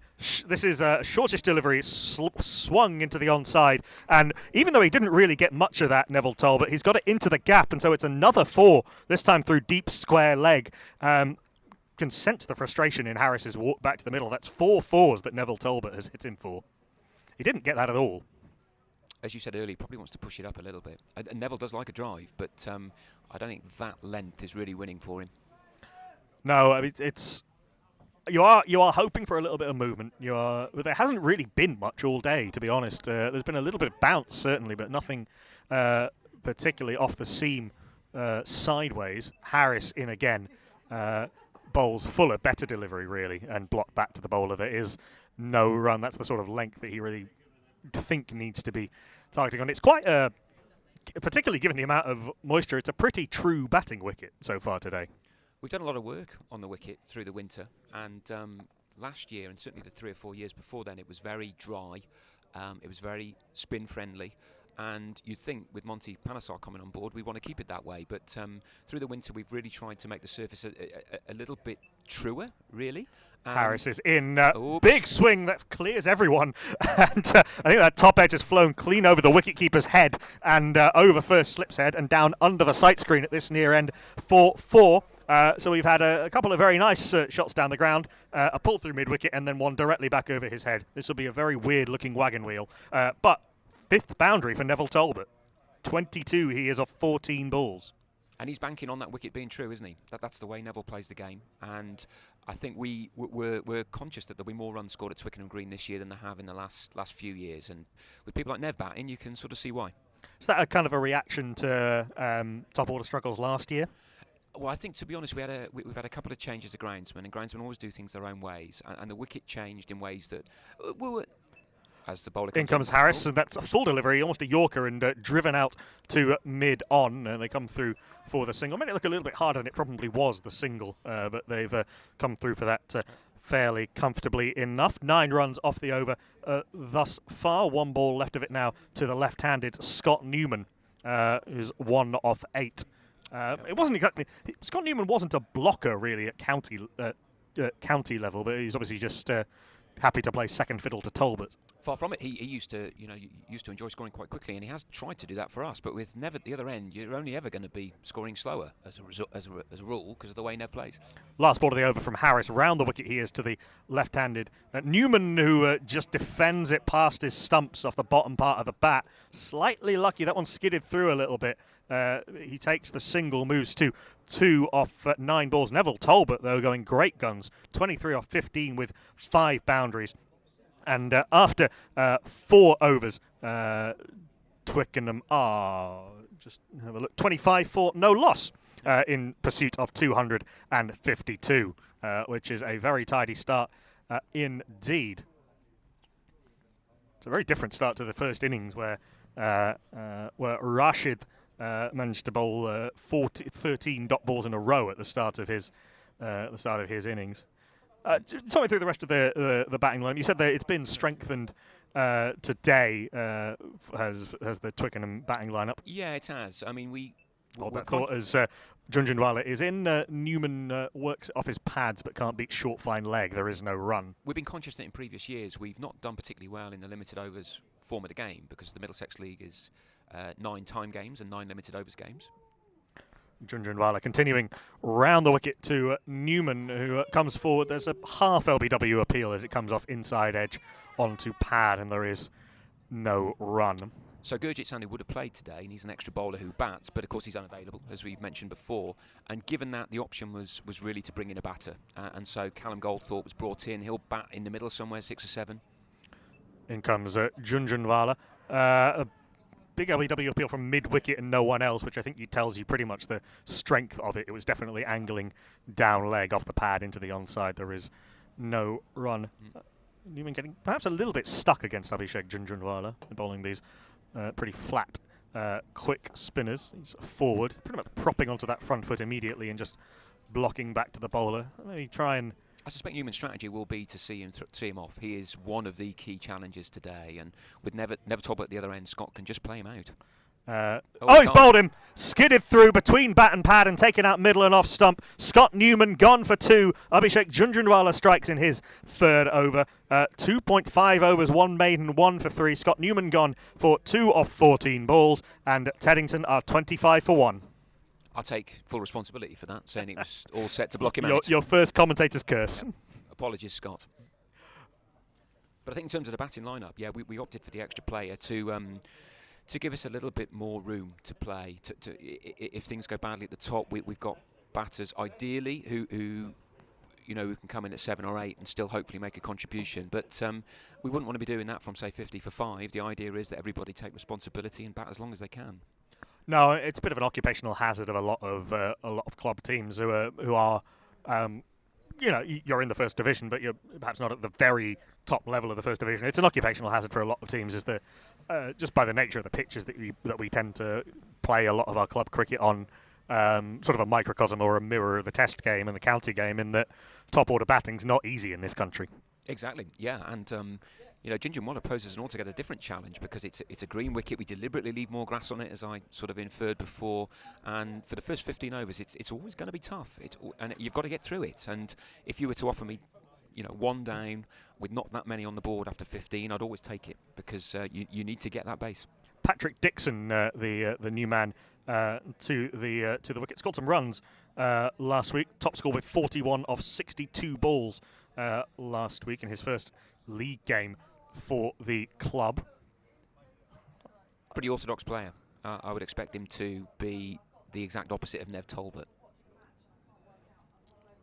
Decent little clash of styles. I mean, one thing I will say is that, and I know this is not easy and players struggle with this at a lot of levels, but if you can find a way to get some singles off some decent deliveries rather than blocking. We did see Taddington, the Taddington players, being very good at just angling the bat face and picking up a few singles. And it just disrupts the bowler's rhythm a little bit and gets the scoreboard ticking. It can force some errors. Not easy. Abhishek Junjunwala in over the wicket to the right-handed Patrick Dixon, who blocks back to the bowler. Junjunwala does a very athletic dive off his own bowling. Nowhere near the ball. 2 mid, off it goes. There is no run. A wicket maiden for Abhishek Junjunwala. 3 overs, 2 maidens, in fact. 1 for 3. Hasn't had a run conceded off him in his last 2 overs, but with Neville Talbot taking to Sam Harris, who's gone for 22 off his 2 overs in a string of numbers that's very difficult not to do a Richie Beno impression to. Twickenham are 25 for 1. I've worked out over time I don't have a Richie, so I'm going to stop. I'm not going to bother. Probably for the best. I think we've got to change. Maybe we'll have a change of bowl in here. Yeah, it looks as though we are. So Sam Harris out of the attack after those 2 expensive overs. We'll just try and Alistair Pollock, or Alistair with a D, Pollock, is into the attacks, pacing out his run. He opened the bowling for them for Taddington last week with Sam Harris. Took 2 wickets. It was quite an interesting game, actually. Ealing were 15 for 3 chasing 178, but then put on the remaining runs for the loss of no further wicket. So glimmer of hope quickly snuffed out. Another one with Shropshire roots, I should say, Knuckle, from Shrewsbury School, for anyone who's listening. He's got family connections into the first-class game as well. Had a good, strong record for Teddington over a number of years now. Definitely one to keep an eye on. Interesting. This is why I love getting in people who really know the lie of the land. There's all these little. There's always a story. Every cricketer's got a story. So one of my favourite days of the year is the National Village Cup final every year at Lords, which is a great. It's particularly good if you've got someone who you want to kind of introduce to cricket a bit more. It's a great day out. 14 quid on the door at Lords. You get a little programme which has got all the players' bios in it. I'll come to that after this ball. As Pollock is in, and this is pulled very well, stopped by the man at short mid-wicket, because that was clubbed pretty hard by Talbot through the onside. There is no run. And you get to walk on the outfield at lunch, and it's a fantastic day out in September. And you get some very good village cricketers, but village cricketers nonetheless. And the village cricket competition is certainly the clubs that enter it to win it. They take it very seriously, don't they? It's a very good standard of recreational cricket, I have to say. As Pollock is in, he's right arm over the wicket, and this is pulled.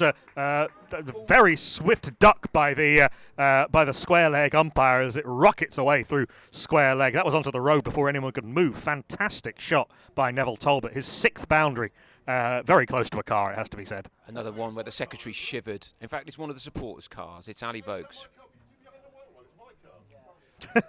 Someone is claiming ownership of that car. The aforementioned club member has been a member for many decades, and so quite frankly should know better, but that's what we were talking about before.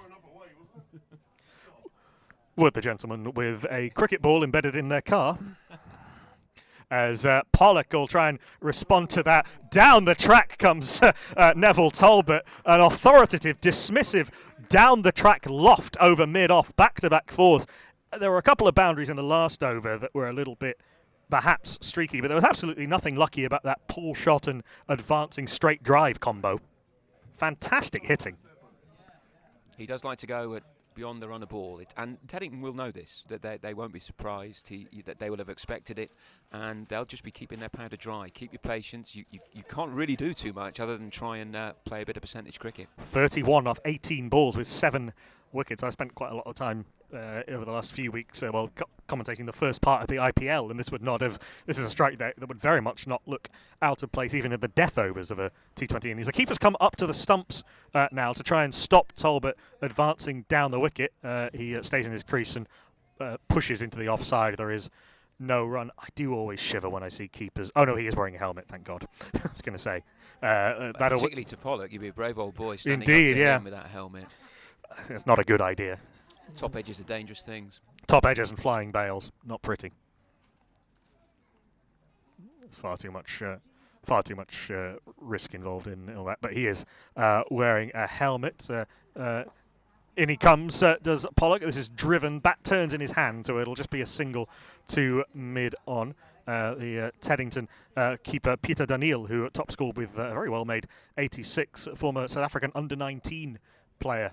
Peter Daniel played in an under-19 World Cup alongside the likes of Dean Elgar, who is now one of the better openers in Test cricket, among others.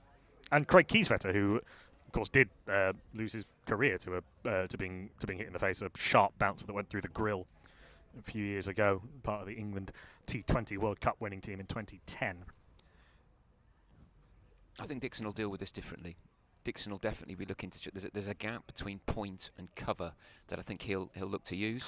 Oh, he tried to run it into the offside. I think possibly just trying to run it down through. There's 2 men kind of a backward point and short third man, and he might have been trying to find that gap, but he's beaten on the outside edge. Good comeback from Alistair Pollock. I think perhaps relieved not to be bowling to the freewheeling Neville Talbot, who took 9 off that over in his 32 off 20, and with Twickenham.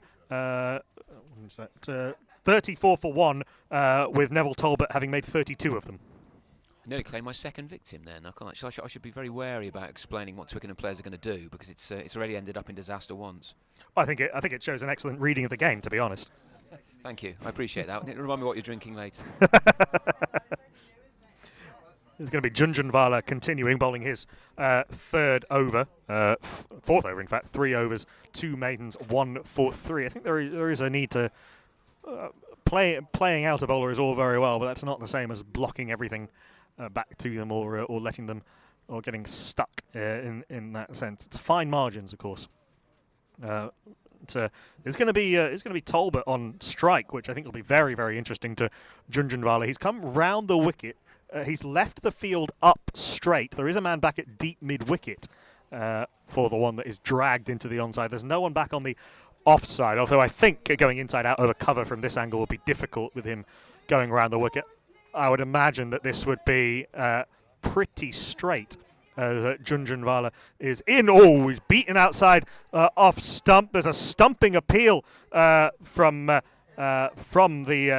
keeper, Peter Daniel, but nothing doing. The square leg umpire just wanders over to put the bails back on. There was definitely a little bit of.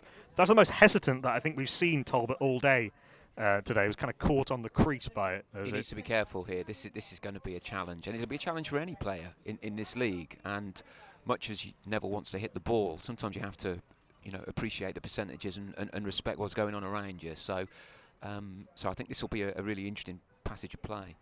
It was rather one nor the other. It wasn't a defensive shot or a drive particularly. You need to be decisive. That is decisive. He goes back and clubs it into the onside. Well fielded at extra cover. I think there's something to be said for whatever you do it decisively.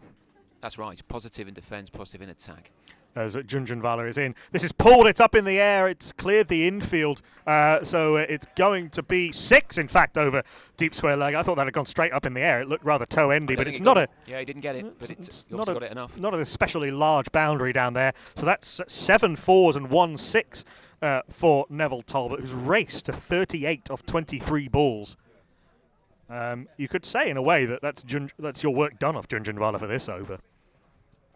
Given that he's conceded double the number of runs in that ball than he had in his entire spell. Slip's gone in.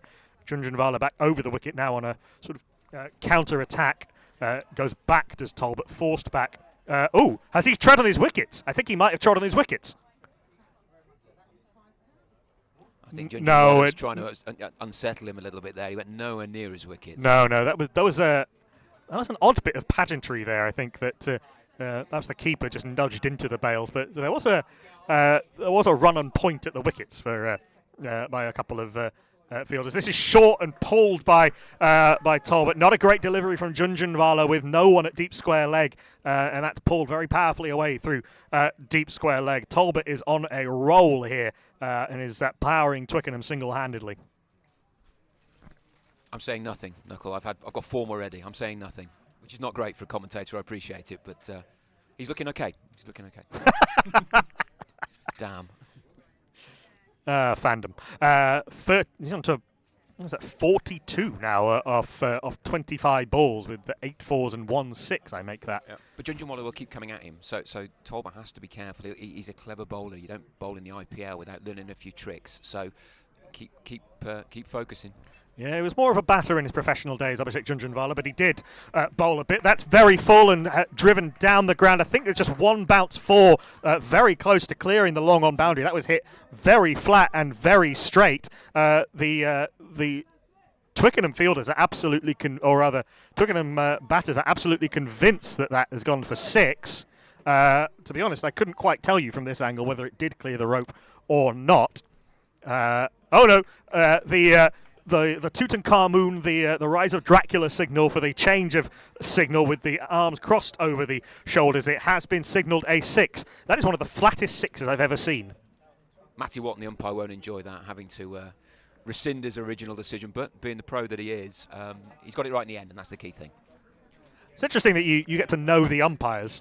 Well, you do. I mean, Matt, he's from the same neck of the woods as me. He's a Birmingham fan, but you can't have everything in life. He'll have to, deal with that in his own way.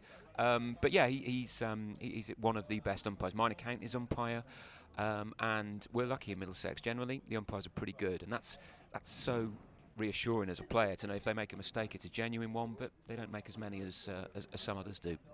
The level of of club cricket I played at would generally be one of us umpiring. We were certainly well below the level of panel umpires, so it does make a huge difference. You might actually get an LBW for one thing. As Pollock continues bowling from the other end, the green spice end, to Patrick Dixon, who drives back to the bowler. There is no run. 50 for 1 at Twickenham after 7.1 overs, and Neville Talbot has 48 of them. Some for I don't know what the village cricket equivalent of the Bannerman is, the highest number of runs in a completed innings, but highest percentage of runs in a completed innings, but this is quite something. As Dixon facing up to Pollock. This is cut very nicely by Patrick Dixon. He's off the mark with a good square cut for we've seen that if you bowl a little bit short or a little bit length, it's pretty easy to trust the bounce on this wicket, and that was cut away very powerfully. That's we saw that shot being used to great effect by Peter Daniel earlier today. That was a very nice square cut indeed. But to stress again, Teddington will know that this sort of onslaught was coming, that they'll be aware of it, that you don't win leagues without having a bit of steel, and we've still got 200 runs to get here, and that means that this game is still absolutely in the balance. And if Neville Talbot keeps batting for a while, then they've got a problem. But mistakes come. Good sides find ways of getting people out. In comes Pollock to Dixon, who has a flash outside off stump and then tries to pretend he left it. He didn't. Through to the keeper. There is no run. Well, yeah, that is all true. Nobody is saying this game is done, but it has been a fantastically entertaining start, and I've really enjoyed the commitment to the approach from Neville Talbot, and some of the clarity of the ball striking has been superb as well. But what it does do is it buys you a lot of time, and it allows you to absorb a collapse later. This is outside off stump and through to the keeper. There is no run, but getting those runs early buys you some time. Gets you ahead of the game. That's absolutely true. And if you do have a wobble later on, and most sides will when they chase 250, then you've got a bit of wriggle room there, haven't you? And that can be vital as the innings progresses. The temptation is often going to be against good bowlers, and the way that opening batters are traditionally raised and culturally ingrained is to be very steady and solid, and there is absolutely a place for that, and that is sometimes necessary. And the very good players kind of bat at their own steady pace, but can get you into trouble if you lose wickets having not got many runs on the board. There is no perfect approach in this game, and that's why we love it. This is forced off the outside part of the bat, down past gully to third man, and they come through for a single. And it's nice to have a mixture, actually, because Dixon is very much an orthodox opening bat, even though he's batting at 3 today. And it really helps having a balance in the side when one player is always going to score if he stays in, and the other, he's going to set a base. So yeah, the balance can work quite nicely. I only managed to play, only played one game for Teddington last season, and only scored 73 runs. He scored 48 in this innings. Did Neville Talbot. Hasn't got a 50 yet this season. His last, in fact, he's got 73 in one game, so he did get a 50 last season. His highest score for the club is 144. We're way off that yet, so let's not bother ourselves with those things.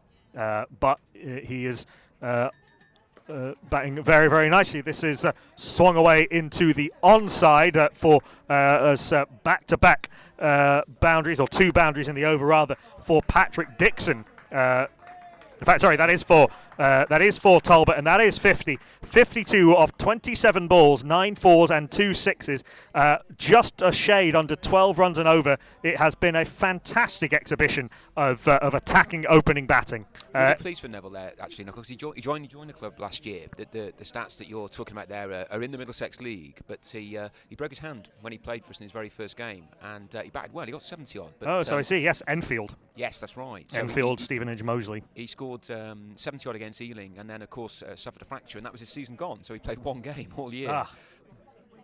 Well, it's fantastic return to fitness. A really, really good innings. 52 off 27 balls, and in terms of the match, after 8 overs, Twickenham are 59 for 1 and have taken a fair old chunk out of the run rate. They're a long way ahead of the required run rate, and for what it's worth, they are a long way ahead of the DLS par score as well, which is a nice little indication of the state of the game.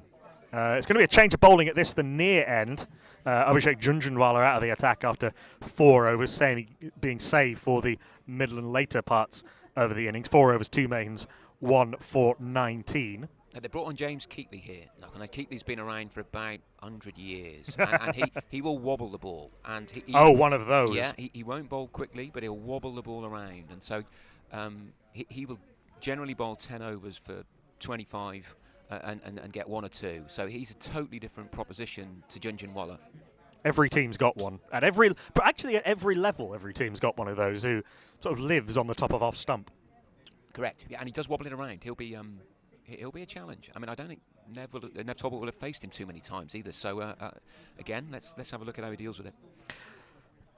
Well, we know how he's dealt with everything else thus far, and I don't think you need to go too far into your shell, particularly if it's not the way that suits you. He drives his first ball, doesn't time it at all, really, in a fielder at short extra cover, and there is no run off the bowling of James Keatley.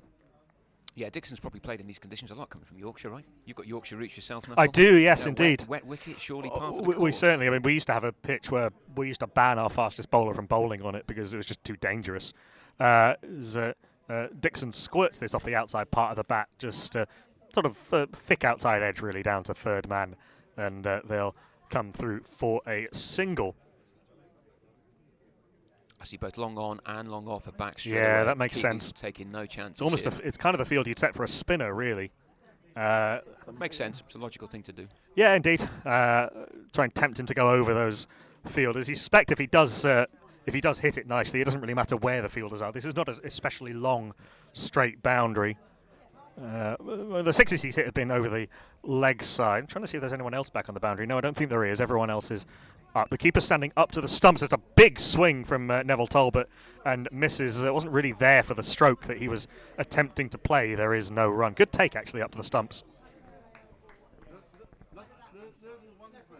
Leave them alone, Nev. Leave them alone. That would be my Well, advice. But then again, I'm not a Premier League player. Well, it's supposed to be the typical advice at this point would be to nudge a single down to long on that they've allowed you to take. But Keatley's length will probably make that difficult. Easier said than done. This is left alone outside off stump, and yes, he's Marvellous. not bowling full. He's bowling sort of just full of a good length, trying to almost tempt the batter forward. See, Again, very much like a spinner. Yeah, it's the type of over where you could quite plausibly leave all 6. Now, whether Nev Talbot's got the patience to do that is another matter altogether. It's the shortest extra cover in place and a slip as well. In comes Keatley. Pushes this into the offside. That's nicely played, nicely deflected. Fine of the man at backward point for 4 runs. Well, we've seen the power, now we've seen the placement and timing from Neville Talbot. That's very clever cricket from Neville Talbot. Moves to 56 off 30. Very nice. Yeah, I think Keatley's going to be the sort of bowler that will be particularly challenging for Talbot, though, because of that length. And he'll want to hit it straight, and straight's not always going to be easy. No, but that was good. That was nice. That was kind of what I was talking about earlier, just opening the face into the gap. As didn't this even Dougie Brown a few years ago? He talked about his coaching philosophy of teaching batters to hit the ball where the fielders aren't, and where they are not is 10 yards over the fence, because he's absolutely nailed that over long on. He was interested for a while, the fielder down there, but realised it was sailing over his head. It has not interfered with a vehicle, I'm glad to say. His third 6 of the innings, and Neville Talbot has moved to 62 off 31 balls. As I was saying, Nicholas, it's really hard to hit the ball straight as he hits the next ball straight for 6 into the Hampton Road. Magnificent stuff from Neville Talbot. 62 off 31 balls, and after 9 overs, Twickenham have raced to 70 for 1 and need just a further 182 off the remaining 41 overs, and so now the required run rate well under 4 and over. Yeah, I've been quite impressed 5 with and over, rather. Dixon here, because he's basically taking no notice of Talbot whatsoever, and I think that's totally the right way to do it. Play your own game. He's a straight player. Yeah, you don't want to be trying to Don't chase outdo him. and emulate, but yeah, he's 6 off 9 as well. He's not as though he's wasting deliveries here. It's all right. I can see over. It's fine. I don't mind standing every now and again. Okay, yeah. It's going to be Alistair Pollock continuing. 2 overs, none for 18. He's bowling to Patrick Dixon. course, there is also value in taking wickets at the other end to put pressure on. I think Teddington are slightly shell-shocked by this attack from Neville Talbot. I mean, they will be thinking that there's a chance coming any minute, but he is batting very, very nicely. He's hitting it very cleanly indeed. Pollock is in to Dixon, beats him on the outside edge, and it's a completely different game when not Neville Talbot is on strike. Past the outside edge, no run. And you'd think people like Pollock, he'll keep doing this, keep backing himself, and they've still got a few runs in the bank. No need to panic, just hope that goes your way. 70-1. The Duckworth Lewis pass score at this stage is, or certainly at the start of this over, was 38. Giving you some indication of the start that Neville Talbot has given his team. That's very nicely driven by Patrick Dixon, but straight to cover, and there is no run. I'm reasonably confident, actually, the weather's improved. Knuckle here, it's looking much brighter. It looks okay. It looks about as sunny as, not quite as sunny as it's been all day, but perfectly pleasant, and it does look as though we may get, well, we'll certainly get we'll certainly get a result. Whether we get a full 50 over game, I mean, it would have to rain quite a lot now, I think, for that to happen and quickly. There's plenty of blue sky around, which is excellent to see, and we're watching some very, very entertaining cricket. This is driven to mid-off. They come through for a quick single, putting the fielder under pressure. The throw wasn't accurate enough, and so they come through for the single. Worth remembering as well, we only need to get to 20 for it to be a game. So as soon as True. we get to 20 overs, and that's going to be, 40 minutes or so from now, then it's a result come what may. Yes, indeed. The First Division did pretty well last week to get, I think, every game? 4 out of 5. Or more, almost every game. Teddington, actually, they missed out against... no, I tell a lie, it was Hampstead against Finchley that missed out. So, yeah, just the one. Further up northwest London way. It is a very big catchment area, the Middlesex Premier League. Well, the County Middlesex is a funny shape. And certainly when we go around to Southgate and to Winchmore Southgate Hill, is a long way northwest. It can be a fair old trek. My wife always used to joke I'd leave earlier to go and play cricket than I would to go to work.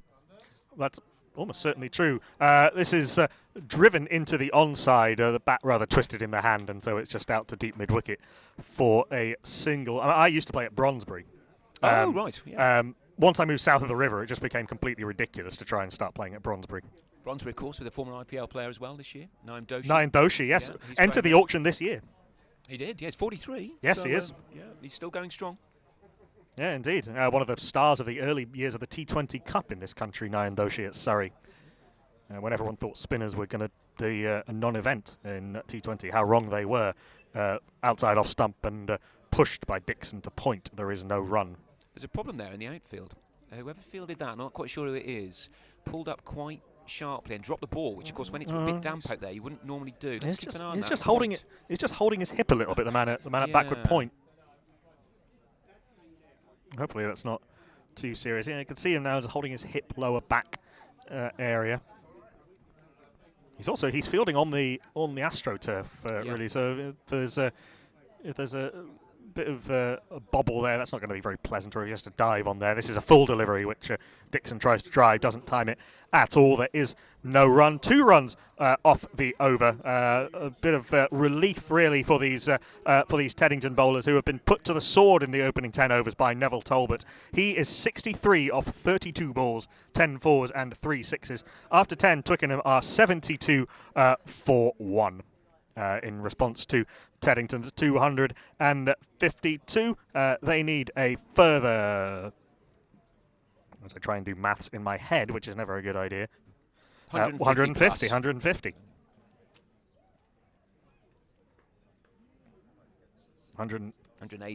sorry. Yeah. 180 off the next 40 overs.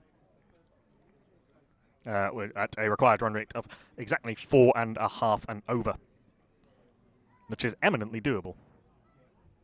But cricket can turn around very, very quickly, as we all know. I have a feeling there's a lot of cricket left to be played here.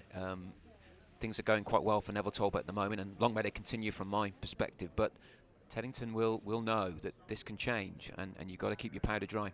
Champions last year, there will be a fight back coming. Can it be led by James Keatley? This is down the track from Talbot and launched over long on. It doesn't really matter to him where the fielders are. That's cleared the rope by some distance. His 4th 6 moves to 69. Thankfully, the tree got in the way. Again, our insurance premiums are in danger of going up. Cars over in that vicinity, but I think we got away with that one. It's fair to say that this is not the sort of brand of cricket that Village Green, people who made Village Green cricket grounds were necessarily expecting. That is true. That is true. But it is amazing, actually, how few claims we have. Balls do miraculously seem to go under cars or just miss them, and long may it continue, really. Saw through the IPL, the sponsored car at the boundary's edge, which did get hit a couple of times and performed an excellent sort of safety rating test as the ball bounced off the miraculously unharmed car. Can I ask, what do you do if you're a foreign player who wins that car? It's a very good question. As this is outside off stump and short and cut very powerfully. Not really off the back foot, to be honest. Just not even that wide. He's smashed that past backward point for 4. Lovely shot. 10 runs off the first 2 balls of the over. He moves to 73 off 34 balls. The members here on the pavilion are purring in delight at this, reminding everybody that they were this good too. A huge swing this time from Talbot, and the ball has gone for 4 byes past the keeper. He's standing up to the stumps, and that was one that just skidded through low. Very difficult take, and the first byes of the day. I think the first extras of the innings. Oh no, yeah, it might be the first extras of the innings actually. I think that's right. Yeah. Which all well and good as far as Twickenham are concerned. So that's 6-4, 4 byes off the first 3 balls of this over. 86 for 1 off 10.3 overs. It's sort of happened. It's happened before you can really do anything. It's happened before you can really work out what's happening for Teddington, really. Yeah, the game moves quickly, doesn't it? 100 over game that takes 6 hours. You wouldn't expect to be saying that, but the last half hour have really swung things in Twickenham's direction for now, and Talbot's certainly looking like he's a handful. That's done it. Should never have said that. As Keatley is in, this is full and driven down the ground, all along the ground, 2 long on for a single. And Taddington effectively had 2 long ons there. Yeah, long on and long off were very straight. And sort of Cow is about 15 yards away from long on, which is totally understandable because that's Nev's arc. It completely makes sense. It's also the short boundary. Saw him again during the IPL. I saw 2 Kyron Pollard. I think they put a fielder almost on the sight screen. Very, very straight. It is important to... Well, there's a logic to putting the fielders where he hits the ball, isn't well, there? indeed. Or, as it turns out, 15 yards over them. This for that side off stump, and Dixon drives to extra cover. There is no run. This scorecard. Scott Newman, 2 of 14. Patrick Dixon, 7 not out of 14. Neville Talbot, 74 not out of 36 balls. Strike rate of over 12 and over. In comes Keatley, struck on the pad and given immediately by the umpire at this end. Absolutely no hesitation from Matty Watton. That looked very, very straight indeed. Struck on the back leg, and James Keatley makes the breakthrough. Patrick Dixon gone for 7 off 18, and Twickenham are 87 for 2. Looked pretty close, that. Patrick looked like he felt it was somewhere near. Certainly no complaints from the batsman. No. But you're going to get LBWs when you bowl like James Keatley. This is the way he does. He wobbles it both ways. It's a low track. It's occupational hazard, I think, if you're a top order bat facing him. Yeah, just caught on the crease a little bit, skidded through very straight. And for all that Neville Talbot throw it, he can't literally do it by himself. He does need someone to stick with him and be a sort of a more equal partner to the partnership. Does Neville Talbot, because so far he's put on 23 in a partnership of 25 and 51 in a partnership of 62. He's joined by Don Manuelge at number 4. What do you know about? What can you tell us about Don's Don? played Middlesex 2's cricket. He's been a consistent performer. He was one of the shining lights in a pretty bad season last year. He started quite well this year with 250s so far in pre-season games. So he's one that we would hope would be able to bat for quite a long time. And he's a pretty orthodox player. He's going to approach the game in what I would say would be the right way. He's going to wait for bad balls and show a bit of patience, all being well. Looking at his league record last year, 231 runs in 9 games at an average just under 29 with 3 50s, highest score of 75 not out. He's been a consistent performer, and that's why he's at 4. You know, I always used to think when I was growing up that your best player bats at 4, and Manuelji's, he's certainly one of our better players. And that's certainly true in Test and first class cricket. 3 Correct. and 4 tend to be the positions that your best players tend to end up at in most teams, unless you're incredibly strong and you can occasionally have Ben Stokes at 5 or something. Yeah. But those are Also in one-day cricket, things do change. If people bat a long time, then it changes the role, doesn't it? A number 5 will change depending on the circumstances. I think those middle order positions are not easy in limited overs cricket, to be honest. As Keatley's in Pollock, in fact, because that was the last ball of the over.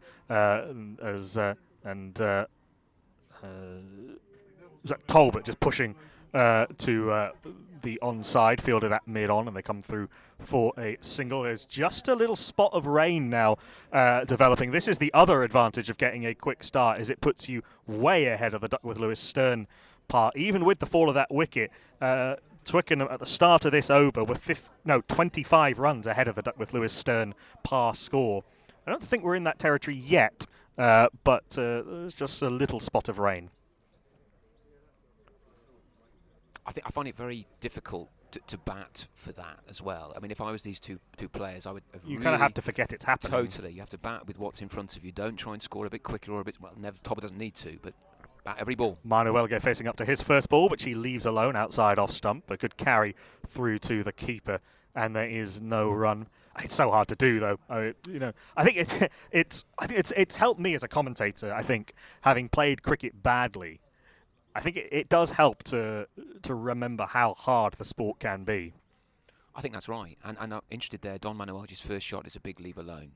Former Twickenham CC skipper Andrew Barnes once said to me, people neglect the leave alone. It's a proper cricket shot. If the ball's going to get you out, leave it alone.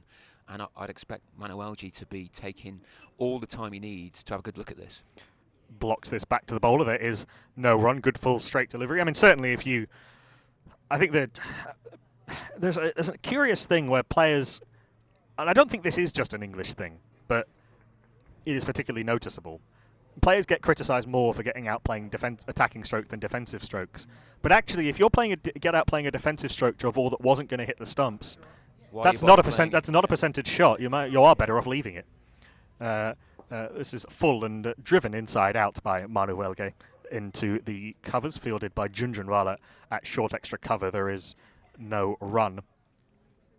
That's what we were talking about decisiveness, really, about being positive in what you do, and clear in your mindset. And particularly when you're ahead of the game, as you say, you need to be confident in your ability to score these runs, and you know that the run rate's not an issue. So play every single ball on its merits, nothing more, nothing less. Easier thing to say. One of the hardest things to do. It's very difficult to not think. That's why I'm commentating, not playing. It's very very difficult to not think while you're batting, but then it is probably the best way to bat. This is driven into the offside and fielded in there at short extra cover. In fact, it's Rhythm Bathey there in the blue They are magnificent. The bright paces. blue shoes. Yeah, I do like those. They're very good. Junjunwala, in fact, is at backward point. Pollock in. It's been a good over thus far. Just the one run off it. He's in, and this is pushed by Manuelge into the offside. Junjunwala does a bit of little fake fielding there. Just picks up the ball in his left hand, throws his right hand at it, but there was no chance of anyone taking a run. So just the one run off the over. A good tight one by Alistair Pollock. 4 overs, none for 21. He is, and after 12 overs, Twickenham are 88 for 2.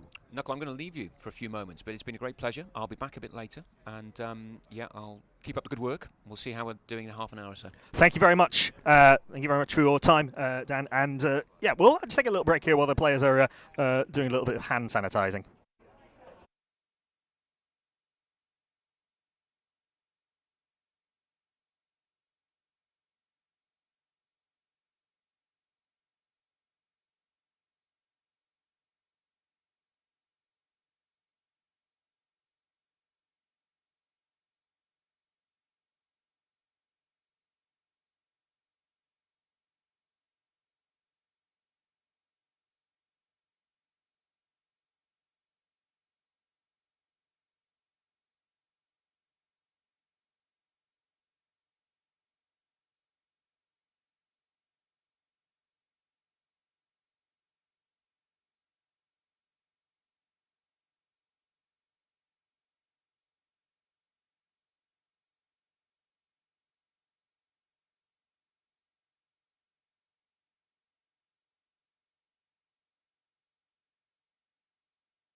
is going to be James Keatley continuing from this near end, the Church Road end.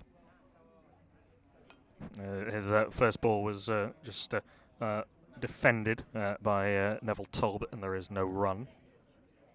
75 off 38. Talbot. His strike rate has just dropped below 12 and over. It's fantastic stuff from the Twickenham opener. 11 fours and 4 sixes threatening the cars around Twickenham Green. In comes Keatley. This is solidly defended by Manu Belge. And back to the bowler, there is no run. In fact, I tell a lie. There was missed a few balls. So it was what you missed was a dot ball, 2 runs to Talbot, a single to Talbot, and now a dot ball by Manu Belge.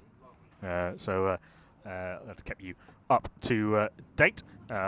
Twickenham 90 for 2 in the 12th over as Manu Belge blocks solidly into the onside, and there is no run.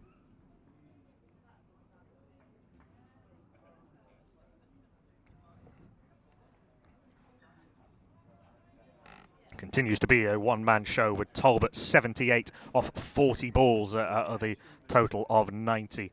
As in comes Keatley. This one rises on Manu Belge, who tries to force it into the onside, but the offside rather, but doesn't get anything on it, and there is no run. 3 runs off that over. It's a very different game, it seems, when Neville Talbot isn't on strike, and Twickenham move to 90 for 2 off 12.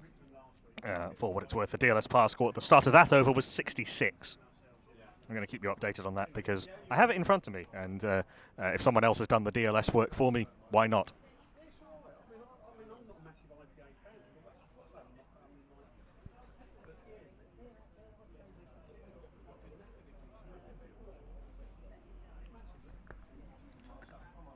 Keatley 3 overs, 1 for 25, no maidens. Alistair Pollock 4 overs, no maidens, none for 21. Is going to continue from the far end, the green spice end.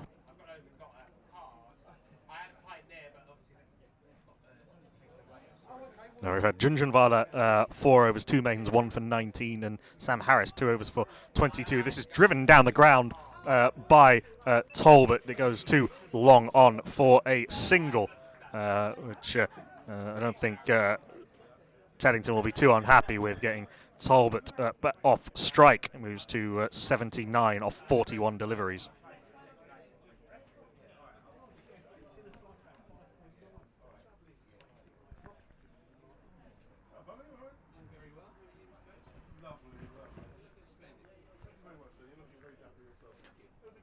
Manu Belge facing up to Pollock. Is a big LBW appeal. Looked too high from this angle, and the umpire seems to agree. There is no run.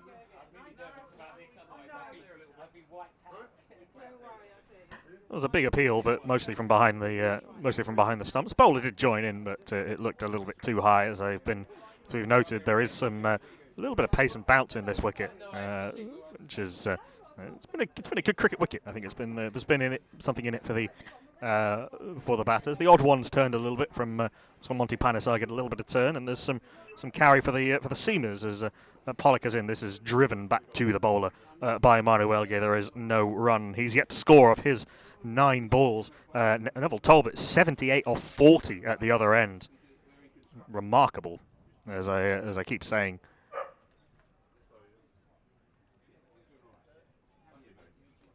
Down the ground, cut shots, pull shots, couple of streaky ones, but mostly some very clean hitting. Some good bowlers of the Middlesex Premier Division champions. This is blocked by Manu Belge into the offside. That's 10 balls without scoring now for the number 4.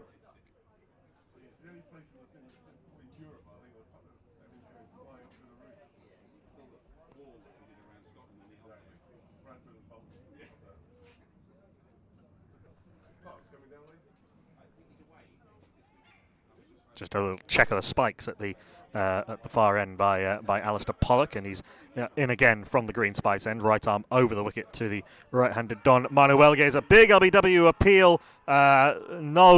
Nothing doing from the umpire at the far end. George Layton just doing a little calm down everyone, check of the counter. There is no run. A little bit of wind blowing now, which is the first time today that we've seen any sort of breeze just blowing across us. It's from left to right as I look from this commentary position. Over to the offside when the bowling is to a right-hander from that far end, the Green Spice end.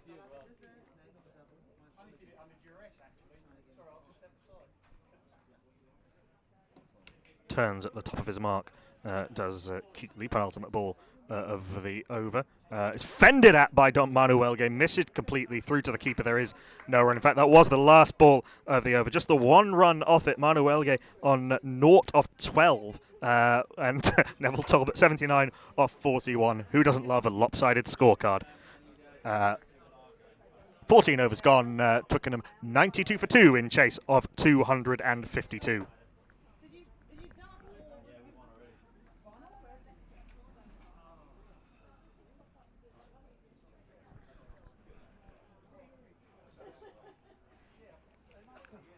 Going to continue with this twin seam attack. James Keatley is going to continue at this near end. 3 overs, 1 for 25.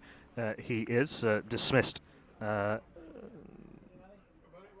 Patrick Dixon for 7 of 16 LBW a few overs ago. He's in. Big swing from Talbot, but was through the stroke too early. Hit him on the back pad and there is no run.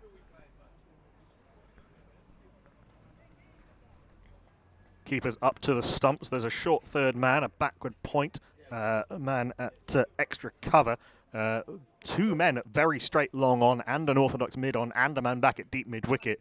So that sort of quadrant of the field is well populated. I think he's bowled him. Is a big swing by Talbot, and it's a classic case of you miss, I hit from James Keatley.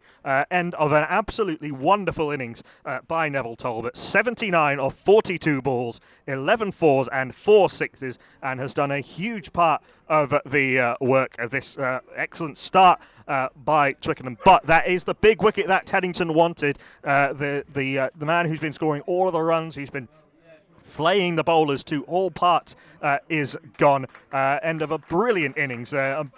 Deserved applause from everyone here at Twickenham Green. But Teddington have both ends open. Don Manuelge is yet to score. He's 0 of 12. Twickenham are 92 for 3 and need a rebuild.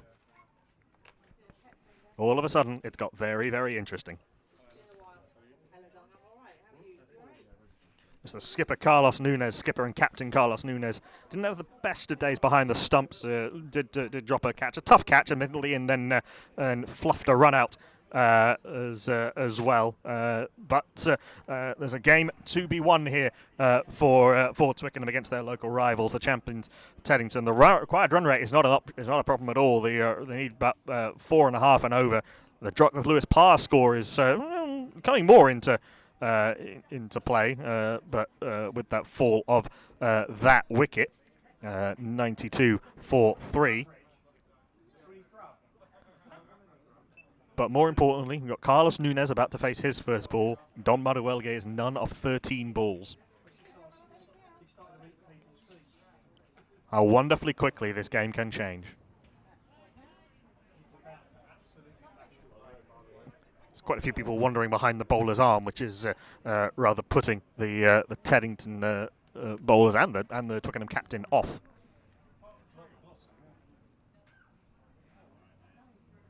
Blossom blowing on the breeze as Keatley comes in, right arm over the wicket. This is down the leg side, a very good take from the keeper down the leg side. The appeal is answered in the negative by the umpire at this end. Good take by Peter Dunhill down the leg side. Must have clipped the pad as no wide was signalled. There is no run.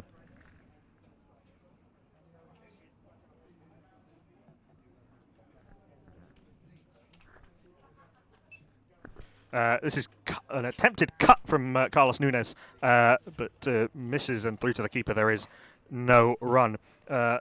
Said it a number of times during this innings. It is has been a completely different game when someone not called Neville Talbot has been batting in this innings.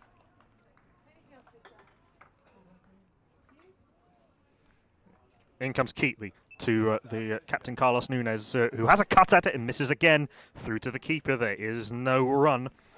The last few overs. So we've had 1, 2, 3, 4, 5 runs in the last 3.5 overs. In fact, 5 runs and 2 wickets in the last 4 overs. All of a sudden, the game has swung back towards the league champions.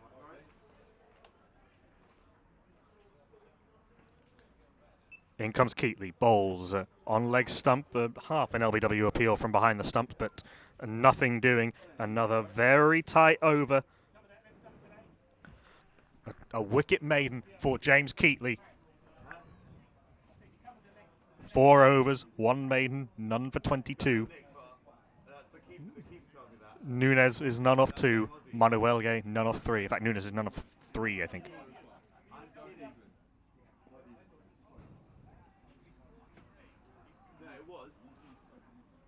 Neville Talbot, 79 off 43. The next 4 batters combined, 9 off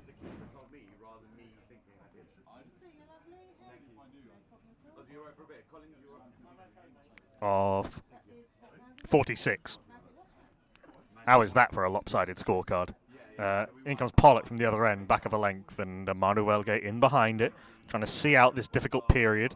Block back to the bowler, there is no run. I really have rarely seen a scorecard more skewed than that in favour of one batter at any level of cricket, I think. 79 off 43 against 9 off now 47. Driven by Manuelge, but can't beat cover point. There is no run.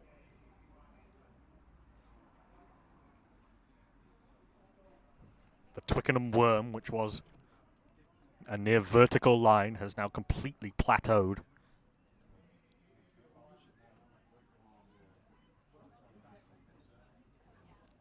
As 'twere, the worm has turned. In comes Pollock. This is driven, but off the outside edge to gully. There is no run, all along the ground, and it's just getting a little bit darker as well.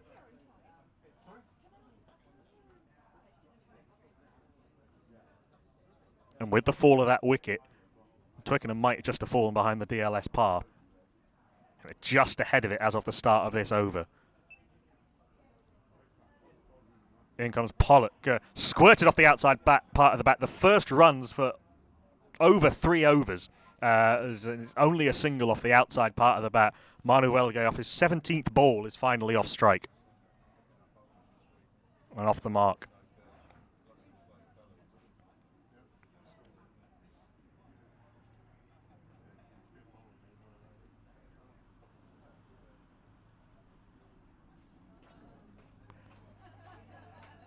.4 overs in between runs and a wicket inside that.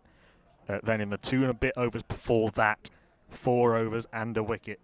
Before that, it was absolute carnage off the bat of Neville Talbot. But all of a sudden, this game has twisted and turned and come back into the favour of the visitors. This is cut by Carlos Nunes, the South African keeper captain of Twickenham, out for a single. He is now off the mark as well of his 5th ball.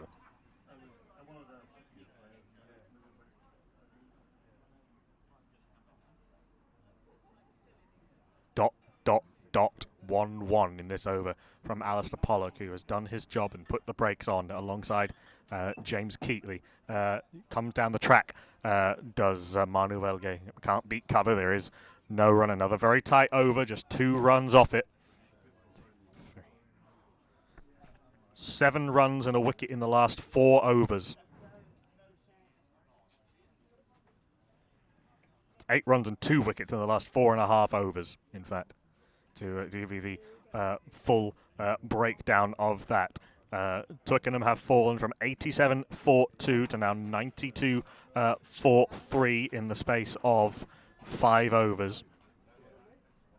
After Teddington were flayed to all parts by Neville Talbot, who made 79 off 43 balls before being bowled by James Keatley. It is Keatley continuing to Nunes, starting the 16th over.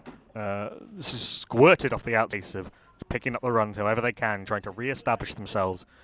A little bit of fluency needs to come back into the Twickenham game.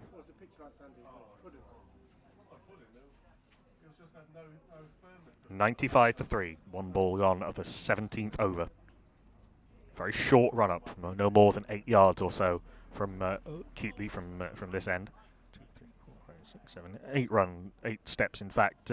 Beats Manuelge on the outside edge. This has been a real battling innings from Manuelge. 1 off 19 balls. All looked fine as Talbot was in, but all of a sudden the runs have almost completely dried up. In comes Keatley, outside off stump. Ooh, a little bit of lift that hits him on the back pad, and dribbles out into the offside, and there is no run.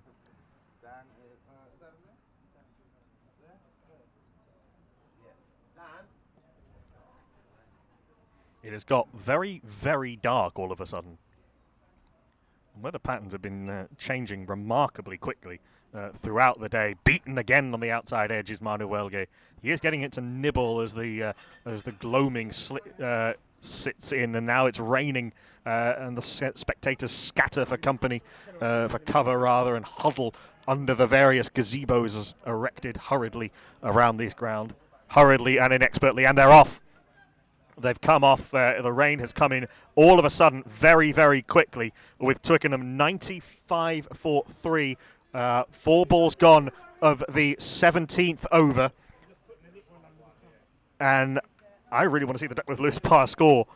93 as of the start of this over, the Duckworth-Lewis Parr score. This is absolutely nip and tuck all of a sudden, which is remarkable when you consider that Neville Talbot hit 79 off 43 balls. But such has been the struggles of Scott Newman, 2 off 14, Patrick Dixon, 7 off 16, Don Manuelge, 1 not out off 21 balls, Carlos Nunes, 2 not out off 6, that this game, with the rain coming down in the 17th over, is on a knife edge, and we're still 3 overs and 2 balls short of there being a full game. It needs to get to 20 overs per side for there to be a game. One of the sets of covers is on. They are all being put on, but the rain doesn't appear to have got any heavier. Exactly. There was a little bit of a pause as the umpires wandered off. The umpire George Layton was stopping for a little bit while we were trying to work out what's going on, but the covers are going on, so there will be a bit of an interruption. There's a chat between umpires Watton and Layton. Umpire Watton has taken his hat off to try and work out whether the rain is heavy enough. This is an old umpire's technique, which is passed down from umpire to umpire to try and work out what's going on. Sure, it's part of the level 3 course. It's a long and inconclusive looking chat, but what I can tell you for now is that the covers are off. We are 16.4 overs into the second innings, with Twickenham 95 for 3, just ahead of the Duckworth-Lewis Parr score. But that doesn't matter for now, because we're still 3 overs and 2 balls short of there being a full game. We're going to take a little bit of a break here on comms on the YouTube channel, but follow along and follow the Sports Gazette as well for more coverage of today's game between Twickenham and Taddington. I'm Knuckle Pandey, and I'll see you shortly when we know more.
And friends, we are back. It looks like we have a revision to the target. We did start to lose a few overs. I'll catch you up on that in a second because James Keatley is continuing to Carlos Nunez, the Twickenham skipper, who pushes this out into the covers. And there is 6 from 47 overs because they're pretty much on the Duckworth-Lewis par score at this stage, or just in front of it. So even with Mr. Neville Talbot, as the next ball is pushed back to the bowler, there is no run. But even with Neville Talbot having smashed 79 off 43 balls, such was the control at the other end and the lack of fluency from Scott Newman, 2 of 14, Patrick Dixon, 7 of 16, Don Manuelge, who's 1 not out off 21, and Carlos Nunez, who's 2 not out off 6, that the target has barely changed. But at the end of 17 overs, Twickenham are 95 for 3, chasing now 246 to win from a and got another 30 overs to get another, as I try and do maths badly, another 157 runs.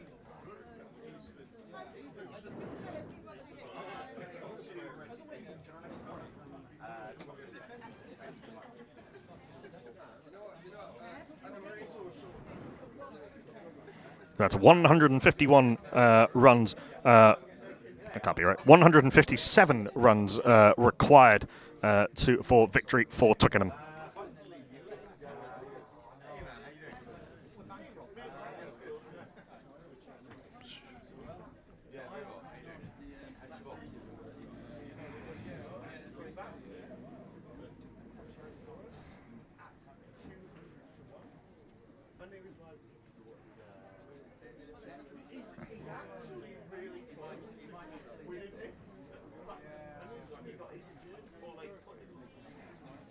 $151 to win from the next 30 overs.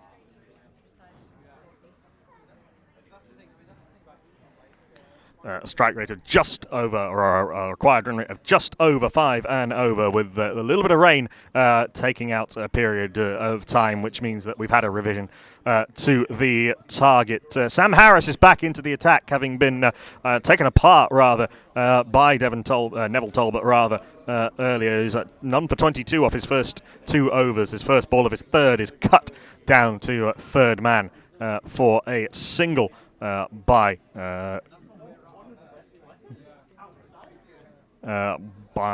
Carlos Nunez for a single.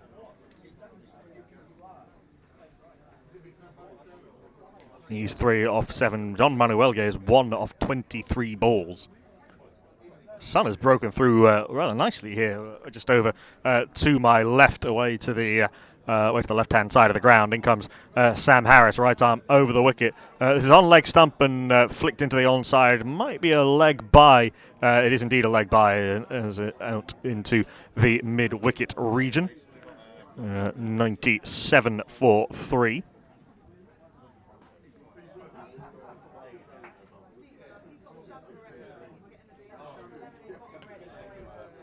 So the target was reduced by 6 runs, and the number of overs in which to get them was reduced by 3 runs. Manuelge facing up to Harris, pulls and doesn't really get anything on it, and it just dribbles into the onside. In fact, it's hit him on the arm. Rather, might have been a bit of an arm shaker there. There's a little bit of concern here as Manuelge is holding his arm in a rather awkward way. Hit him on the shoulder, I think. He might have been through the stroke a bit too early. He's holding that right shoulder and trying to get some feeling back into it.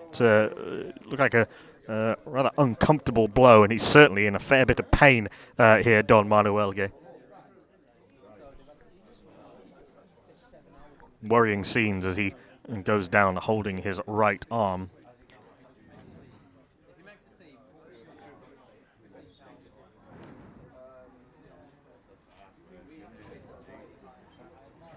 He's sunk to his knees holding his arm, and he's getting some attention now from his teammates. He's back up on his feet. Hopefully he is okay to continue, but that does seem to have hurt Manuelge quite a lot. It was a short ball that he tried to pull but didn't time at all, and didn't manage to get through the shot properly before being hit on the shoulder.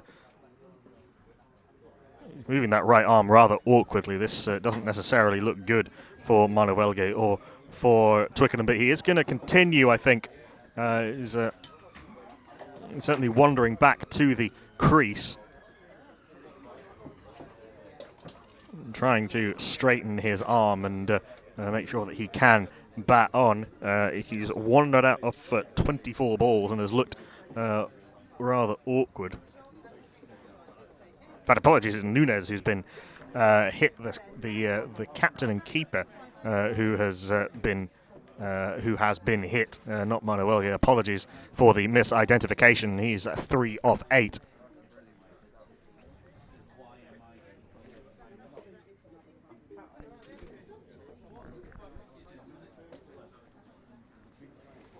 He is going to continue, which is fantastic news for him, for Carlos Nunes, the Twickenham skipper, and for everyone else watching. Whether you're supporting Twickenham or not, you don't want to see players having to go off injured. But he is in some pain, Carlos Nunes, with that right shoulder. Something to watch. Where is Harris going to bowl this next delivery? Slip in place, short extra cover. In comes Harris. He does bowl short. That's cut over the slip cordon down to third man for a single. He's holding that right arm very awkwardly, Carlos Nunes. It does look painful. I don't wonder if this is wise, but he is going to keep batting. He moves to 4 off 9 balls.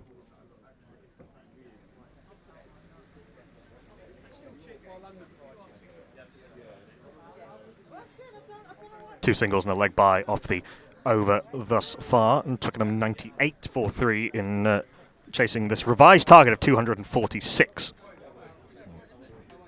This is pleasantly driven by Manuelge, but straight to wideish mid-on. There is no run. He just cannot find the gaps, can the Twickenham number 4.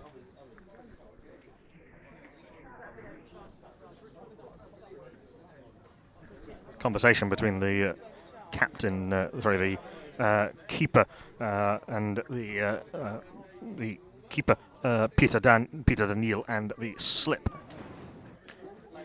who is the captain, as in comes Harris, blocked by Manuelge into the offside, and there is no run. Here's the captain, Nick Pride, at slip. Has been all day. That's the end of the over.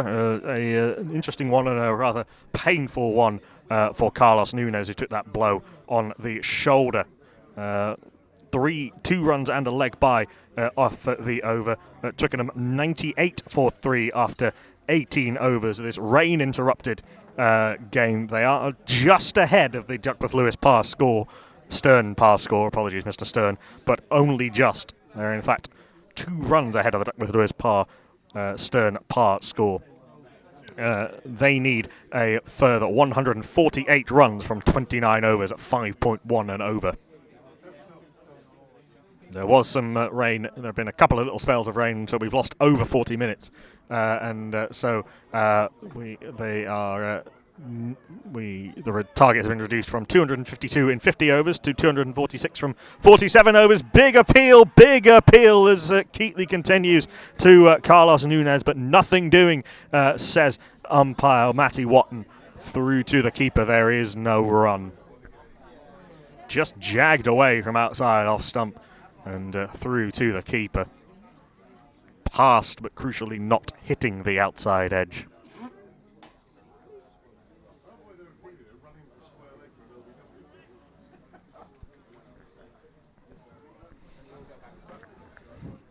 Keatley off his short measured run. He's in right arm over the wicket to the captain Nunes, who tries to drive through the offside, comes off the inside edge through his legs for a single out to square leg.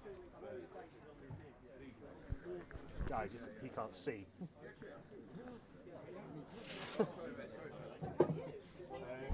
I'm all right, the scorer can't see.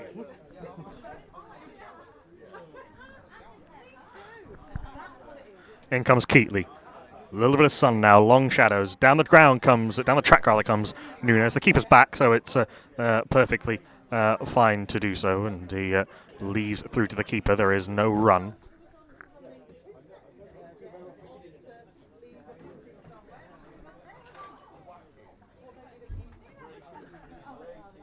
Nunes still not moving completely freely after that blow on the shoulder from Sam Harris in the last over. He comes down the track, drives this nicely, but it'll just be a single.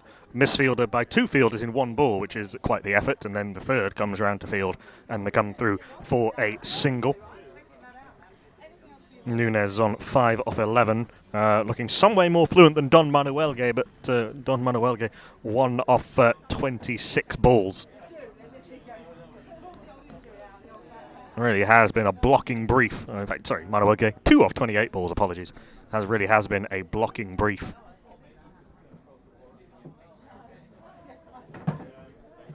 Most of the ground now bathed in sunshine, apart from a portion near us, sort of on the offside, as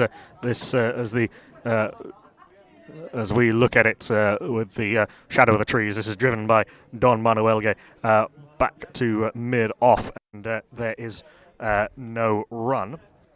Turn you up a bit.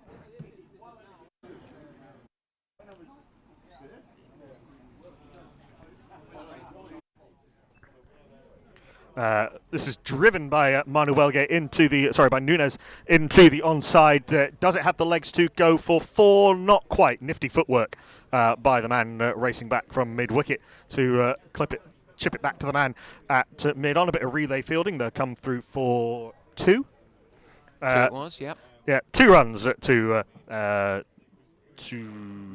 Nunes. He's on 7 off 13 balls. Manuelge is a very much test match like 2 off 28 balls, and suddenly the game is completely different. Well, we did call it, Knuckle, didn't we, about an hour ago? We said that there will be bumps, there will be blips, and it's which side deals with them the best that will come through, and Teddington are definitely in the ascendancy now, but 2 good players at the wicket. It will take the time. And we've still got a fair amount of game left to be played. Yeah, indeed. We only lost 3 overs. I'm rejoined by Dan Howe, the secretary of Twickenham Cricket Club. Twickenham 98 for 3 after 18 overs. Sam Harris continues. This is left alone by Nunes, who was hit hard on the shoulder by Harris in the last over that Harris bowled. He's still not moving completely free. In fact, sorry, this is Manuelge on strike. Apologies for the misidentifications every now and again. You can see Nunes is not moving quite as freely as he might be. Twickenham have got rather stuck here. I think it's fair to say as Harris comes in and bowls. This is left alone by Manuelge outside off stump, and there is no run. But I've been going at 2 and over for the last 5 overs, and that's been quicker than they've been going at certain times. There is solidity and reconsolidation, but it's difficult. It's quite difficult once you get yourself into this mindset to get yourself out of it again sometimes. I think that's right. I think Carlos Nunes played a pretty expansive shot through the leg side there that was indicative of the fact he's looking to up the ante. It's his natural game, and I expect it won't be long before he plays a few shots. Manuelge, though, has been anything but expansive. He leaves this through to the keeper. There is no run. He seems to have decided that he wants to drop anchor. But even then, there are degrees of such things. The required run rate is not a problem particularly at 5.2 runs and over, but that's still 5 runs and over that does need to be scored. It'll be interesting to know when Junjunwala's going to come back. He's clearly a worry because it's going to be harder to score off him as we go along. So I think there will come a time when Don Manuelge will have to be a little bit more expressive in his batting. In comes Harris, and Manuelge leaves it through to the keeper. There is no run. Abhishek Junjunwala opened the bowling for Taddington and bowled 4 overs, 2 mains, 1 for 19. Former Bengal and many teams IPL players, including the Rajasthan Royals and the Sunrisers Hyderabad and the Deccan Chargers. Now a sometime BBC commentator on the IPL. I've worked with him in that capacity, and so it's quite fun to see him on opposing sides, as it were. Not that I'm taking sides as a commentator. This is full and pushed by Manuelge to extra cover, and there is no run. Steady dive, just singles. The last boundary was quite some time ago. Last boundary was, in fact, off the second ball of the 11th over. We're now in the 20th over.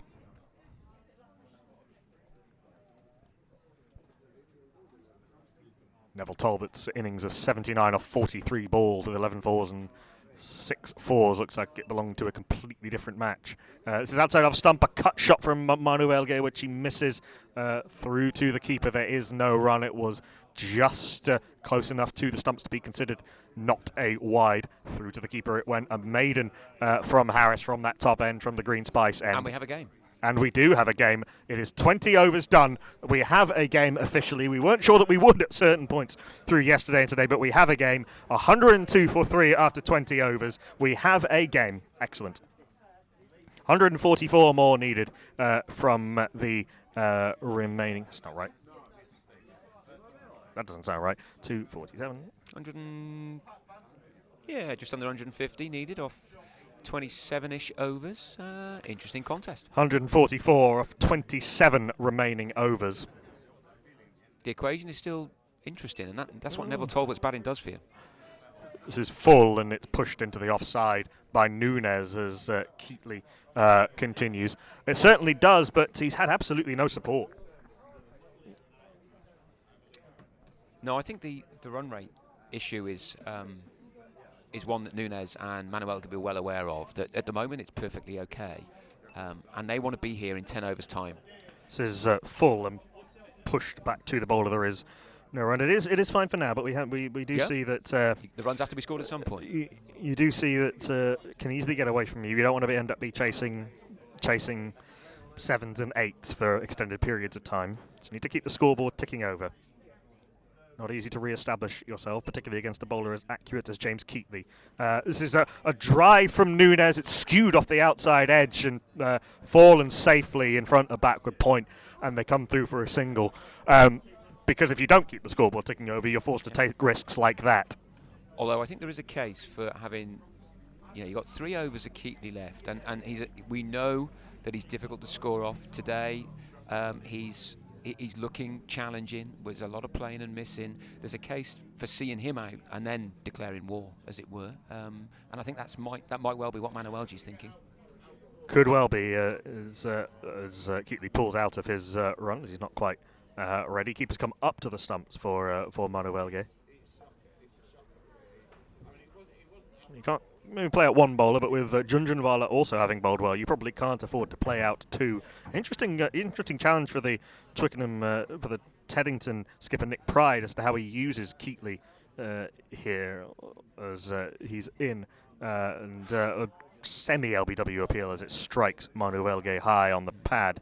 Well, I think he's going to bowl. Keatley will bowl through. It's right. Junjunwala. I think that is the challenge. Where will he bowl his 6? And it wouldn't surprise me if we saw a couple of 3s or even 3 2s, and he comes in at specific times to do a specific aggressive bit of bowling. So maybe 1 or 2 more overs of Harris, and then Junjunwala, or maybe Junjunwala from this end, where we did see him operating earlier. I don't think we'll bowl 6 on the bounce, that's for sure.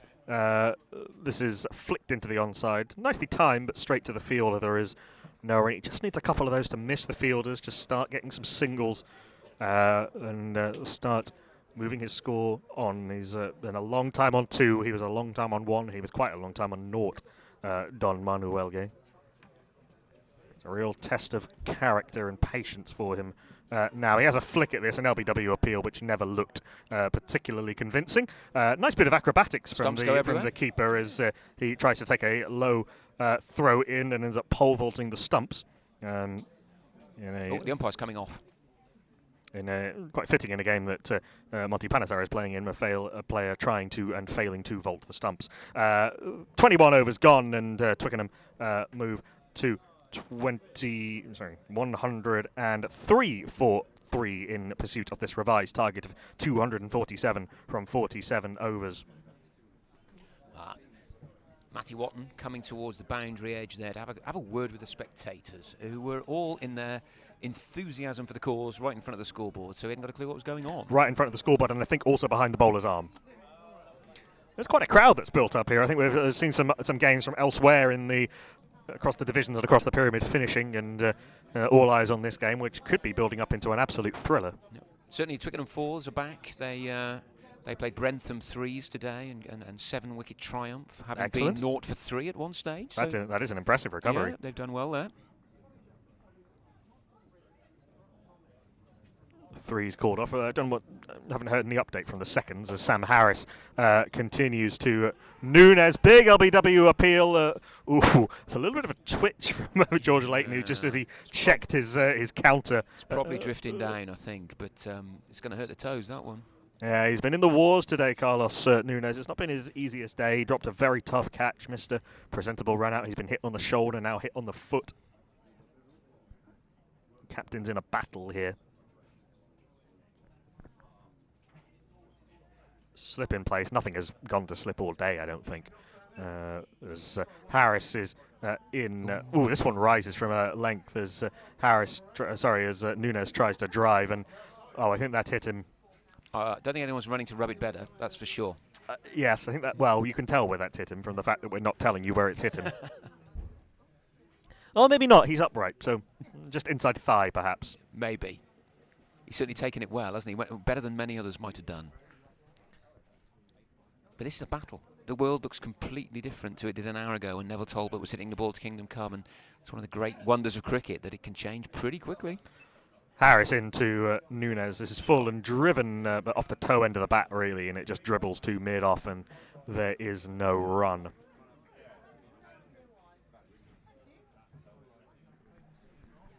In the field, there's a slip, a man back at third man, a man up at gully, come backward point, a short extra cover, a mid-off, a mid-on, a deep square leg, and a long leg. Mid-wicket has been, mid-on sort of a little bit wider, but mid-wicket has been left open in case Nunes wants to try and work him through there, but that's not easy as with Harris's pace and bounce. This strikes Nunes on the pad, and he tries to work it way into the onside. There is no run. He's definitely holding that shoulder still. I do wonder whether they've got a slip, though, Knuckle. I'm not sure that, commentators curse ×3 here, but I do think that ultimately you're likely to get wickets from mistimed drives, and slip doesn't strike me as the optimal place to put your catcher. Maybe I'm wrong. But the captain himself has got himself there at slip, but as I said, nothing. I don't think anything has gone to slip all day. Harris is quick, but I'm not interesting. I'm not sure it's the correct position either. This comes off the pad and dribbles down to long leg. Should be a leg by. I think he might have snicked No, off the bat. edge. A little bit of inside edge, maybe just off the face of the bat, and they come through for a single. Yes, you might want to slip maybe at sort of short mid-wicket, say, or. And at this stage of the game, you don't have to have catches, so it's not as if they're compelled to do it. It's clearly they feel that that's a place where they may get some joy. Well, I understand the sort of aesthetic and intimidatory factor of having a slip, and you want to keep catches in, but I think possibly even more so to Manuelge, who hasn't been pushing aggressively at the ball. Maybe you can see it a little bit more with Nunes, who's been trying to drive. Manuelge leaves this through to the keeper. There is no run, just one run off the over, before that, a maiden before that. It's not been easy for Twickenham since the restart of this game, in which we've lost a few overs. Twickenham 104 for 3 after 22 overs in pursuit of this revised target of 246 from 47. Now, you'd think the consolidation period is slowly coming to an end for Don Manuelge. He's clearly batted a significant amount of time now, and you'd hope that this would be the stage where he'd begin to think a little bit more positively. Keatley's staying on. I think Keatley's probably got a couple of overs left. So once Keatley's gone, then I think the attitude will have to change a little. 7 overs, 1 maiden, as the my scorecard reboots itself. But Keatley's figures are going to look a bit skewed. Because 7 overs, 1 maiden, 2 for 31. Yeah, he was Talboted, wasn't he? He was was 3 or 4 big sixes in there, and they completely skew the fact that nobody else has got anything off him. This is defended by Nunes into the offside, and there is no run. So he's got 2 overs left after this, and you're certainly expecting him to bowl through. He's bowled his 7.1 overs, 1 maiden, 2 for 31 straight through. He's in again to Carlos Nunes. who drives this into the onside, goes over mid-wicket, over the head of the infielder. It's often the safest place if you can clear the man, and he does. His first boundary moves to 13 off 22 balls. Good shot. The thing for Núñez is that he's naturally an attacking cricketer. He may not have looked that so far, but his natural game is to play shots, and he'll make an impact. So the game, again, very finely balanced. How long's he been? Well, after this ball from Keatley, drives this into the offside. That's beautifully timed and placed. Cricket shot. Mid-off was in position and quite deep, but quite straight, and that's gone through extra cover for 4 runs. Lovely shot, back-to-back boundaries for the captain. Carlos Núñez moves to 17 now of 23 balls, and has almost caught up with his run rate. How this game can shift. So how long's he been first-team skipper for? Well, he's been first-team skipper for well over a decade. There's only 2 players who've ever scored more runs in the Middlesex County Cricket League than Carlos. So, there are thousands Big of runs. LBW appeal and given. And he's gone. He's a long way down the track. 4-4 and out for Carlos Núñez. He did take a stride forward, but as we know in this post-DRS era, even in games that don't have DRS, umpires are aware that playing on the front foot doesn't necessarily much bounce. It hit him sort of on the knee roll or so, but on bended front knee. The umpire judges that it was going on to hit the stumps. And Carlos Núñez is gone for a battling 17 of 25 deliveries. He was just starting to get his team back into the game, but Keatley has another wicket. He has 3 now for 39. A bowled, an LBW and an LBW. Classic. The rewards. A good knock from the skipper in some pain, but Twickenham now 112 for 4. Yeah, that's a big wicket. Carlos is very disconsolate as he walks off. He probably feels a little hard done by, but that's the way it rolls. Big wicket. Teddington will know it, and a challenge now for Ethan Wright going in. Gonna have to make sure he sees Keatley off, and then it's not far off a run of ball for 20 overs or so, and that's that's a challenge, but game still on.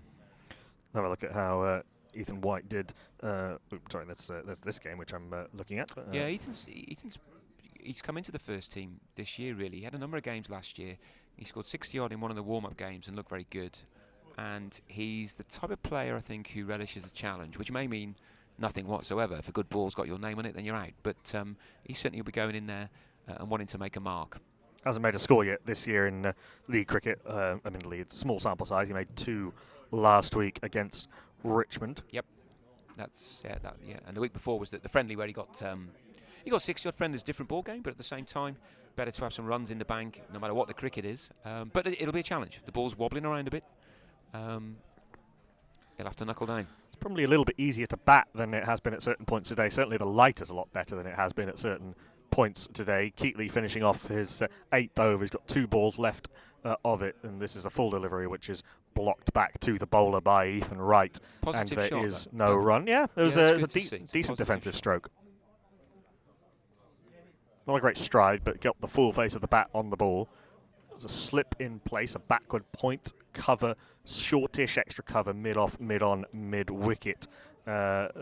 Strikes him on the pad, does Keatley again. Nothing doing, says the umpire. Looks a little bit leg-sidey from this admittedly not very good angle to try and decide such things. The umpire was pretty much unmoved. Bit of a mid-pitch chat now between Wright and Manu Welge. I wonder who's giving instructions to whom. Well, I think Don will be. Don Manuel is definitely the senior player. I thought that looked quite close. I felt like he'd gone back, maybe just a little bit high, but Matty Watton not having anything of it.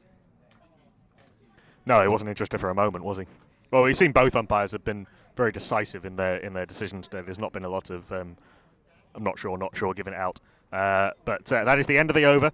8 runs off it, but the wicket of the captain Carlos Núñez for James Keatley. And after 23 overs, Twickenham are 112 for 4 in pursuit of 246. They need 134 more from 24 overs.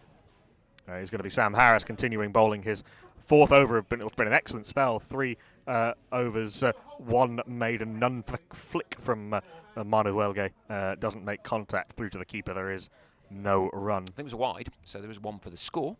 But oh, yes, it was indeed, yes. Leg side wide, of course, in this limited overs game. Yeah, misses the leg stump. It's a wide, basically, in this game. Correctly signalled. I wondered if it might have clipped the pad, but no. Signalled a wide. as in comes Harris, forcing Manuelge onto the back foot, and there is no run. One point that might be worthy of note, and again I don't want to sound too defeatist, is that the closer you get to the score, even if you don't get it, the more points you get in terms of bonus points at the end. Now, no one's going to be playing for 1 or 2 bonus points when 10 points are up for grabs, but it is worth noting that even if the game goes against you, keep going, get as close as you can. Those little points at the end can sometimes make a massive difference come August and September. It's much like sort of competitions that have net run rate. Leg side and flicked by Don Manuelge. Certainly it's gone to fine leg. I think that's been signalled run, so Don Manuelge finally has his first boundary and moves past he moves to the heady heights of 6 off 40, but welcome runs. That'll feel very nice after 2 runs off 39 balls. Every batsman in the world would recognise that feeling after you've been struggling a little bit. Although, to be fair, he's not looked in any danger. He's just not scored, not been aggressive in trying to score runs. No, he's hit some nice shots straight to fielders, but there's not been a lot of sort of intent to look for singles. I mean, distinct difference from Teddington, actually, who were very quick on looking for singles, occasionally too quick, including for their own captain, but they certainly did manage to keep scoring through those middle overs, even against Monty Panesar, who did take a wicket earlier today, a good stumping effected by Carlos Nunes to dismiss Rhythm Bathey for 35 off 41 balls. Currently playing a game of Hunt the Ball, which is in the artificial net that we use for our practice. Oh, it's now been retrieved. Good. Took 30 seconds for somebody to burrow under the net to get it, but we've got where we needed to go. Glad that it didn't cause a COVID breach with a spectator having to be levered under there. Good to see that this video and this commentary is going around the world. Knuckle, I've just had a message from Dimitri Nicolidis, one of our former players in South Africa. He's following. He had an opinion on Carlos Nunes' LBW. I won't repeat what that opinion was, but good to see that the whole world is tuning in. To be honest, you're probably at a better angle than we are. This is flayed into the onside by Manuelge. Nice shot on bended back knee out to deep point for a single. So he scored 2.5 times more runs than in the last 2 balls than he had in the previous 39. Moves to 7 off 41.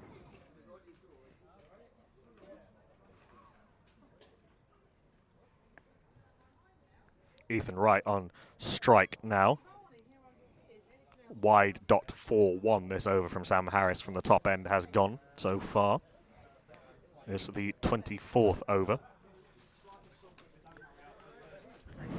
In comes Harris, left alone by Ethan Wright through to the keeper. There is no run.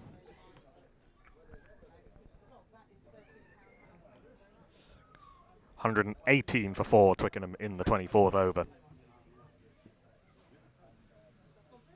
Need another 124 runs to win of 23.5 overs.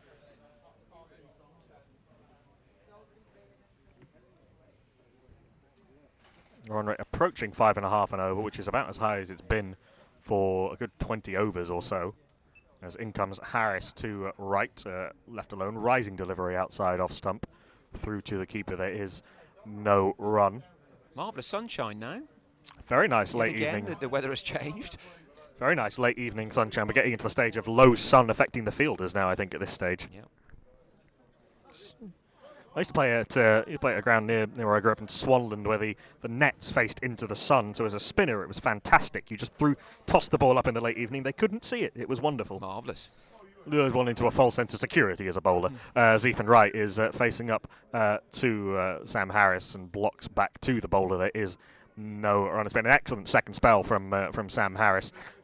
4 overs. 1 for 9 and 1 made, none for 9. Did discomfort Carlos Nunes, hit him hard on the shoulder, perhaps contributing to the wicket. But it's a hell of a game bubbling up here on Twickenham Green. Twickenham are 118 for 4 after 24. Need a further 128 from the remaining 23 overs at 5.57 runs and over. Just having a COVID sanitation break here out in the middle.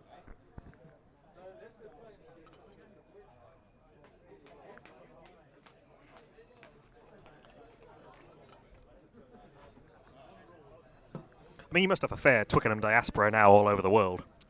We do. Well, we've always been an international club. In Carlos Nunes, our skipper, has got strong roots in South Africa. Don Manuelgi, strong roots in Sri Lanka, and right the way through the club, we welcome all sorts. And our fourth 11 skipper, Hine Dasani, who's just wandered past, took 5 wickets himself today. He prides himself on saying that once he was short and he managed to get somebody in from North Korea to bowl. Wow. And Dasani is absolutely adamant that this guy could play, and that he was a good asset to the team. So yeah, very much we replicate what happens in London. London's a global community, and so are we. That speaks very well to my globalist heart. I mean, I do a lot of commentary for the online radio station Guerrilla Cricket, and we worked out that we've been listened to in 197 different countries. Wow, that's impressive. Over the years. So where were you not listened to? That would probably be the right question. We don't think we've ever been listened to from one of the poles. We don't think we've ever been listened to from the North or South Pole yet. Well, I'm not going to put that right for you, sorry. Well, if anyone... We have some scientists among our listeners. One of them might get a South Pole research gig. We know we've been listened to on planes a lot. So I think it's quite Wi-Fi on planes has a small but significant boost to our listenership. No, that's good to hear. It's good to hear. It's a nice way to pass the time. Yeah. But I think many clubs in Middlesex would tell the same story. Sure. It's international game, international community in London, and there's an awful lot of diversity in the cricket that we play. Played a charity game a few years ago for the Cricket for Change Centre in Croydon against a team of entirely Afghan players. There's a big Afghan a number of big Afghan populations in London. And this is a group that do a lot of work with recently arrived Afghan immigrants and refugees through cricket. It was a fantastic. They got presented with a signed shirt from Rashid Khan at the end of the game, which was that was a very good standard of cricket. Some very talented guys in that group. As James Keatley continues to the Sri Lankan-born Don Manuelgi, or Sri Lankan heritage. This is squirted off the outside part of the bat for a single. He's just started to break the shackles a little bit, and they're not always fluent, but he's finding the gaps and finding the singles and just starting to get the scoreboard, his and the team's ticking over. That's right. I mean, we've got a strong Afghan community here in our club. Rashid Mullazada, of course, opened the bowling today. He's bowled very well. Yeah, he's Afghan heritage as well. So a strong cricket playing community there. As Keatley is in full delivery, well dug out actually by Ethan Wright, and through the keeper. It is for no run. The next growth area probably is and I know there is actually now a London Nepali team. In fact, there might even be a Nepali league, because Nepal is absolutely cricket mad in the best possible way. Incredible passion for cricket in that part of the world, as Ethan Wright fences at this just past the outside edge. Keatley's got the ball in a string in this last 5 overs or so that he's bowled since the fall of Neville Talbot. The ball is nibbling around considerably, and it's not easy for new batters to play. As Wright is in. Wright is facing up to Keatley, who's in, and Ethan Wright is off the mark with a single into the offside, and they come through for that fairly comfortably, just 2 point. Partnership 8 off 12. That's the kind of thing they need, is just to do Twickenham. It's just to keep nibbling along and keep that required run rate sort of steady-ish, and re-establish themselves in this game after a loss of wickets for not many runs. This is a very good delivery that somehow has beaten the outside edge and off stump. See, Keatley, to his credit, has bowled really well here. Talbot got after him, but he wasn't ruffled by that. He's kept to what he does, and in the last 5 overs, he's proved really hard work. Fair play to him. He's been almost unhittable. I'd be surprised if he's conceded he conceded those 2 boundaries from Nunes, but that's about it. Since Talbot got out, this is back of a length, and Manuelgi and Twickenham move slowly but forward to 120 for 4.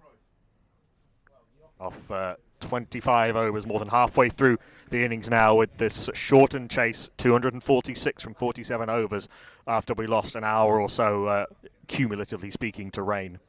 So if we get to the last 20 and it's a run a ball, on paper, if you watch a lot of cricket, you'll think, well, that sounds eminently doable.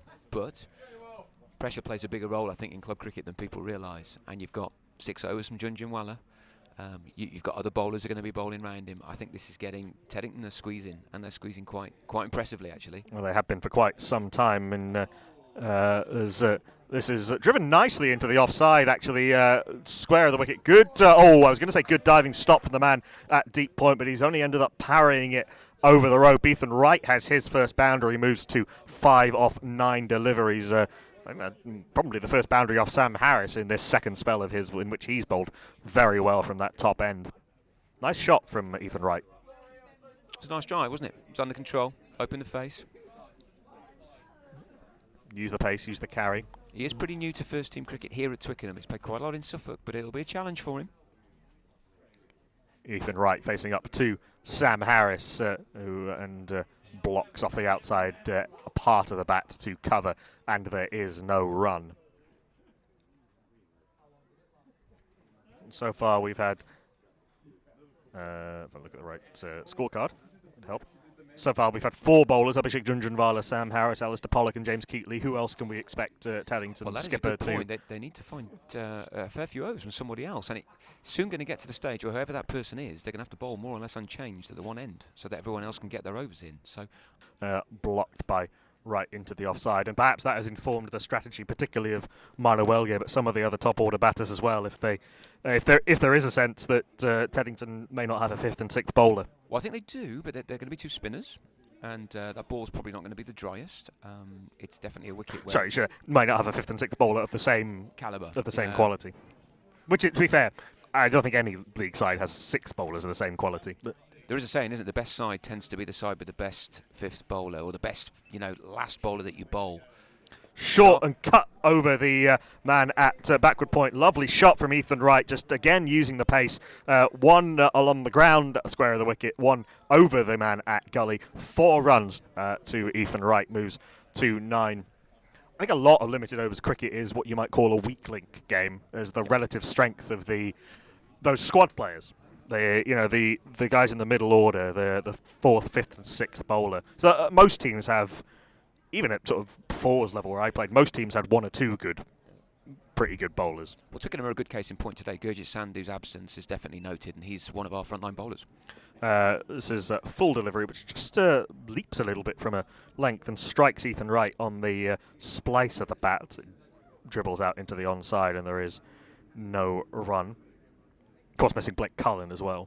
Yes, that's a gap, but most sides will assume their Middlesex players are not going to play. Now, Blake played for us last week, and he's a magnificent asset, but the professionally contracted cricketers, of course, their first interest, understandably. Sure, I guess it's like if you're a county with an England qualified player, anything you get out of them is a bonus. As Harris is in to Ethan Wright.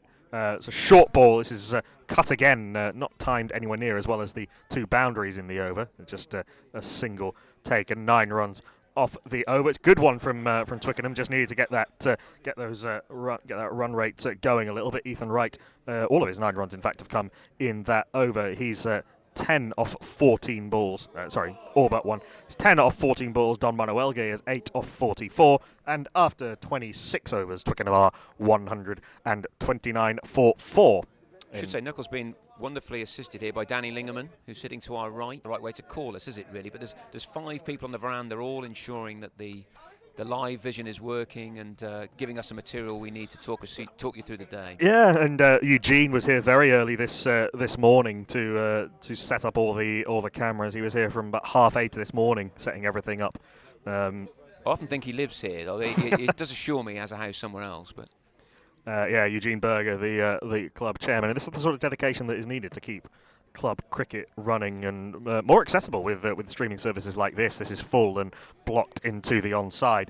That's as, a very good as shot. Keatley continues. I think it's a necessary stroke from Ethan Wright, just defending a good ball and getting a run off it. Seems odd to say after you've seen some great hitting by Neville Talbot, but Ethan appeared to have some sort of idea that he was going to put the ball into a gap and run, and we've not seen that at all off Keatley so far. We've not really seen that through much of the innings. In truth, it's been a very distinct contrast from the Taddington innings, where there was an awful lot of that in the through all stages of the innings, really, and it can make a difference as this is full and blocked by Manuelge into the offside. I mean, boundary hitting has been easier here than than on many club pitches, so it may not have mattered quite as much. But there are definite occasions where ones and twos, really without that, you're going nowhere. Yeah, I mean, one of the things you notice at Twickenham Green as well as the outfield, it looks quite nice. Bobbly. It is, after all, a park, a village green. Exactly. But it's quite a quick outfield, even with the rain. You get good value for your shots, and people sometimes get just a little lazy with the ones when you know that the next ball could go for 4, and I don't think that's the best way to do it. Take every single run that's out there. Short extra cover in keeper up to the stumps as Keatley is in, starting this is his last over, which could be a significant factor in this game, perhaps. This is blocked into the onside. There is no run. It's hard to see Manuel playing too many strokes in anger at Keatley, given that he's got 3 balls left of his spell, as he's in for the first of those 3. Right arm over the wicket. Goes back and thinks about poking at it, but by the time he thought about poking at it, it was in the keeper's gloves, and there is no run. It's a rather indeterminate stroke. It was a nothing stroke, wasn't it? When we talk about positive cricket, positive in defence, positive in attack, that was neat. The stumps. Not been the easiest day for keeping for either these South African keepers. That's edged and gone. Manuel again trying to force it through the offside. A little bit of extra bounce that he might not have been expecting. That is a good take up to the stumps by Peter Daniel. Not easy when you're standing up to the stumps and there's a little bit of bounce. Manuel's long vigil is done. He goes for 8 of 47 balls with just the 1 4 in there. A decent recovery partnership of 18 is ended, and the 5th wicket has fallen for Twickenham.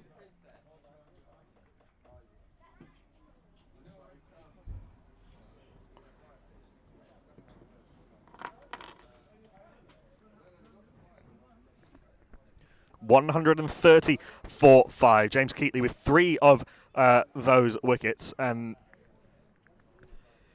no wicket is... He didn't look in much trouble, and yet the bare facts of his innings say that he struggled.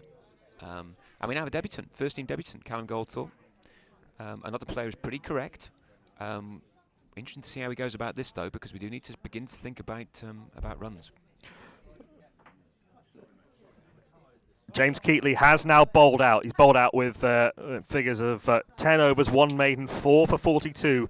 It doesn't really tell the story of how well he's bowled, though, from this near end, from this Church Road end near us in our commentary position. Certainly his last 7 overs or so have been excellent, and he's been very difficult to get away, and has deserved those figures of 4 for 42. But they're going to have to find some new bowlers from somewhere. Is Junjunwala coming back into the attack at the top end? I think he is. Is that right? I'm intrigued about the 5th and 6th bowler now, because I have a feeling they may well use 2. And I think Rhythm Bede might be 1, and I think they'll slow the ball down, but I think they'll want to go for it now. They want 2 or 3 more wickets, and if they get them, they'll win the game. In fact, it's Abdullah Nazir. Oh, it's Nazir. That makes sense. The one of those spin options that you talked about. Spinner, there is a slip in place. The new man to the crease, Callum Goldthorpe, won't be on strike because that wicket fell off the last ball of the over. In comes Nazir, left arm spinner he is. This is swept by Ethan Wright out to deep square leg for a single, and there is no run.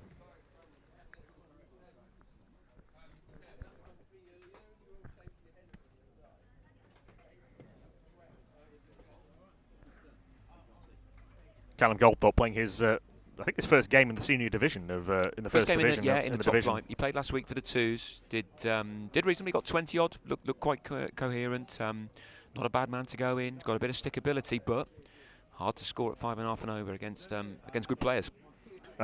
Starting up against one of the changed bowlers, Abdullah Nazir. This turned a little bit and is defended on the bounce to slip, and there is no He certainly run. played it as if it turned, didn't he? There was a big change of direction of the bat there. We did see Panesar get a little bit of spin, bowling quite a bit quicker than Nazir is. A good season game, 16 wickets at 26 for him as he's pushed into the offside by Ethan Wright, and they come through for a single. That's Goldthorpe, off the mark. Goldthorpe, in fact. Off the mark in the top flight. He'll be relieved. Can't see it in the body language, but everybody's relieved to move off naught. The longest journeys and so forth. This is defended into the offside, and there is no run by Ethan Wright.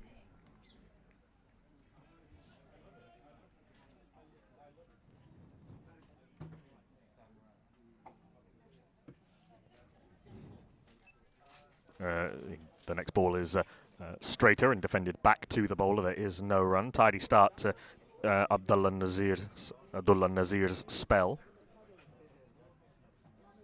Whereas this has been placed, there's the short extra cover. Those two have been in place for pretty much every bowler through this innings. As he's in, left arm round the wicket, tosses this up. Nice bit of loop and flight and dip and blocked back to the bowler. There is no run. Tidy over to begin with for Nazir. Just the one run off it, and the score inches along to 132 for 5 of 28 overs.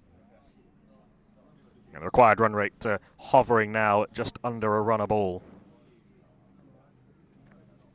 Yeah, this is getting difficult. Of course, this is getting very difficult. Callum will be positive, but I think keeping these guys out is one thing. Scoring a run a ball off them is going to be another. It's kind of the reverse of the excellent situation that the first found themselves in last week, with Monty getting to bowl at Richmond when they when they needed to score very quickly. Absolutely spot on. You know, it's a run a ball against good players at this level of cricket is a challenge. I think we all sometimes get spoiled, as I was talking about earlier, remembering how hard this game can be.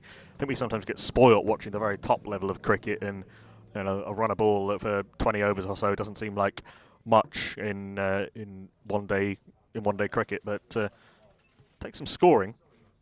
It is a change of bowler, of course, with James Keatley having bowled out. The new bowler starts with a wide. Abhishek Junjunwala returning wide. He's in to Goldthorpe, who blocks to backward point. There is no run. Come down from Yorkshire, from West Yorkshire, Bradford Leagues. Is That's that right? Yeah, they're both Dixon and Goldthorpe both played in the Bradford League for a number of years. Both done pretty well there. Been at Bristol University, moved to the southwest with his job, and yeah, we're pleased to have him on board. Goldthorpe blocks to extra cover. There is no run. Do you know what club in Bradford he played for? I think it was Bradford and Bingley. Okay, it's one of the stronger city leagues going around, the Bradford League. It's really a West Yorkshire league, isn't it? To be honest, the clubs are not just from Bradford. Sure, but Bradford and District, as it were. An attempted cut stroke by Goldthorpe, a little bit too quick. Was Junjunwala through the air on that occasion, and through to the keeper. There is no run. So decent take up to the stumps, actually, from the keeper. This is blocked into the offside. Good shot from Goldthorpe, just opening the face and picking up a single. Now, it's not a shot we've seen a great deal of. They open the face to point to take one. It's not really been in any of the other batsmen's armoury. They've been much straighter and trying to hit the ball much harder. Sometimes to good effect, sometimes not quite so. There's no slip in place. There's a man on the 45 reasonably close. There's a short extra cover, a reverse sweep, and he's got that very fine, has Ethan Wright. The keeper actually read it and tried to go across to the offside. There was an excellent bit of anticipatory keeping from Peter Daniel, but an even better stroke from Ethan Wright. Gets that reverse sweep away fine for 4. Cleverly played. Pick the gap.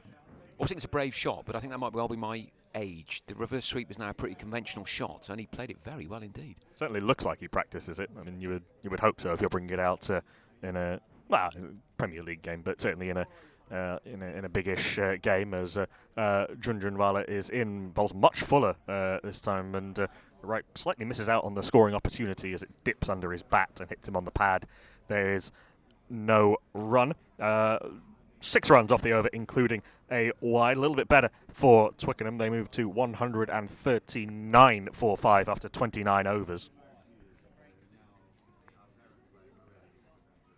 It's a little bit of not a statement of intent exactly, but showing that it is possible to score off Junjunwala. I know it's only 6 runs, including a wide, but it's something. Have to go mad. I mean, we're saying how difficult it can be against good bowlers in good standard club cricket, but you don't need 12 and over. You need to keep things moving and have 2 big overs, and the 2 big overs can come at any time. They don't have to come now. There isn't, a super duper rush just yet. No, 6 and over is just above the required run rate, and forward comes Ethan Wright as Abdullah Nazir continues from the top end, left arm round the wicket. The left arm finger spinner blocked back to the bowler. There is no run. Slip is quite deep, actually. I'm not sure it's going to carry even if it does come off the edge. This is tossed up, a little bit of dip, and Wright trying to drive is a little bit early on the stroke, and Slip is Mistimes it amazingly into good. cover. I can't see any way the ball's going to carry unless it's a really bombastic drive. It feels almost like it's a run-saving position. A little bit. I suppose the problem is that if he stands any closer, it's going to be very difficult for him to catch anything. As Nazir tosses this up, but it drives does Ethan Wright inside out, squirts off the outside part of the bat to backward point. There is no run. We're at completely the wrong angle, but I think the ball must be turning a little bit because everything is going offside. Well, I think left arm orthodox, you'd expect him to be turning it away, and Callum will, in all likelihood, play with the spin. So, as Nazir is in, this is blocked past that man. Very much staying a little bit leg side. He's trying to go inside out. He's not trying to play anything across the line. They've left short fine leg open for him. Blocks this into the offside, and there is no run. So if he backs himself with a sweep, he can get it away. But Nazir is getting a little bit of turn here, and he's trying to bowl more on middle and off stump than he is on leg stump. He's in, and forward comes Goldthorpe this time, and Wright, and blocks. No, Goldthorpe. Goldthorpe. Sorry, Goldthorpe. I think has just blocked out a maiden from Abdullah Nazir, who's bowled tidily from that top end as that fifth bowler. Unlikely to see him bowling all 10, given that there are. Well, it'll be slightly reduced now, won't it, with the 47 overs aside. They've got to find 9 from their 5th and 6th bowlers, haven't they? Yeah. So there'll be a few. But Nazir's a decent bowler. His track record sort of is strong, and Teddington won't have any problem chucking him the ball. But I'm intrigued to see what they do at the other end. We may well see a 6th bowler. We'll keep an eye on that. And you were speculating it might be Rhythm Bathey. What does he bowl? He'll loop it up. He'll twist and twirl it. As Junjunwala, a very different type of spinner, much flat time, but misfielded off his own bowling by Junjunwala, and they'll come through for a single.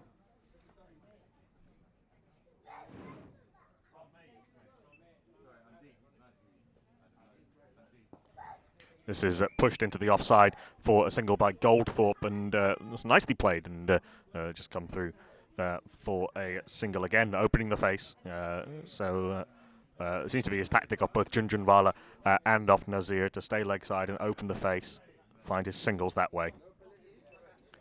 Tossed up, a reverse sweep again by Wright. Didn't time this one very well though, and it's gone to short third man.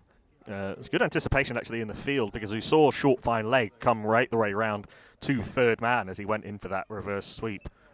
It's good alertness from the fielders in Teddington. This is tossed up and slogged down the ground, but slogged very effectively into the leg side, straight the wide rather of the man at long on 4 runs. A little bit too full and punished. Very well fielded by one of the fathers of our All-Stars cricketers, walking round the ground with an All-Stars bat, and he still fielded the ball with his other hand. That's good technique. We like that. 21 off 24 balls now, Ethan Wright. Flicks this into the onside. A slightly mad LBW appeal from a ball that was definitely going down. Saved the run. Leg. Saved the run. And there is no run. 6 runs off Junjun. Shaped up for another sweep, but it's a little bit too full for the shot he was trying to play, and he can only pick up a single. Still 7 runs off the over. Will be very tidy. 13 runs off Junjunwala's 2 overs in this spell. It's the kind of consolidatory over that the Twickenham batters needed, just to settle the nerves and keep that run rate ticking. The tendency is you see things going. 2 big overs can come, but they can't come if you're asking number 9 and 10 to do it. So you've got them. These 2 boys can bat. They need to bat for another 10 overs and then reassess. And if it's 8 and over, then that's much more doable than 8 and over with number 9 and 10 at the wicket. We've got to come Adam Mather, Rashid Mulazada, Monty Panesar and Parminder Singh. Monty at international level, we know about his batting, relatively speaking, as Nazir continues. That gap at short fine leg has been taken on and exploited by Ethan Wright. Just a little pick-up sweep shot into the onside, and it comes through for a single, bringing Goldthorpe back onto strike. But what's Adam Mather like as a batter? Well, I think like all bowlers, they all think they can bat. It goes with the territory, and certainly Parminder can hit the ball. Rashid Mulazada can also hit the ball. Monty at this level will no doubt feel he can contribute. So all of them will back themselves. Whether I'd want them going in with 15 overs to go, needing a run of ball is probably another matter. But certainly, if there's a little bit of batting to be done at the end, then there are worse people around. Could Monty be the batting hero? Shades of Cardiff. The script is developing, isn't it? Shades of Cardiff, shades of, was it Wellington? That incredible escape for England against New Zealand. This is tossed up by Nazir, nicely driven by Callum Goldthorpe. They've left long off back, so the single was quite easily pick upable, if that's a word.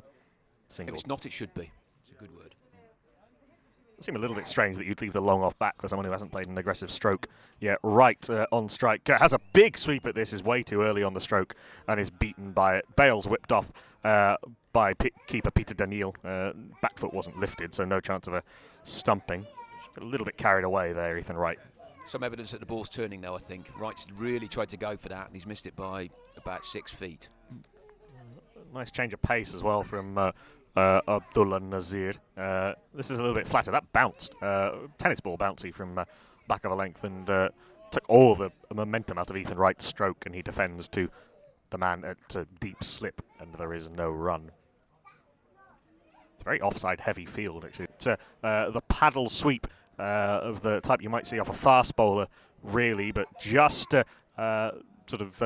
switching his hands over, getting that bat face sort of vertical, and just flicking it with that bottom hand, the thumb and forefinger, through short fine leg to pick himself up a single.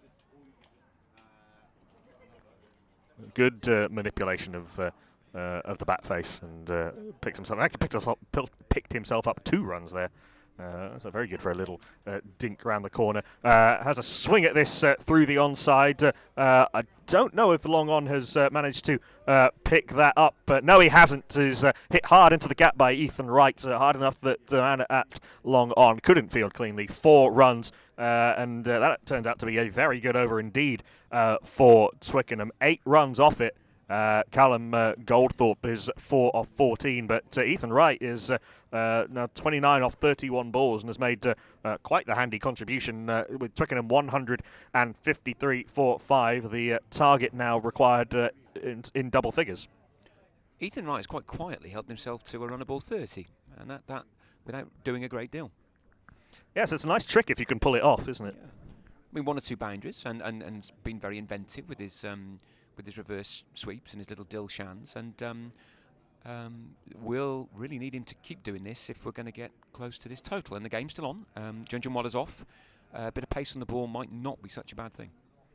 Yeah, Junjunwala, who went for 13 runs in his 2 overs in his second spell from this end. They'll need those 4, and it looks like it's Alistair Pollock back into the attack, who's switched ends now to this near end.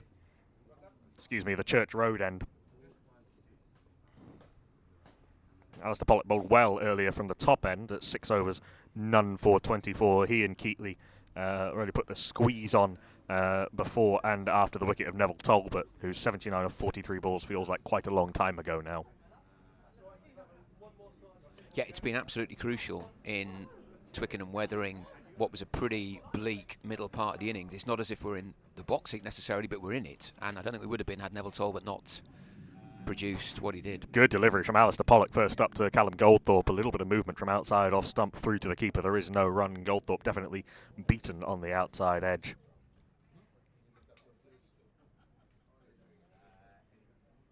Shadows getting longer from the trees over the offside boundary as we look from this end. It's going to be a late finish here, Knuckles. 6:30 at the moment. We've got an hour's worth of cricket left.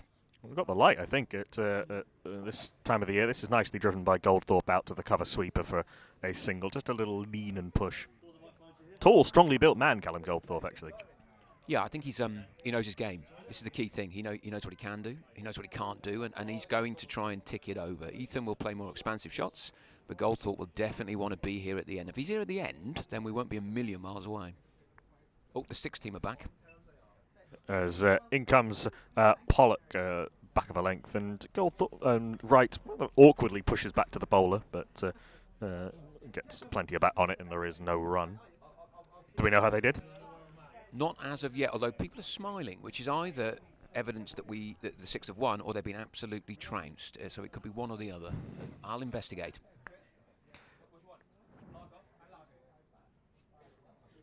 bad news on the results front. We'll move on. Pollock just checking his studs before he comes into bowl.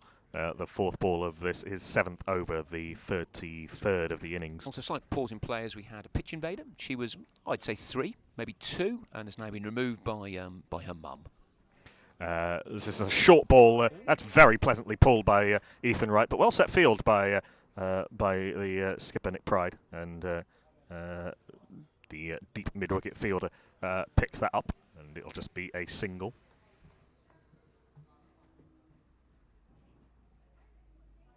Perfectly played pull shot out through mid-wicket for 1. A little, we saw in the last over, a little dink that barely went 20 yards and went for 2. There's a lot of different ways to play this game. As Goldthorpe has a cut at it, keeps a little bit low outside off stump. Skiddy bowler Alistair Pollock taken low down by the keeper Peter Daniil, who batted very well earlier today for his 86 off 101 deliveries.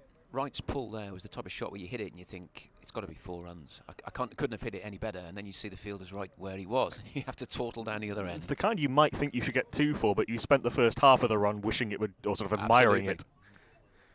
As this is back of a length from Pollock, and blocked back to the bowler. There is no run.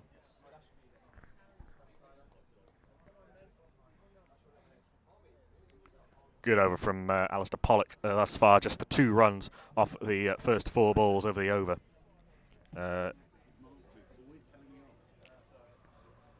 In fact, off the over full stop, it was a good over from Alistair Pollock. 7 overs, none for 26. Yep. So there are now, as we end the 33rd over with Twickenham 155 for 5, we now have 14 overs left, and just looking at the bowlers remaining, Junjunwala has 4, Harris and Pollock have 3 each. There's going to be a lot of work to do for Nazir and potentially another bowler. I think we're not going to get away without a 6 bowler here. Now, Teddington do have the tools in their armoury, but I wonder if this is the strategy. I wonder if there's been a case of going for early wickets and leaving themselves with a bit of dodgy arithmetic to make up. As Nazir continues, he has bowled pretty well. 3 overs, 1 maiden, none for 10. He's cut out into the offside by Wright, and they come through for a single, bringing Goldthorpe back on to strike. I do see the logic, and I like the aggression of trying to get your wickets with your best bowlers up front, and then if you do manage to get it, then your change bowlers won't have so much work to do. A little bit of turn and bounce, and is a very difficult take for Daniil behind the stumps, and he's been hit sort of on the side of the head, shoulder. He's not too badly hurt, but slightly discomforted. I Good think delivery. Teddington will feel that it's worked because they've got rid of the 3 or 4 players that they would really have penciled in as Twickenham's dangerous batters. Goldthorpe pushes back to the bowler. There is no run. As I say, there's something to be gained by being aggressive early with bat and ball. I think there's quite a good deal to be said for it. As Goldthorpe faces up to Abdullah Nazir, forward he comes and blocks off the outside part of the bat to backward point, and there is no run. I think both teams have been playing pretty aggressive, and Nazir, and a wicket has fallen. It was a gorgeous bit of left arm spin bowling, a little bit of drift and dip and turn and bounce, and takes the outside edge of Callum Goldthorpe. No shame in being done by that delivery. That was a really nice bit of bowling from Abdullah Nazir. Well taken as well behind the stumps by Peter Daniil. Goldthorpe goes for 5. Twickenham lose their 6th. They are 156 for 6. What a lovely piece of bowling. Certainly turned a long way, didn't it? Callum's body language says he's not massively convinced he hit it, but it's out, and it definitely Nazir's proving a handful. He's turning it, he's looping it nicely, and he's going to be a problem over the next next half hour or so. He is getting some sort of tennis some ball bites, bounce. isn't he? Yeah. The umpire at the far end, George Layton, did delay quite a long time before putting that finger up. He wasn't quite sure about it. The appeal was instant, but not the biggest we've seen even today. Again, we'd like to see that from a few more angles, but the decision was given, and that brings Rashid Mulazada to the middle. Slight promotion from I think the dice has been rolled a bit here. Rashid will play slightly differently to Callum Goldthorpe. Let's say that he will be definitely trying to put bat on ball. It's not going to be easy, but it's an attempt to change the tempo, I think. Yes, and with the required run rate now 6.8, excuse me, 6.84 runs and over, I think that there's something in that.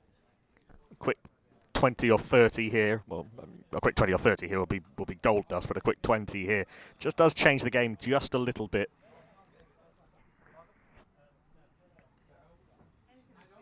It's a very interesting batting strategy here from Twickenham, because you kind of sense that Teddington are trying to bowl out their best bowlers and try and get those wickets, and then if you can just hang on for the change bowlers, but the worry is you might be too far behind by then. And also Nazir's got a lot of overs left. He does. Yep.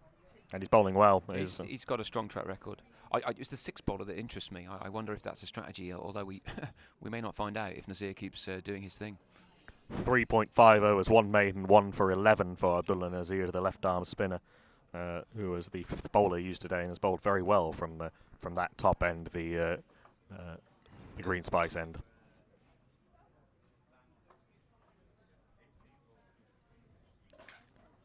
Rashid Mullazada bowled pretty well earlier today. He got his wickets at the end, but deserved them for his first spell. He pushes this back to the bowler. That's a very good catch. That's a really good return catch. 2 wickets in 2 balls for Abdullah Nazir. He dived away low to his left as Rashid tried to come forward, plucked it inches above the turf. Very, very good bit of left-arm spin bowling in these last 2 deliveries. The turn and bounce and dip to take the outside edge of Goldthorpe, and then the excellent bit of fielding off his own bowling to get rid of Rashid. 2 wickets in 2 balls. Twickenham slumped from 155 for 5 to 100. Sorry, didn't get that right. I've lost 2 wickets in 2 balls. 156 for 4 becomes 156 for... Sorry, 156 for 5 becomes 156 for 7. Get that right eventually. And how big a little mini spell is this going to be from Abdullah Nazir? It's a significant contribution. And 247 looks a long way from here. I mean, the batsman going out, you can't think like that. You've got to try and bat right till the end. If you bat right to the end, you won't be a million miles away. But I think even that is going to be a fair old task now. We saw in the Teddington batting innings that Adam Mather took 2 wickets in 2 balls, and when Abdullah Nazir starts his next over, he'll be on a hat-trick. Which will be a nice little feather in his cap. The bowler from bowling from this near end, Alistair Pollock, just pulls out, and so a dead ball is fielding signalled. Discussions from backward point. Got to get your field right times like this. Better to pull out and take your time. Abdullah Nazir was 0 off 0. It is Pollock bowling to Ethan Wright, who's on strike as that wicket fell off the last ball of the last over. He blocks back to the bowler, and there is no run. The new man is Adam Mather, who took those 2 wickets at the end of his spell. Had 2 catches dropped early. There were some chances that went down in that Twickenham innings. 3 toughish catches and a fairly simple run out that were fluffed. How big could those be? It's not been a great deal in this game, even if the margin ends up really reasonably big. A slightly risky single from Wright and Mather. Wright pushed into the offside. Semi wanted the single, then eventually sped up, and they come through for it reasonably easily in the end. Interesting that he would... a reasonable amount of faith shown in Mather, I guess, taking the single off the second ball of the over, but I don't think we're at the stage where you can turn down runs. Yeah, every run you've got to take it. You've got to back whoever's at the other end. I mean, Adam will back himself to try and do something here, and we're not in a position where we can waste too many more balls. He's got a nice setup at the crease, Adam Mather, actually. He's pulled his first ball very powerfully. Got those long levers, well fielded, actually, at deep square leg, or deep mid-wicket coming around to deep square leg. Well, Adam's takes a single. And they like it in the ball. They like the ball coming on, so if you put it halfway down, he won't stand there and wave it past. Yeah, as I say, it's a nice setup at the crease. Just a little bend in the back legs, a little bit of a bat waggle.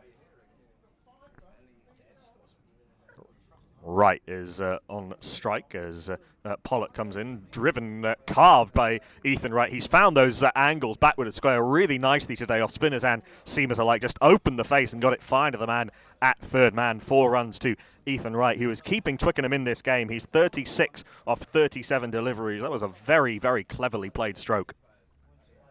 You're right, Knuckle, he is keeping us in the game. It's still very much Teddington's to lose, but if Ethan Wright scores at a run of ball, as he keeps doing, then, providing we bat something like 47 overs, we won't be far away. The big question is, can we bat that far? Will he get any support from the other end? The required run rate is 7 runs and over, near enough, 6.8 runs and over. In comes Pollock to Ethan Wright, beaten outside the off stump, and there is no run. Knuckle, after this ball, I'm going to love you and leave you. It's been a real pleasure. I've very much enjoyed having you guys on Twickenham Green today, talking us through the action. And I hope we see you again soon. It's been a pleasure, Dan. Thank you very much. Okay. All the best. Dan Hoff, chair of Twickenham Club, has been my co-commentator through much of this innings, and it's great to get his insight as Alistair Pollock bowls fifth ball of his overs. Wright carves at it, comes off the outside edge, skews away for 4 past backward point. Fortune favours, etc. 10 runs off the over. Ethan Wright moves to 40, and he and Neville Talbot, rather, with his 79 off 43, have done the bulk of the scoring today for Twickenham. But if someone can just stick with him, this game might well be going to an absolutely thrilling conclusion here on Twickenham Green. Taddington won the toss, and Twickenham won the toss earlier and put Teddington into bat. Teddington made 251 for 9 off their 50 overs. Peter Daniel, the wicketkeeper, made 86. There were contributions from Rhythm Bathey with 35, Charles Milan with 30, Nick Pride with 34, and everyone else, bar the lower order, into double figures. Twickenham, with Neville Talbot, smashed 79 off 43 balls. A fantastic innings, fantastically entertaining innings, 11 fours and 4 sixes, but the top and middle order were not able to stick with him. Were not able to contribute, and it's taken this 40 of 39 balls from Ethan Wright to keep Twickenham in it there. We lost an hour or so to rain, to the revised target, 246 of 47 overs. Now, after 35 overs, Twickenham are 166 for 7 as Nazir continues appeals from the close fielders, and there are close fielders in now for Nazir to Adam Mather. Nothing doing from umpire George Layton. There's a slip and a gully and a silly mid-off in place. This is tossed up, but a drive, or an attempted drive from Adam Mather, dribbles to that man at silly mid-off, and there is no run. Sun peeks in behind the clouds. This is a scenario very familiar to anyone who's played club cricket at any level.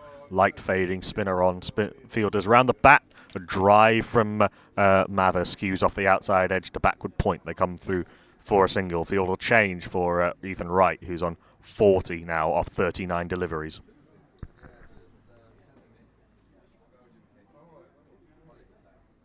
Sort of didn't mention the fact that the hat-trick ball was avoided, or the hat-trick was avoided, second time today. As Nazir is in a reverse sweep, which goes basically under the wicketkeeper from Ethan Wright, and they scramble through for a single. It was a very paddly sort of reverse sweep, trying to go very, very fine. Don't think he was attempting to go quite that fine, but you'll take the run however they come. Twickenham well behind the Duckworth Lewis Stern par score, should it rain at this point, but I think we're seeing this one out to its conclusion. This is short and cut by Mather, dribbles out to the deep point fielder. They come through for a single.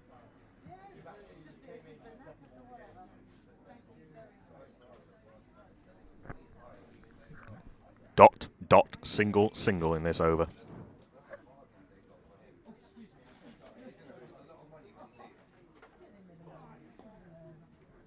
Next ball is defended into the covers. There is no run.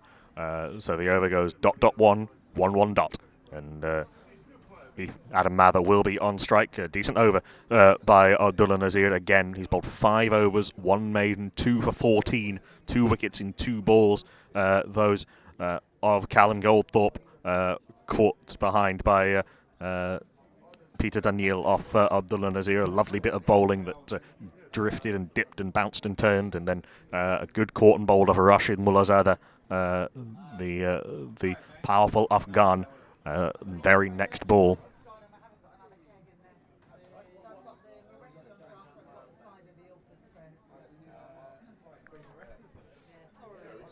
"36 overs gone. Twickenham 169 for 7. 11 overs left in this game. 77 runs needed. You do the math." There's going to be Abhishek Junjunwala returning, so Alistair Pollock is out of the attack, as Junjunwala is in a big LBW appeal from the keeper, not much of one from the bowler, and it's a rather strangled appeal that umpire Matty Watton responds to in the negative. In fact, barely responds to in any way at all. Junjunwala in a little bit of bounce and beats Mather on the outside edge, beats the keeper as well, but short fine leg fields, and there is no run.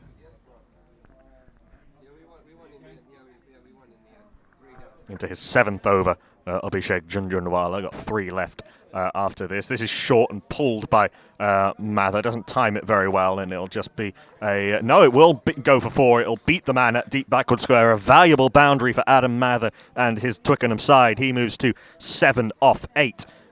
Twickenham move to 173 for 7. Need 73 more runs to win.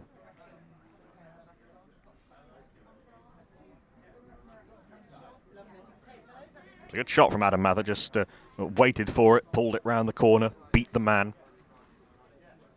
Partnership is 17 runs off 15 balls.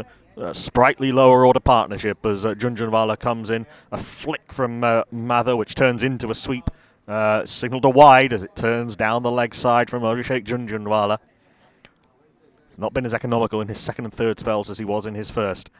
4 runs and a wide as Junjunwala in. Nicely played by Adam Mather. Waits for it and guides it away beautifully past backward point for 4 runs. A second boundary in the over. That was a lovely shot.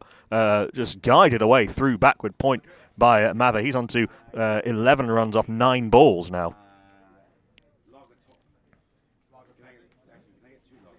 22 runs this partnership off just 16 balls. As Junjunwala is in, forward comes Mather, and they come through for a quick single. Definitely Wright is trusting Mather, and why not now? You have to take every run on offer, and I think that's entirely the correct approach.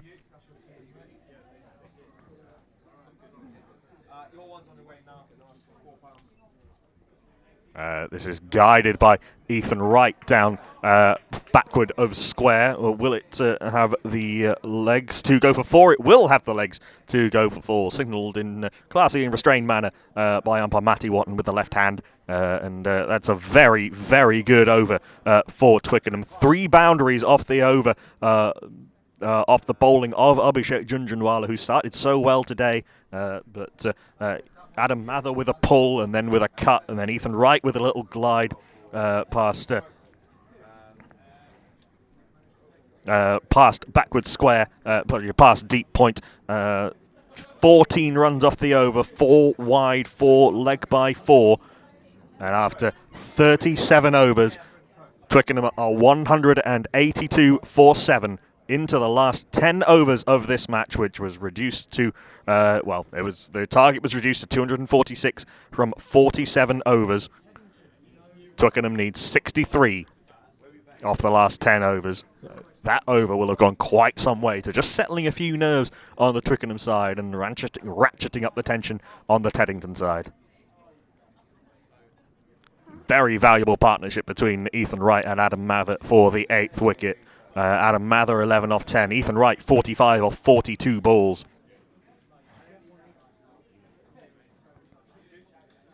It will be Mather on strike as Nazir continues. This one spits a little bit as well. He's getting some turn and bounce from that top end. This is not taken cleanly by Peter Daniel behind the stumps. All of a sudden, there's no slips, there's no close catches in place. There's pretty much a ring field, even to Adam Mather, the number 9. has a big swing at this long levers from Adam Mather, and he's cleared the fence, he's cleared the ropes. 6 runs over long on. Great shot from Adam Mather, lovely pickup. That'll start the over well. They only need just over 6 and over, and that's 6 of them off the second ball.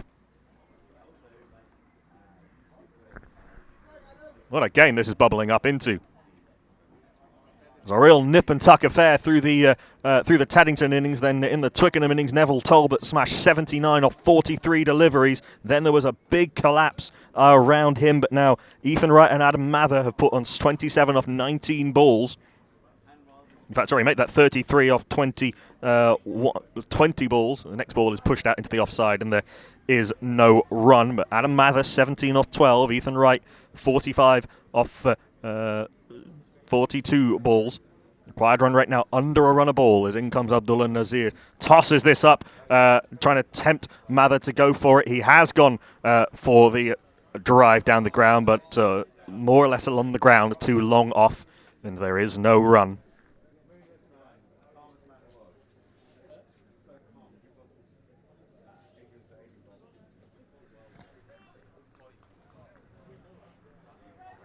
In comes Nazir.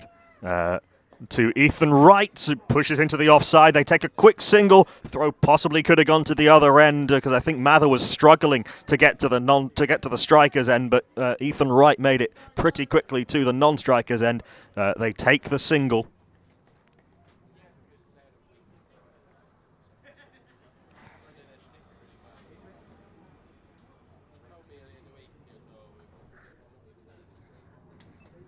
.6.11 and a dot to finish from from Adam Mather as he stretches forward and squirts off the outside part of the bat to the captain Nick Pride at short third man. But another good over for Twickenham. 8 runs off the over. Ethan Wright and Adam Mather keeping Twickenham, the home team, in this first 11 Premier Division game, this local derby against the champions at Teddington, with 9 overs to go. Twickenham are 190 for 7. In fact, 191 for 7. Apologies. Need 55 off the remaining. No, that can't be right.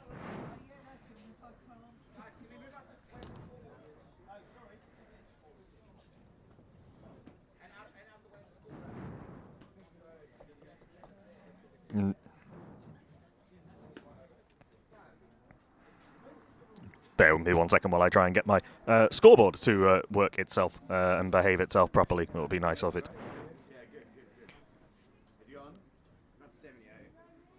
Yeah, 55 needed off the remaining 9 overs. 6.11 and over. There's a long chat between various bowlers and the captain, Nick Pride, as to who is going to bowl this next over.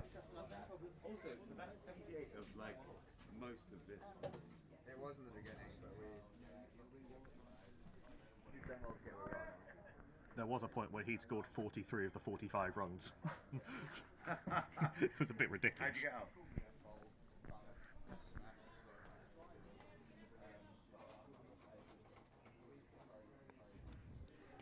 Looks like it's going to be Alistair Pollock returning to the attack. Is that right?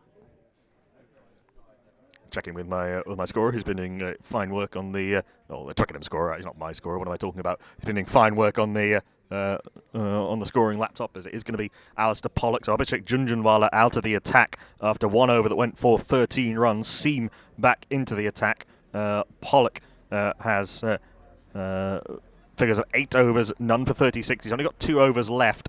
Junjunwala and Harris have only got 3 overs left each. Abdullah Nazir has 4.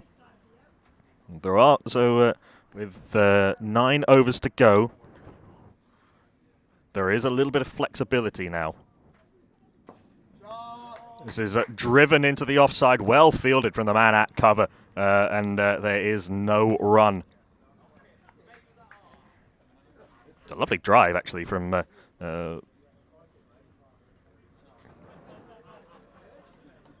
Ethan Wright into the offside off Alistair Pollock, but it was well fielded by the man at cover. There was no run. Pollock, and again, second ball of the over is full and just dug out by Wright. That's all he could do with it. Good full delivery, just skidding through. There was no run.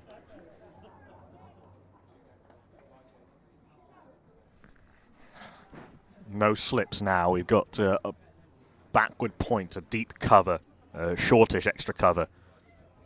Long off, long on, mid on, deep mid wicket. Short fine leg. Pollock in right, drives thick inside edge, and it'll just be a squirted and scrambled single through to the keeper.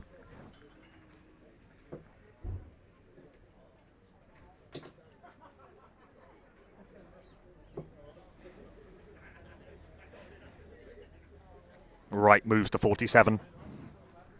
Off 46 deliveries. Adam Mather, 18 off 15. What a valuable contribution this has been from the number 9 to go with his 2 wickets and 2 balls earlier today. Was unlucky in his first spell too with the ball. Had 2 catches dropped. In comes Pollock. This is driven into the offside, and they do not manage to come through for the single. Stopped at point.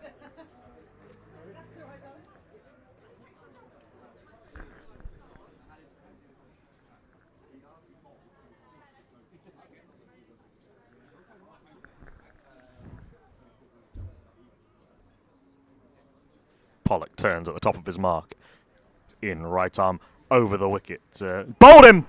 Good delivery under the bat of the tall Adam Mather. Taken out the middle and leg stump. The bails go flying. That's a wicket for Alistair Pollock. A deserved one as well. He's bowled well today. That's his first wicket. Adam Mather gone for a very valuable 18 off 17 deliveries, a partnership of 36 with Ethan Wright. But has he just left the lower order, the tail of Twickenham? Too much to do alongside Ethan Wright. Twickenham 191 for 8 with 8 overs to go in this slightly reduced target because of some rain earlier. And all of a sudden, the little bit of tension that was creeping into the Teddington camp has just eased a little bit. It'll be Panesar Singh at number 10. Told by Dan Hoff earlier, can hit a long ball. Still chances of Monty Panesar, number 11 heroics.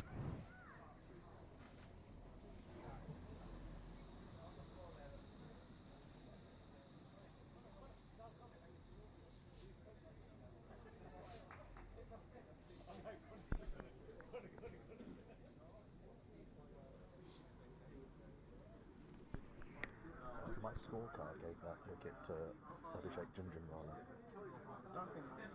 It definitely wasn't. It was Alistair Pollock. He doesn't play cricket.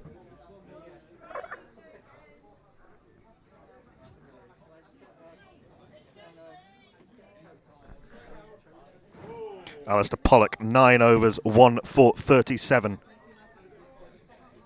He's round the wicket to the left-handed Panesar Singh, who blocks into the offside, and there is no run. End of the over, end of a potentially decisive over in this game. 1 run and the wicket only in the over. 39, I think 40 overs gone now.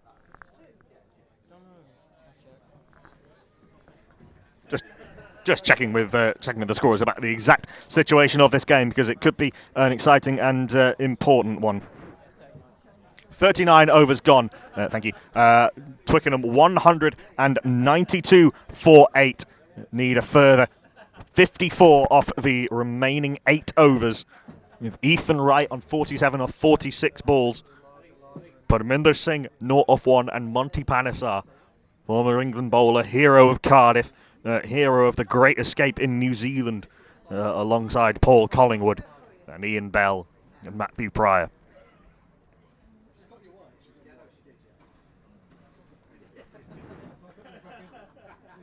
It'll be Abdullah Nazir to continue. He's bowled very well from that top end. 6 overs, 1 maiden, 2 for 22.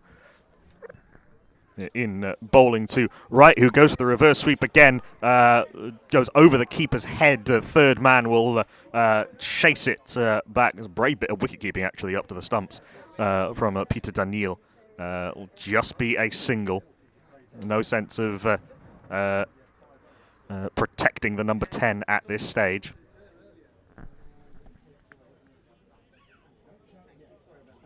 Sorry, the scorer can't see.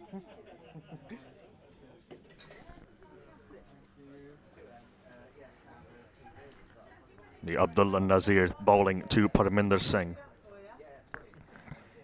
Parminder Singh into the 11 today in the absence of Blake Cullen and Gurjeet Sandhu. For, well, I guess both for work reasons, because with Blake Cullen called up to Middlesex. Has a big swing at this, Parminder Singh misses it through to the keeper. There is no run. Didn't quite drag that back foot, though Peter Daniel, the Teddington wicket-keeper, was interested.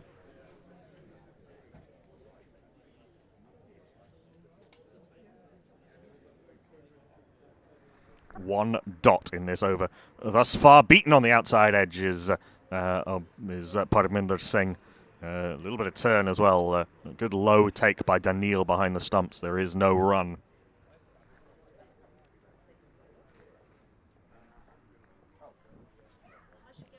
A couple of swings. There's some connection with fresh air only. He pads up outside off stump, does Parminder Singh. A very half-hearted and optimistic LBW appeal. From a ball that was definitely not turning back enough to hit the stumps. There is no run.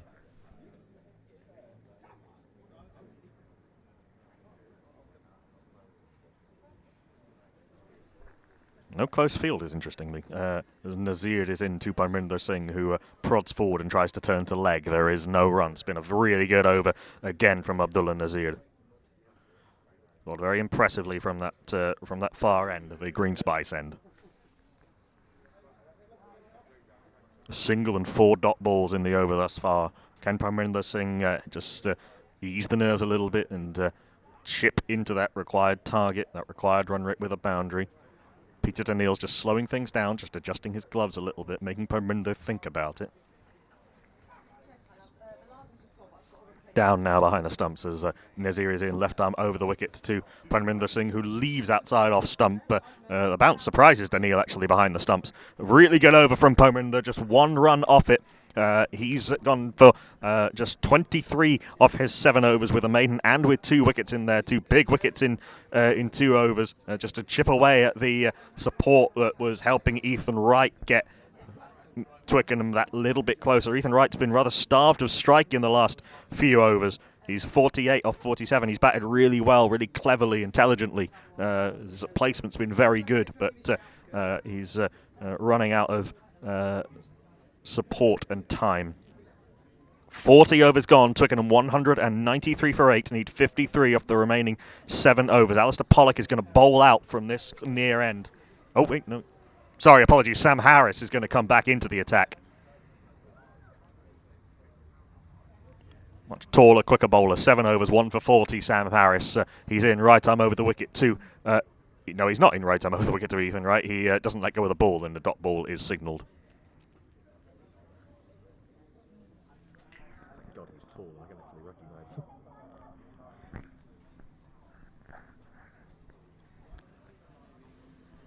Harris, blonde, floppy hair, trudges back to the top of his mark.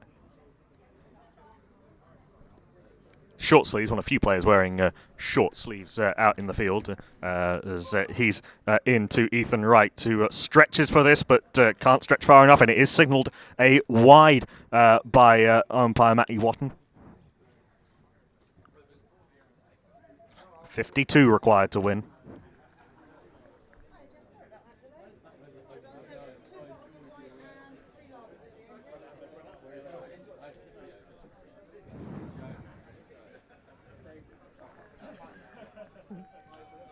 Sam Harris in with his sort of 12 or so yard run up. A swing from Ethan Wright doesn't really time it. It'll just be a single as it dribbles to mid-on, and it really did dribble. He really clothed it off the splice of the bat. Hit too high on the bat for the connection he was looking for. They take the single, though. He moves to 49 off 48 balls. Parminder Singh is 0 off 6, the Afghan left-hander at number 10. Afghan left-hander, what am I talking about? Indian Punjabi left-hander. Long on's gone part way back. In fact, all the way back onto the boundary. Mid-off's dropped a little bit deeper as well. In comes Sam Harris round the wicket. He's bowled him through the defences of Parminder Singh, and Monty Panesar will be required for number 11 heroics on his league home debut. Hero of Cardiff, hero of Wellington, hero of Twickenham Green.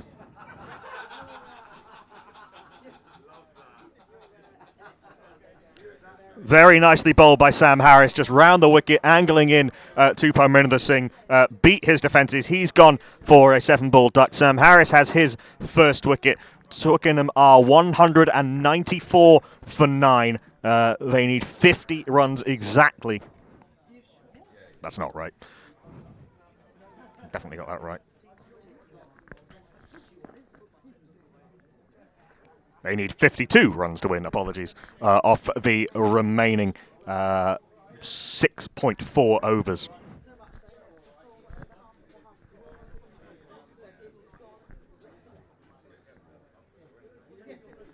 He'll be on strike to Sam Harris.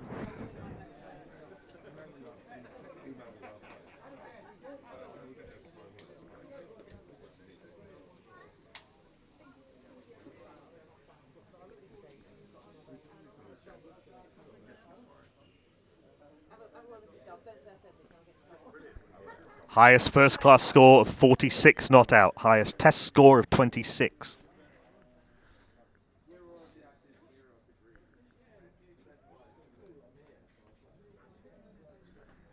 It's all gone very quiet all of a sudden here at Twickenham Green. No slips, even at this stage. In comes Sam Harris to Monty Panesar.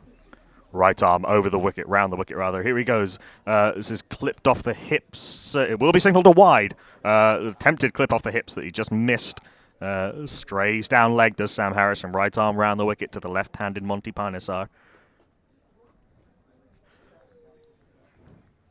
There's a Woodstock-sponsored gear.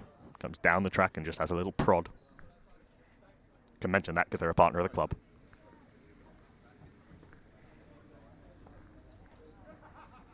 Hello, John O'Gordon, if you're listening. Sam Harris into Monty Panesar, who has a drive, comes off the bottom part of the bat to short mid-wicket. There is no run.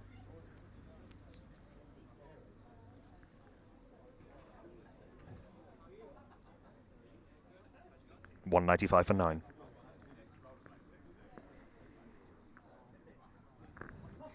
Three balls left of the over from Harris. So short mid-wicket in place is the only real recognised catcher. It's deep cover, there's a long off. It's a couple of men at mid-off. Bowled him! Teddington have won. Sam Harris rips through numbers 10 and 11 in the same over. The two left-handers are done by that angle from round the wicket. It's been a really excellent game of cricket, but Teddington have come out on top. They have won this game by